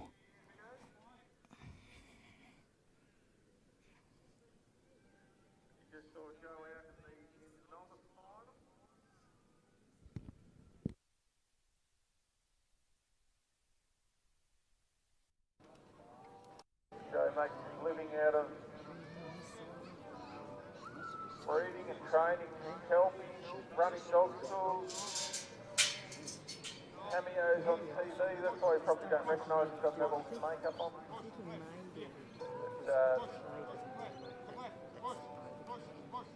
Then on the weekend he brings his dogs out and competes here at Bendigo at the trials.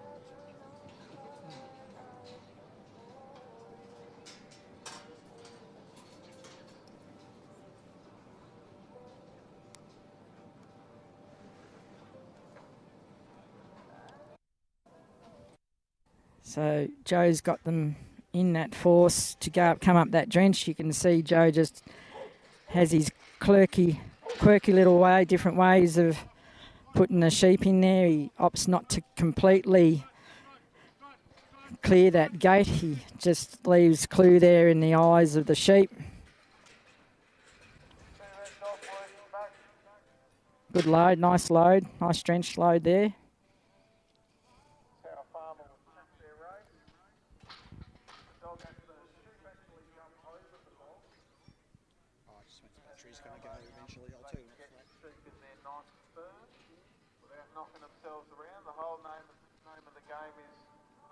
Do this as effectively and as stress-free as possible. And you can see those sheep, they were packed in that drench race. They could have been drenched or tagged or vaccinated. Very little fuss, very little worry. So he's unloading. Let the sheep out. Get those sheep on his right-hand side. So these dogs are invaluable. Can I just get you in this? There you go. He'll still work the dog around a bit to get them past that sign and in the position that he wants him to. Nice spot, good spot there. That's about where he wants them, where the judge wants them. Hard enough to get them off the phone. You don't ever see a kelpie on Snapchat.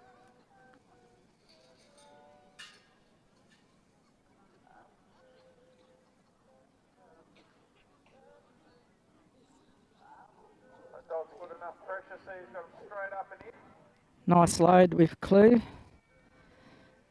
Clue's not a young dog either. I reckon he'd be about rising 11 now. Clue, he'd be one of the oldest ones here. The others are like Jake, Bank, Sheba and Tex and Bo. They're 10, but Clue would be, I think he'd be 11 or rising 11.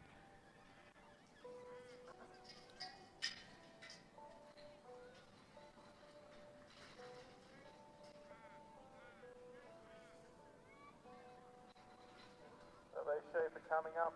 Got the 5. You can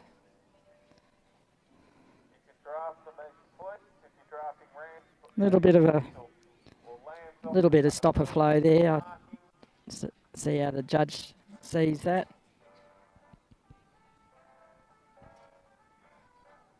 You can see this dog. It's going around. It's getting all its work done. It's not knocking the sheep around. This dog can do this all day quite comfortably.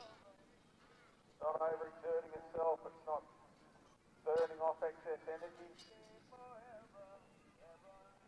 He's just quietly poking around, going about his work, letting Joe get through the obstacles.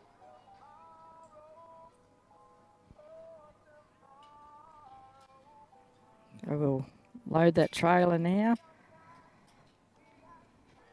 Pop the dog around there and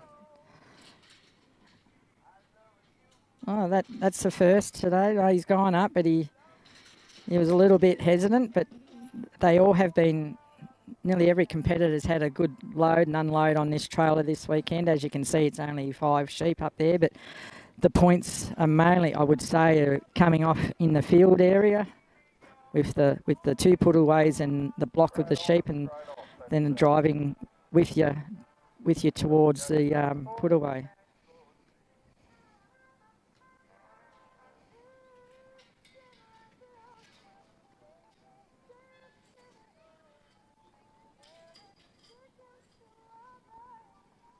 You'll pop Clue out of there gently, send him on the command to put him on the right side.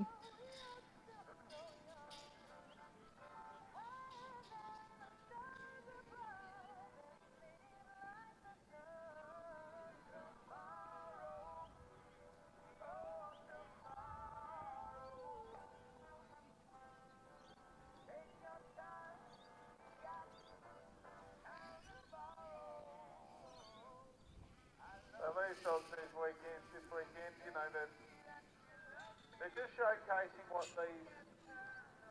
these dogs Put this 10 away. See if Clue says, well, come on, we've got to go and get these other 5. He's pretty he's pretty placid there. He's like, oh yeah, okay, let's go. Going to prop him that distance. But this is all stuff that these dogs are bred for.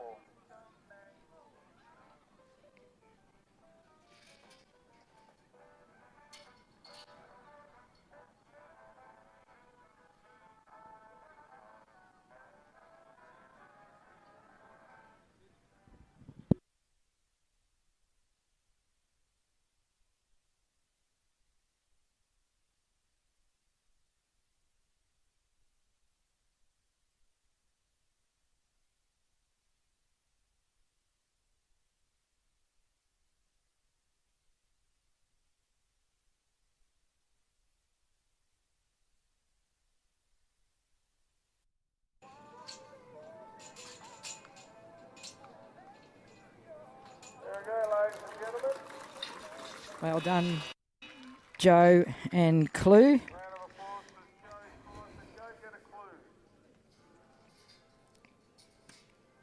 We'll have the scores for Joe and Clue very shortly. Well, that to me, if I'm right, 3 off 100 is 97. That would be our highest score for single score for the weekend in the Open. That gives Joe a score of 278. Well done, Joe and Clue.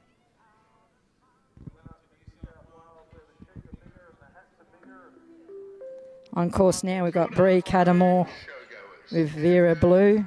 Apologies to the dogs on the oval. Just a very, very quick announcement to let you know that at the Bendigo Festival Land Pavilion.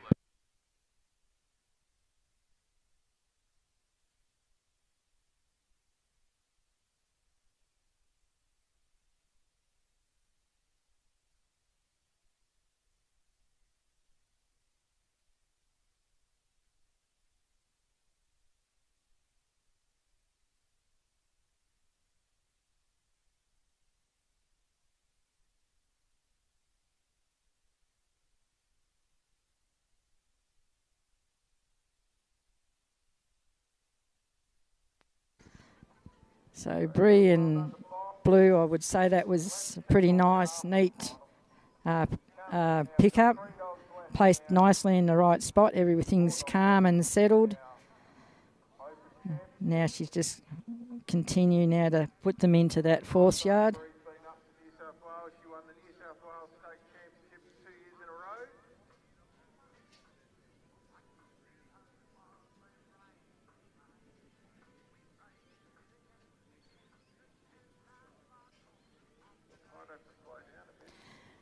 Bree being into these big final championships and finals is nothing very unusual for this young woman to be in. She's won a hell of a lot and been in a lot of finals, but this time she's carrying a little bit of an extra little there. She's due to have a baby in November. But she's still putting in a really great effort this weekend.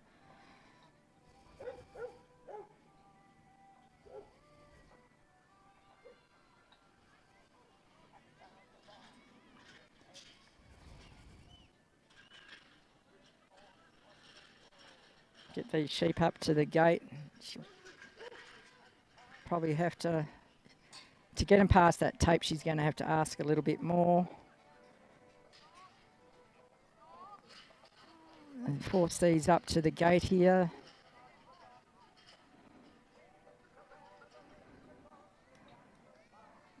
That last sheep turned the other way, and he's like, I'm not going to turn away from you.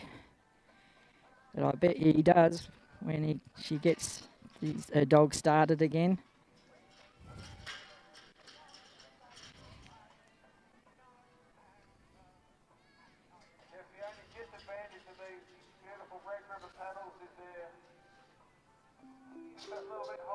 Good afternoon, ladies and gentlemen. Everyone have to check you've got your phone on you. If it's missing, come to the sheep show Bree will come around and unload these sheep now.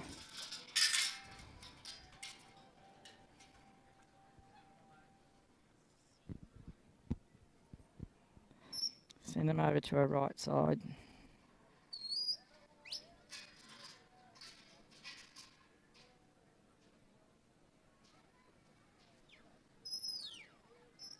I would say that's a pretty nice position to have a sheep in.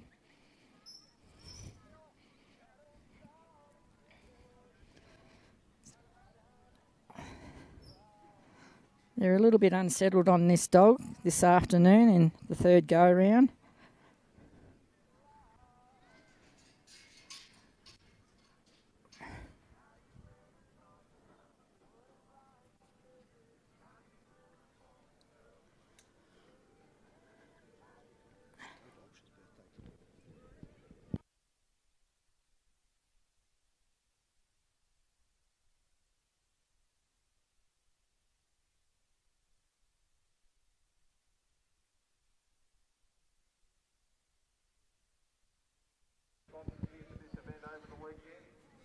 Yeah, so I just remembered too, and been reminded. It's one of our conveners of this show this year is David Welsh's birthday. So happy birthday to you, Dave. Holly, would you like to say happy birthday to your dad?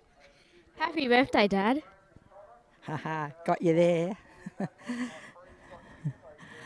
That'll be on.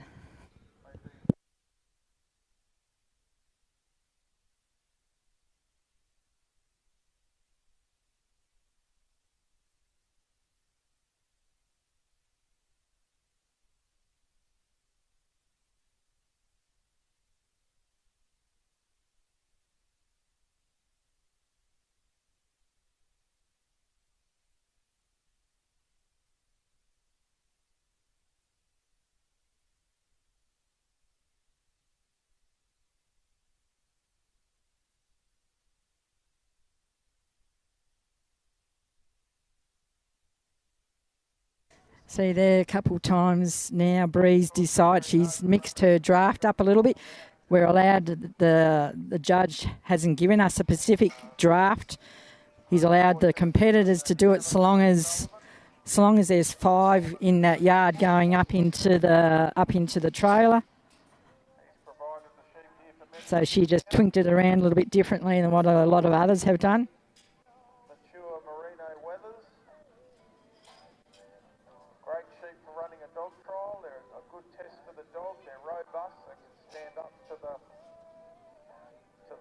Activity. So thank you very much to O'Sullivan's Transport.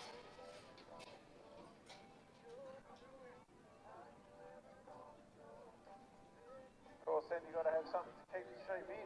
So thank you to Red River Stockyards. They provided both the yards that we've got here today, the maiden, novice arena and the open, and all the yards out the back.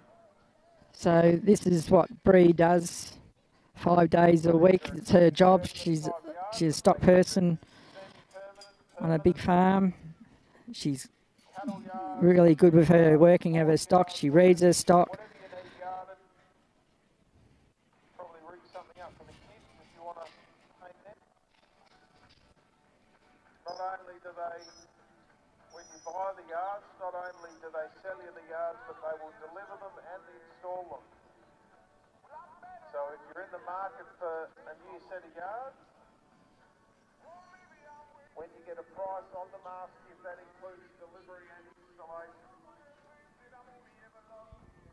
So a big thank you to Red River Stockyard.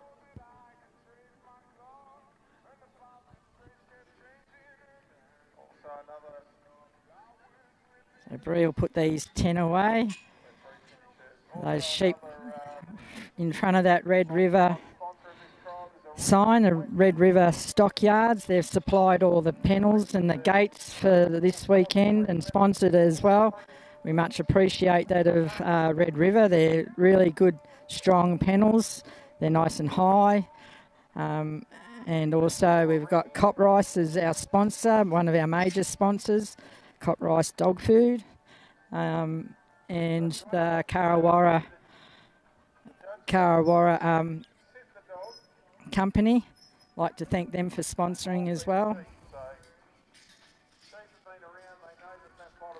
So she's got these sheep blocked up.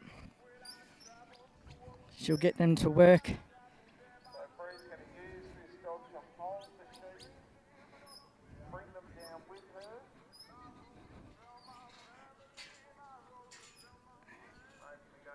And put away. Well done, Bree. Well done, Bree and Blue.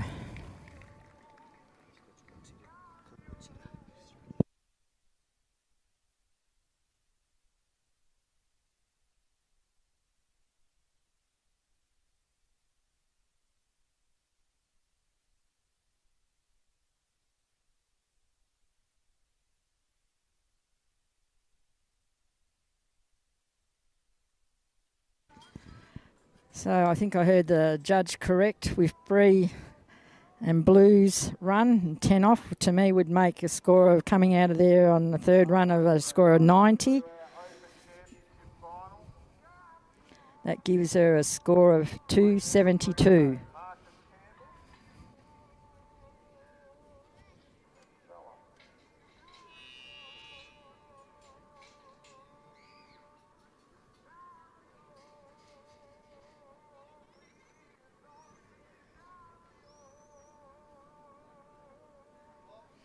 On course there now, we've got Marcus Campbell of Fuller. His 2 scores coming into the third go around. He's coming in on a 182.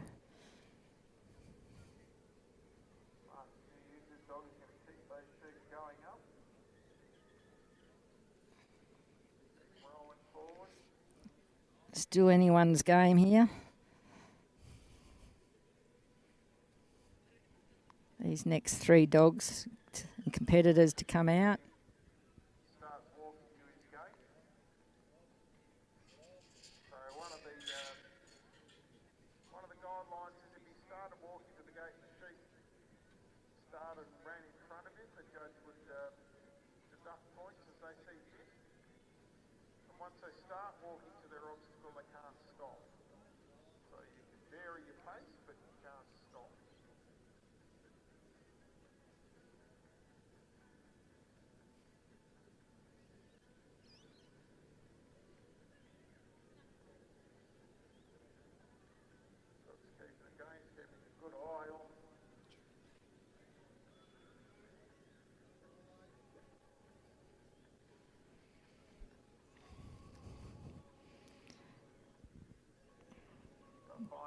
Poke these sheep in here nicely, just trying to sort out who's going to go around in there first. What sheep?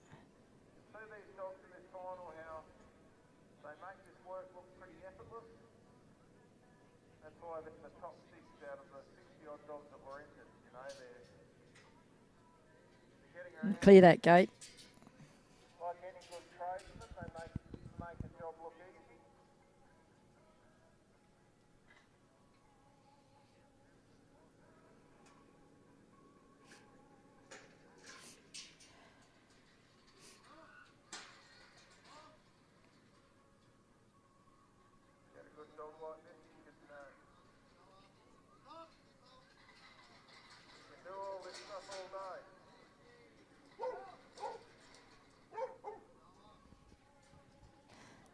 Little tail force, he's backing to get this loaded a little bit more. Sheep up on the gate, past that black tape.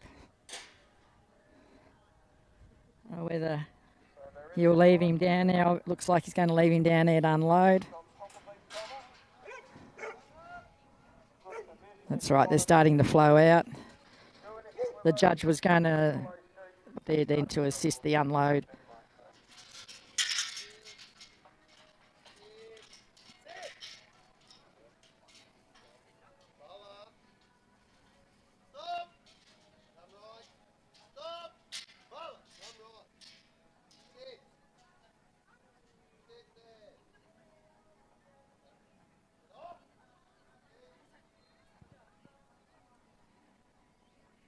Got him sitting there quietly.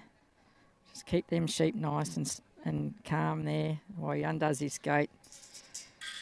Get his gate open and then start the flow again. Put him in the force of the draft.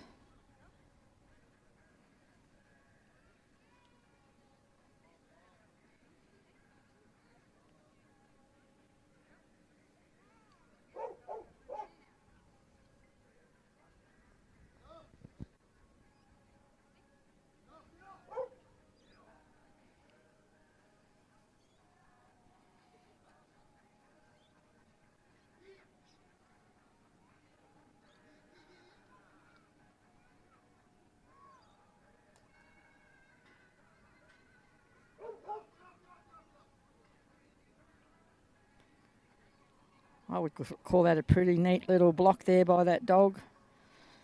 They're sort of really not wanting to come off as easy as some of the other dogs. They go trying another one. Still just a little bit more to get that leg across that line. He's done that.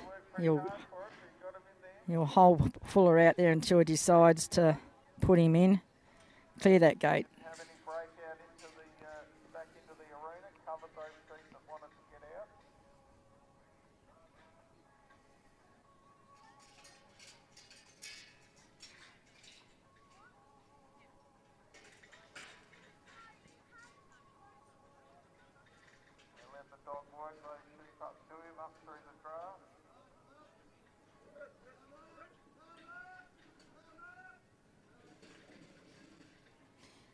Just had to ask a little bit more for his dogs.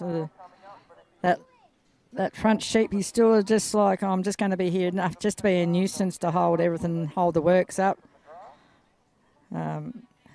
He's got his 5 in there, has he? I think. Yes. He'll put Fuller in that yard. Get that gate shut. These sheep are pretty springy in there. They need to keep that dog settled on that gate. Keep him settled there until Marcus is ready to come around and open it for him to put those sheep up onto the trailer.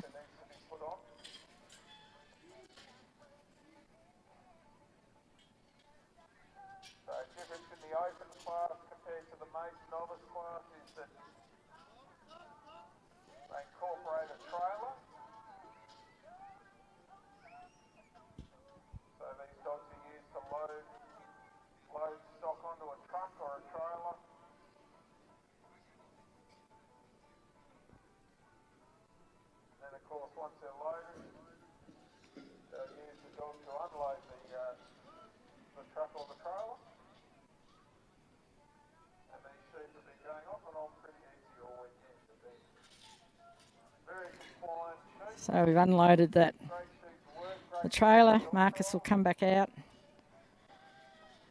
shut his man gate, let Fuller out to put these 10 away.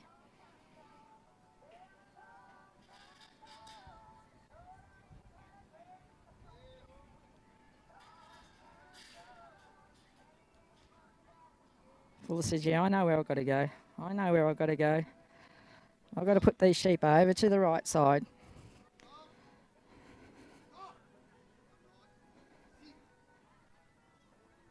Yeah, just pressing on that gate a little bit, just a little bit more there on that put away gate. So then it becomes a case of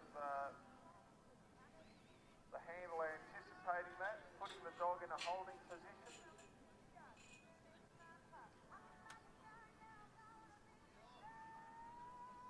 That's the 10 away. Marcus will shut that gate.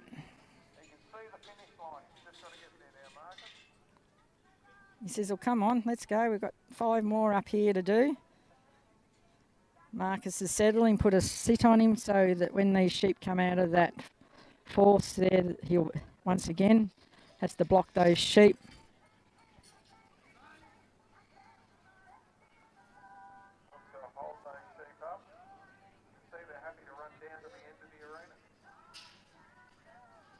Got them blocked up there.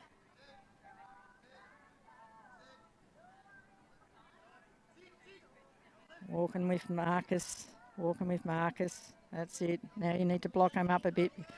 Little bit untidy there, but these sheep know that they've been put away there a number of times this weekend. But well done to Marcus and Fuller.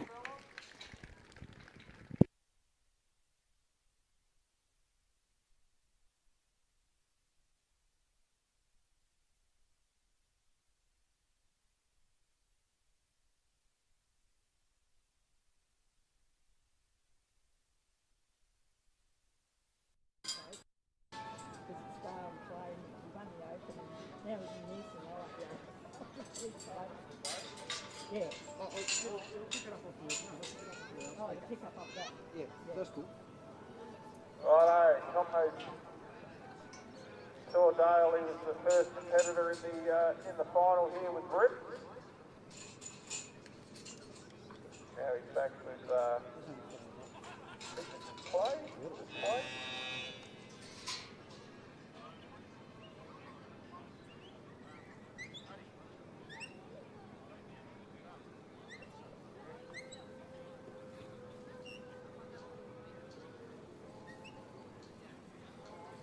Dog here is a pretty accomplished trial dog. He's won his fair share of championships around and about. Safe to say it's not their first rodeo. Won the 8th here. Now he's competing in the championship. Where I'm sitting, hold these sheep a straight line from his peak to the gate.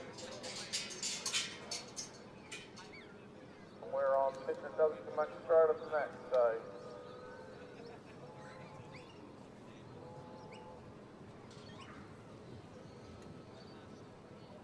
Got all these sheep pointing in the right direction. Oops, one there challenged the dog and he turned his head and put it back.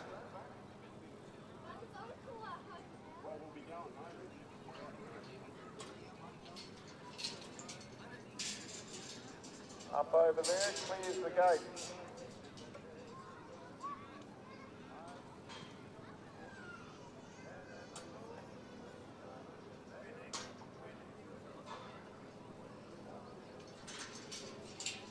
So you've got to get their heads pointing in the right direction, get one to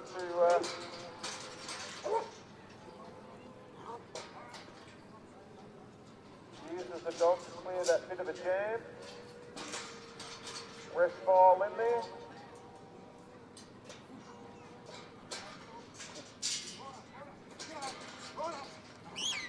So just using him to pack that drink trace, have it nice and firm. Lead sheep are right at the front gate, that's right where the judges asked for them to be. All facing in the right direction, you can just open the gate and make it file out.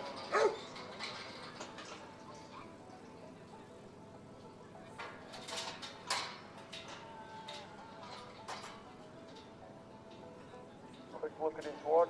Remember these competitors, there's a time limit to get around this course. I'd imagine he's going pretty good for time. He's had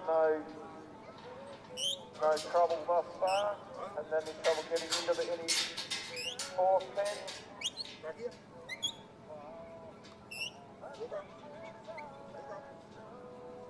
Positioning his sheep. So being a final of the Open Championship, judge will be more particular in what they ask for. Just a little bit more technical with these. Sheep put in a certain spot.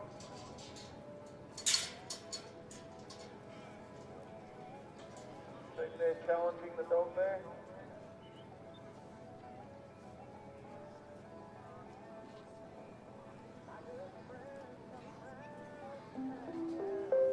Good afternoon, ladies and gentlemen. If you are the owner of a Honda CRV white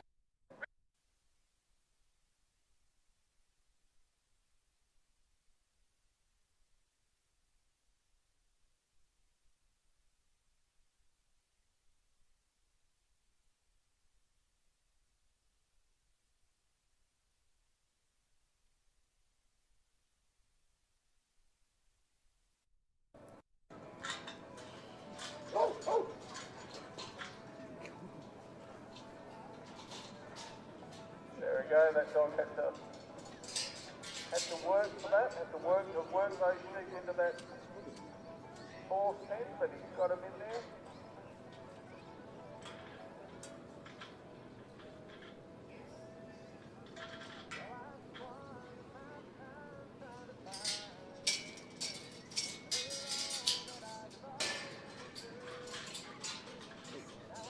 So he's keen to get around, get on with it.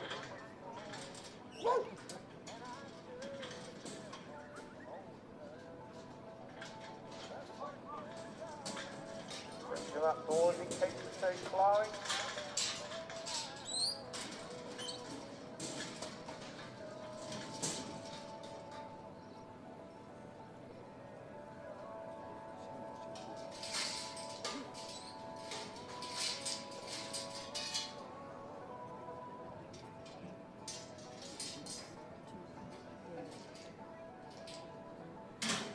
So there's 8 or 9 minutes to get around this floor. Clay looks like he wants to do his 5. Get the job done.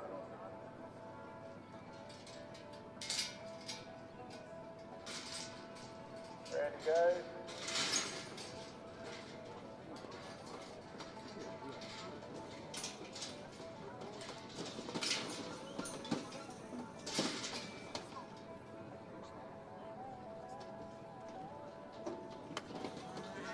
You can see how handy these dogs would be. Loading a truck or a trailer, you're taking your sheep, you're moving them somewhere. Just send him up there and unload your trailer, saves you getting in there and pushing around through sheep, trying to turn sheep around. You just send your dog up there, dog will work those sheep around and unload his truck or trailer, whatever he's using.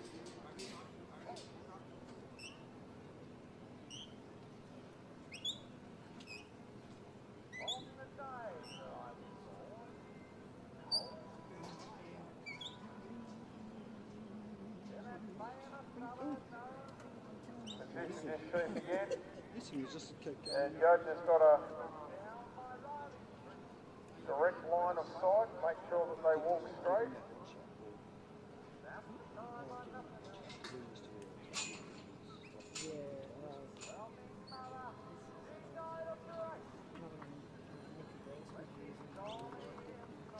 Got them, he's almost there. Checks his watch, I reckon he'd be pretty good for time.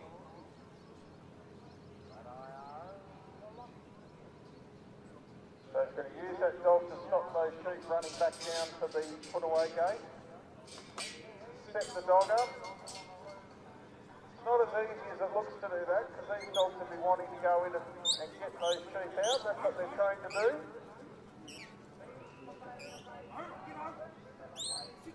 Got to hold those sheep up. So it is something a little different, something these dogs probably aren't as used to.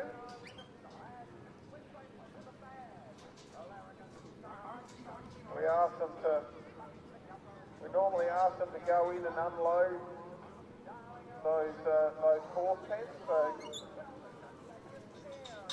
sheep are being a little unruly. There we go, put them away, well done.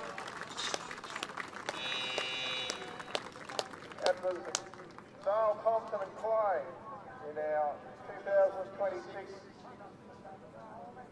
Open Championship. So all comes down to this one now. This is our last run. Our last run for 2026.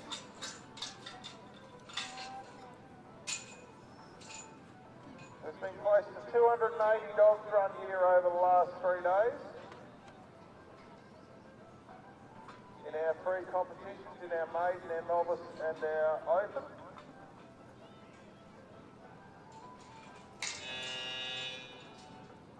So probably close to some 300 runs.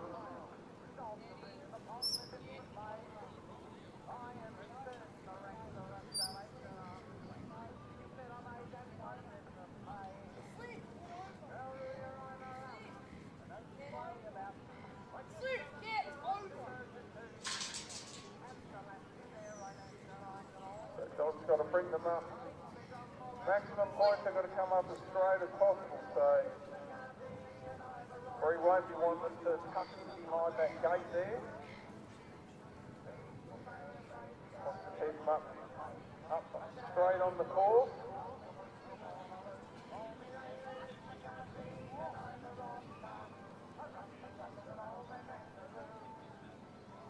Yeah, she's got to look to make sure she's got a straight run from her peg to the left of the gate. Puts the dog in the spot. So sheep settled.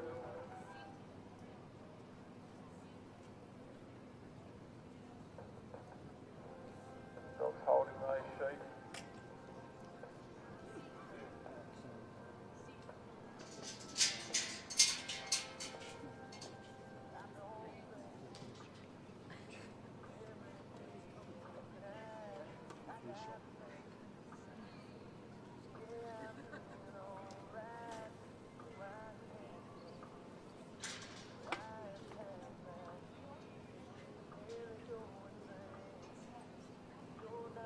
Half an in easy as that.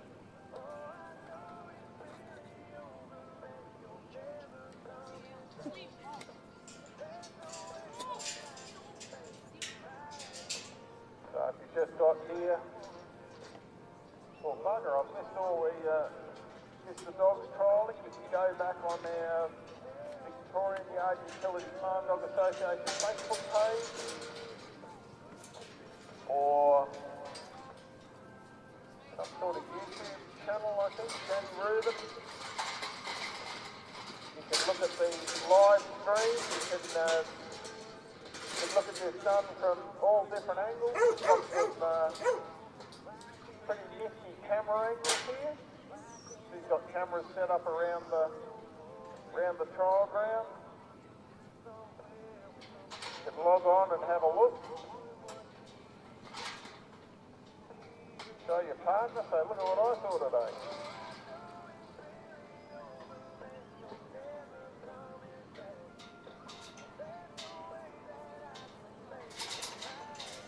Thinking it might be something you'd like to get into, you can have a look and get a feel for how it's done.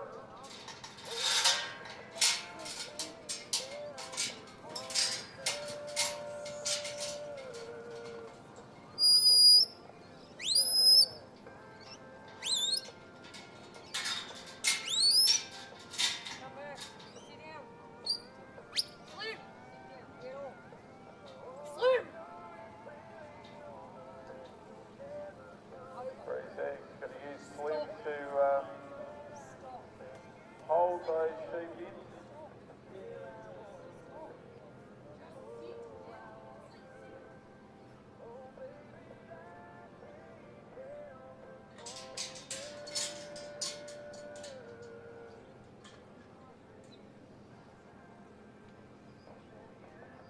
Got all the sheep pointing in the right direction, just has to convince them to go up into that yard.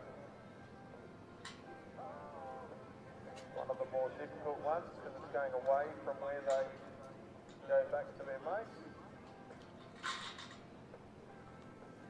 Others will see the sheep trying to break out. They don't really want to go in there. The dog's covering them, turning their heads around, pointing them back in. Dog's using a bit of bark, a bit of force.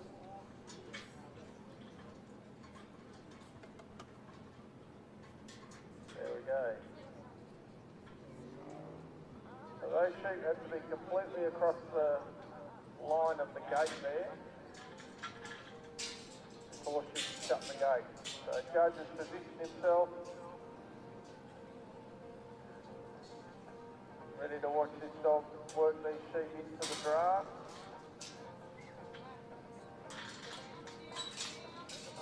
At this level, you're wanting your dogs to work those sheep around. You don't want them to be too rough. You don't want any unnecessary biting.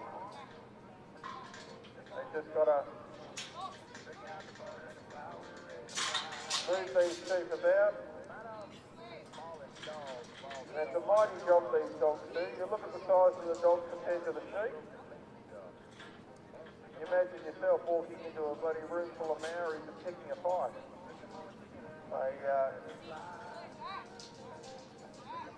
They've got to use a bit of, they're bred to have a bit of sense, a bit of stock sense, a bit of feel. They've got to work out how they're going to move these sheep, and often they do it a lot better than the handlers.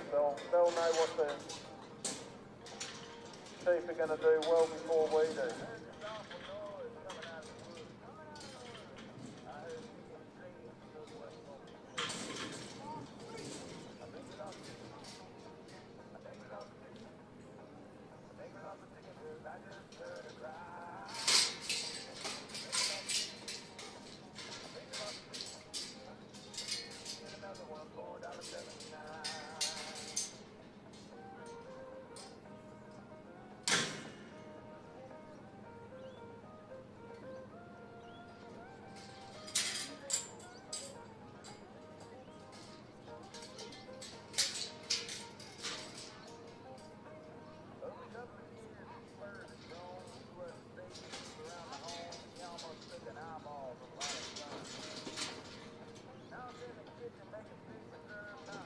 Up and over.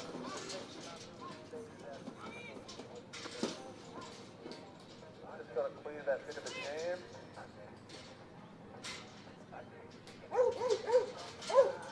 we go.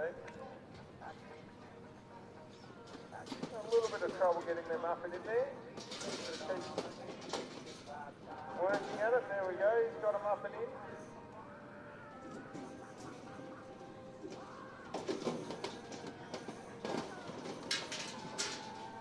So being able to use the dog to do that is a fantastic tool. Not getting bullied around by sheep, get food flung up in your face. Dog's in there, work those sheep around.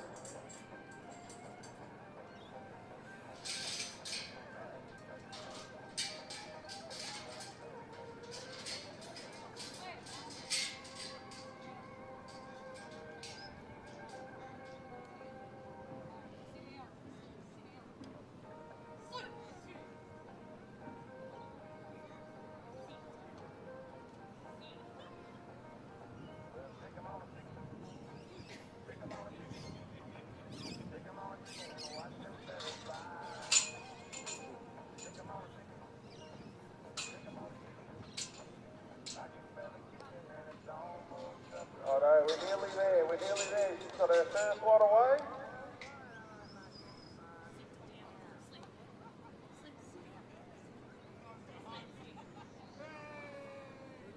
Dog didn't quite have his ears on. There he sits.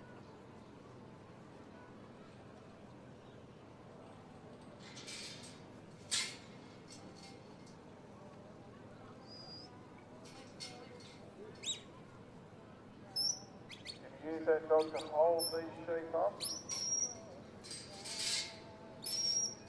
At this level, the judges ask for fairly specific tasks, so you'll be looking at executed properly.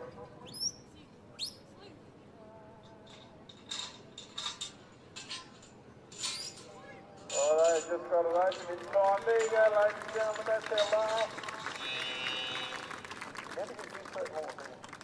Last competitor. For 2026, well done to Bree.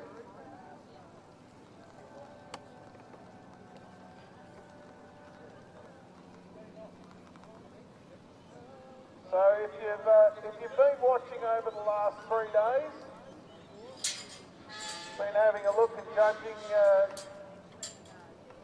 we'll be running the presentation for this in 10 minutes. So if you want to hang around and see who came away with the points, make sure you hang around. 10 minutes we'll be having our presentation.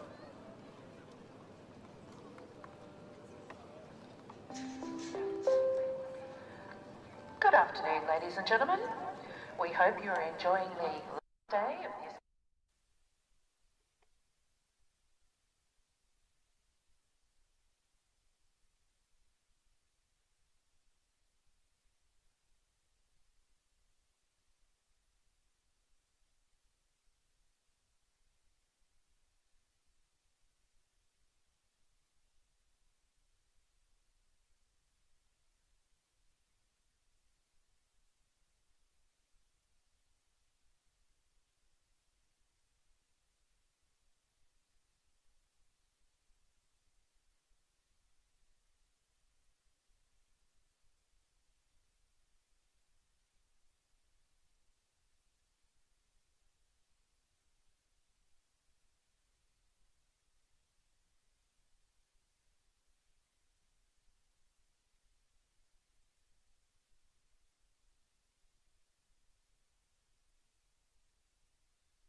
Could come over.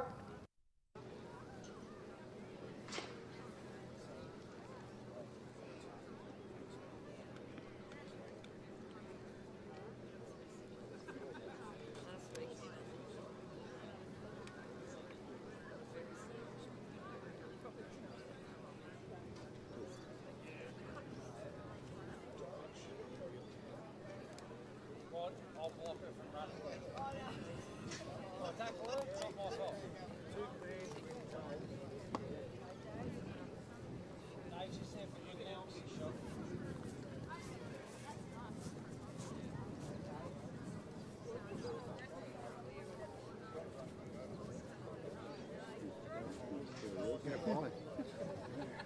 Go Pies.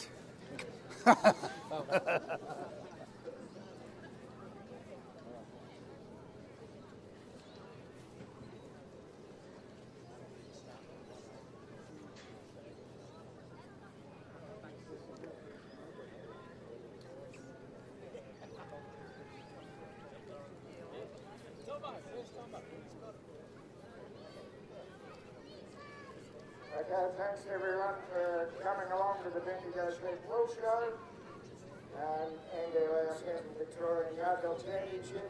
It's always the major attraction here at the show.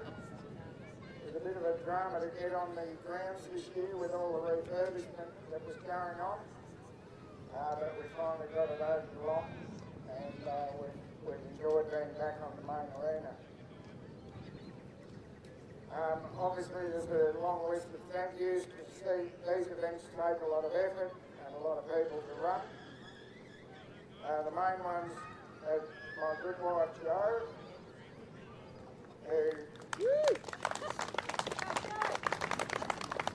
sits on that timer 3 days in a row. But it's more than that, it's always the support at home. She helps me with the draw. And all the administration side of things as well, and always been a great support. And then there's Dave, who everyone knows, Dave's my right hand and my left hand. Without Dave here, I wouldn't be doing this trial, and he tells me the same thing about that. So we make a good team. So thanks, Dave.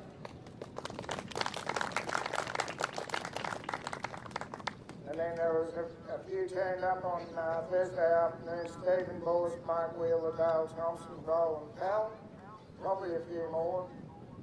Just to finish off, hanging signs, putting the back wall up, all that sort of stuff takes a lot of time. And then through the trial, the 3 days, all the people that have helped out the back of the yard, I don't think I've let a sheep out this year, which I'm very grateful for. So thank you to all our members and helpers that just on their own volition went out there and kept the sheep coming and mixed it, and you can meet and have a chat and have a bit of fun out the back. So thank you all the members and supporters for that. As mentioned, our timekeepers, it's not the most stimulating job. Now we do it on iPads. But Dave and Jo have done it pretty much the whole weekend. Our judges, there's always a big job here at Bendigo. So we've had Darren McAinch, commonly known as Coach, and Mitch. So if those 2 blokes come up, thanks very much for the effort.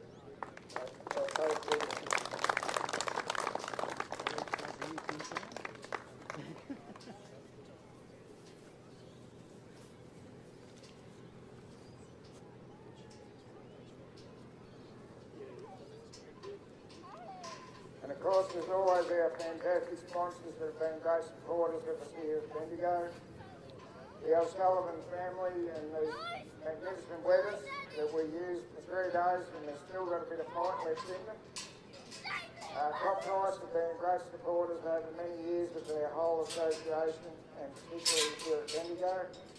Tarrawara Pastoral have been supporting us for the last 4 or 5 years. Red River Stockyards for these great sheep yards. Jesse Tilburn from the Tilburn Welding. Aringi Weather Gear and RB Sellers. We thank them very much for their assistance and support.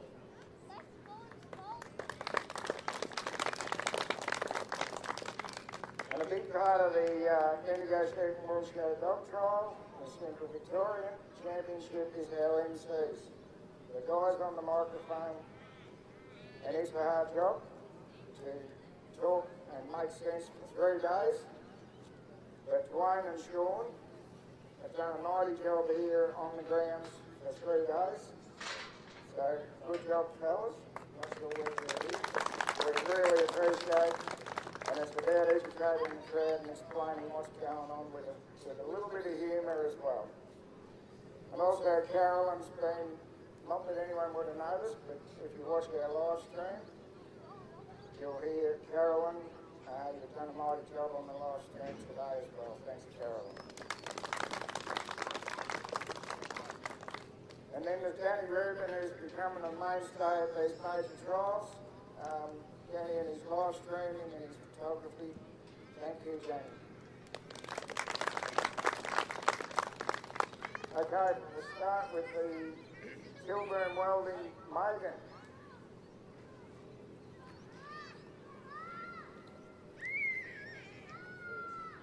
Fourth place, Dale Thompson with Mo.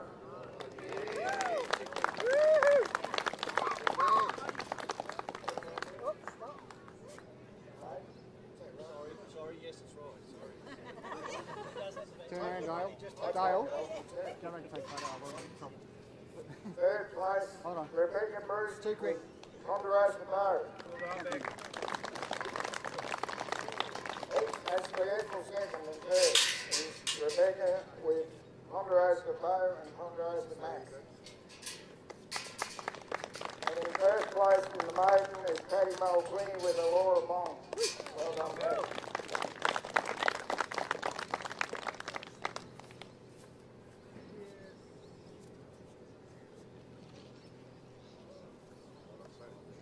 Two New South Welshmen have come and snared the prizes here. A novice, fourth place. Yeah,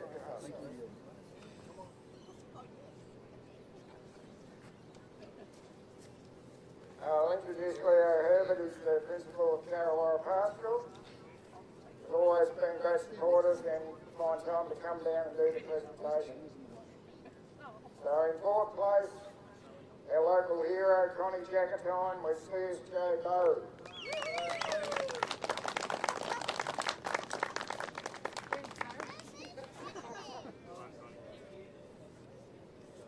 Third place, that name again, Rebecca Bruce with Ponderosa Max.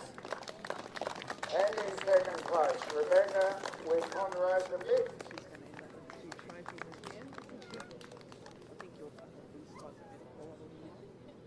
And first place in the Carrawara Pastoral Novice is Joe Spicer with Go Get a Groove.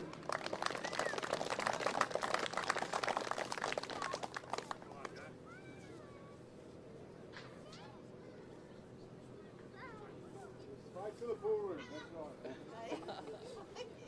I know, Joe.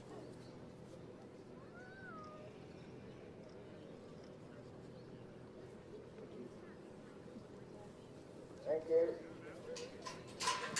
We'll go on to the Red River Stockyards Improver. Fourth place, our Association President Roland Powell with Thunderbirdy Casey.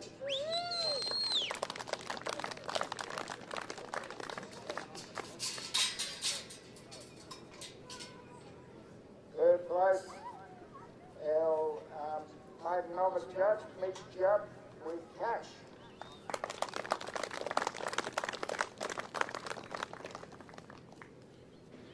Second place is Marcus Campbell with Duffy. Is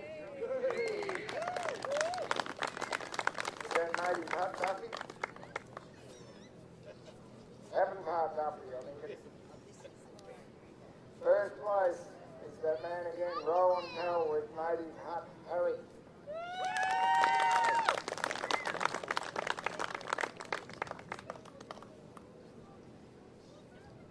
Okay, we'll move on to the Copra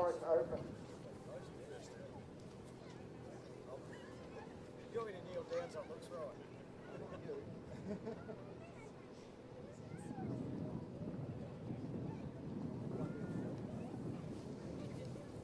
Upright open in 6th place. Joe Spicer with Broken River Bank.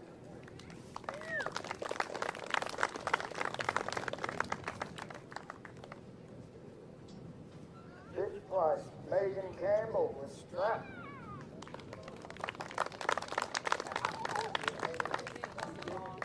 Megan's gone.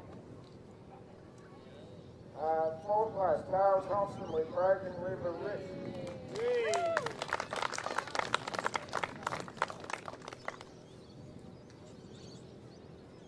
3rd place, Joe Spicer with Go Get a Clue.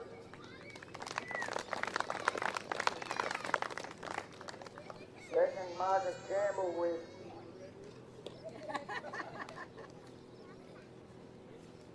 Fuller.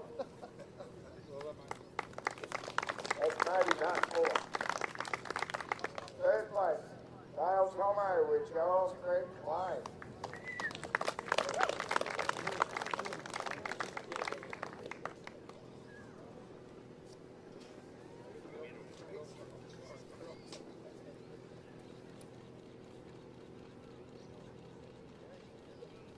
'Kay, the O'Sullivan's Transport Central Victorian Yardbell Championship. In 6th place, we have Bree Cudmore with Deer Slim.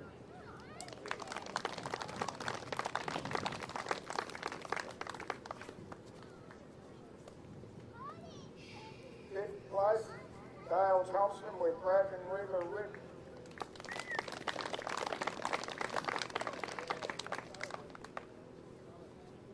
4th place, Bree again with Sierra Blue. 3rd place, Dale Thompson with Giles Creek Clay.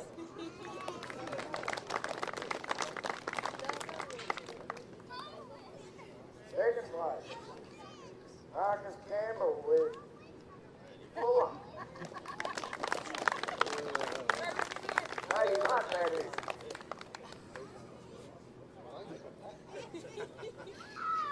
3rd place, Joe Spicer with Go Get a Clue.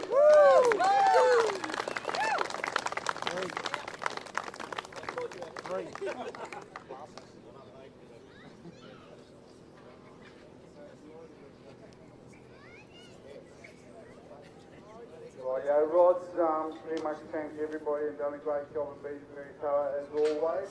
Probably the people I want to thank the most are the competitors for their great sportsmanship and all of you for coming along, and the Big Joe Shooting Wall for making it happen on the oval. We nearly had to be up the back, but they made it work, so thank you for working with us there. And I'm sure next year we're going to have about 5 or 6 grandstands out front if anyone's listening. Yep. So thank you all for your time.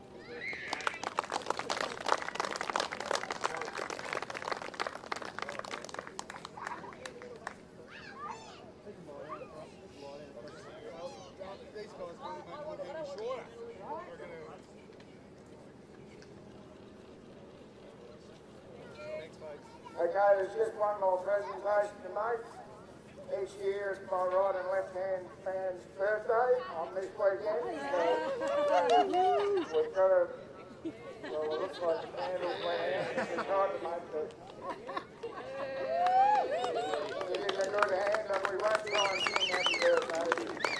That's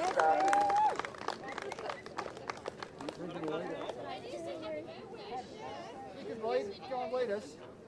Come on, Holly, you should be singing. To you, happy birthday to you, happy birthday today, happy birthday to you.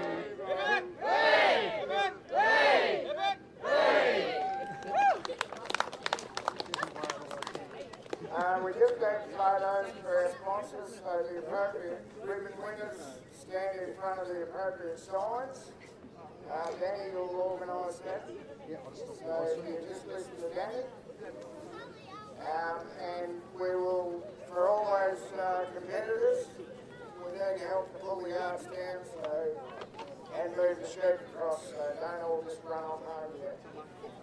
Have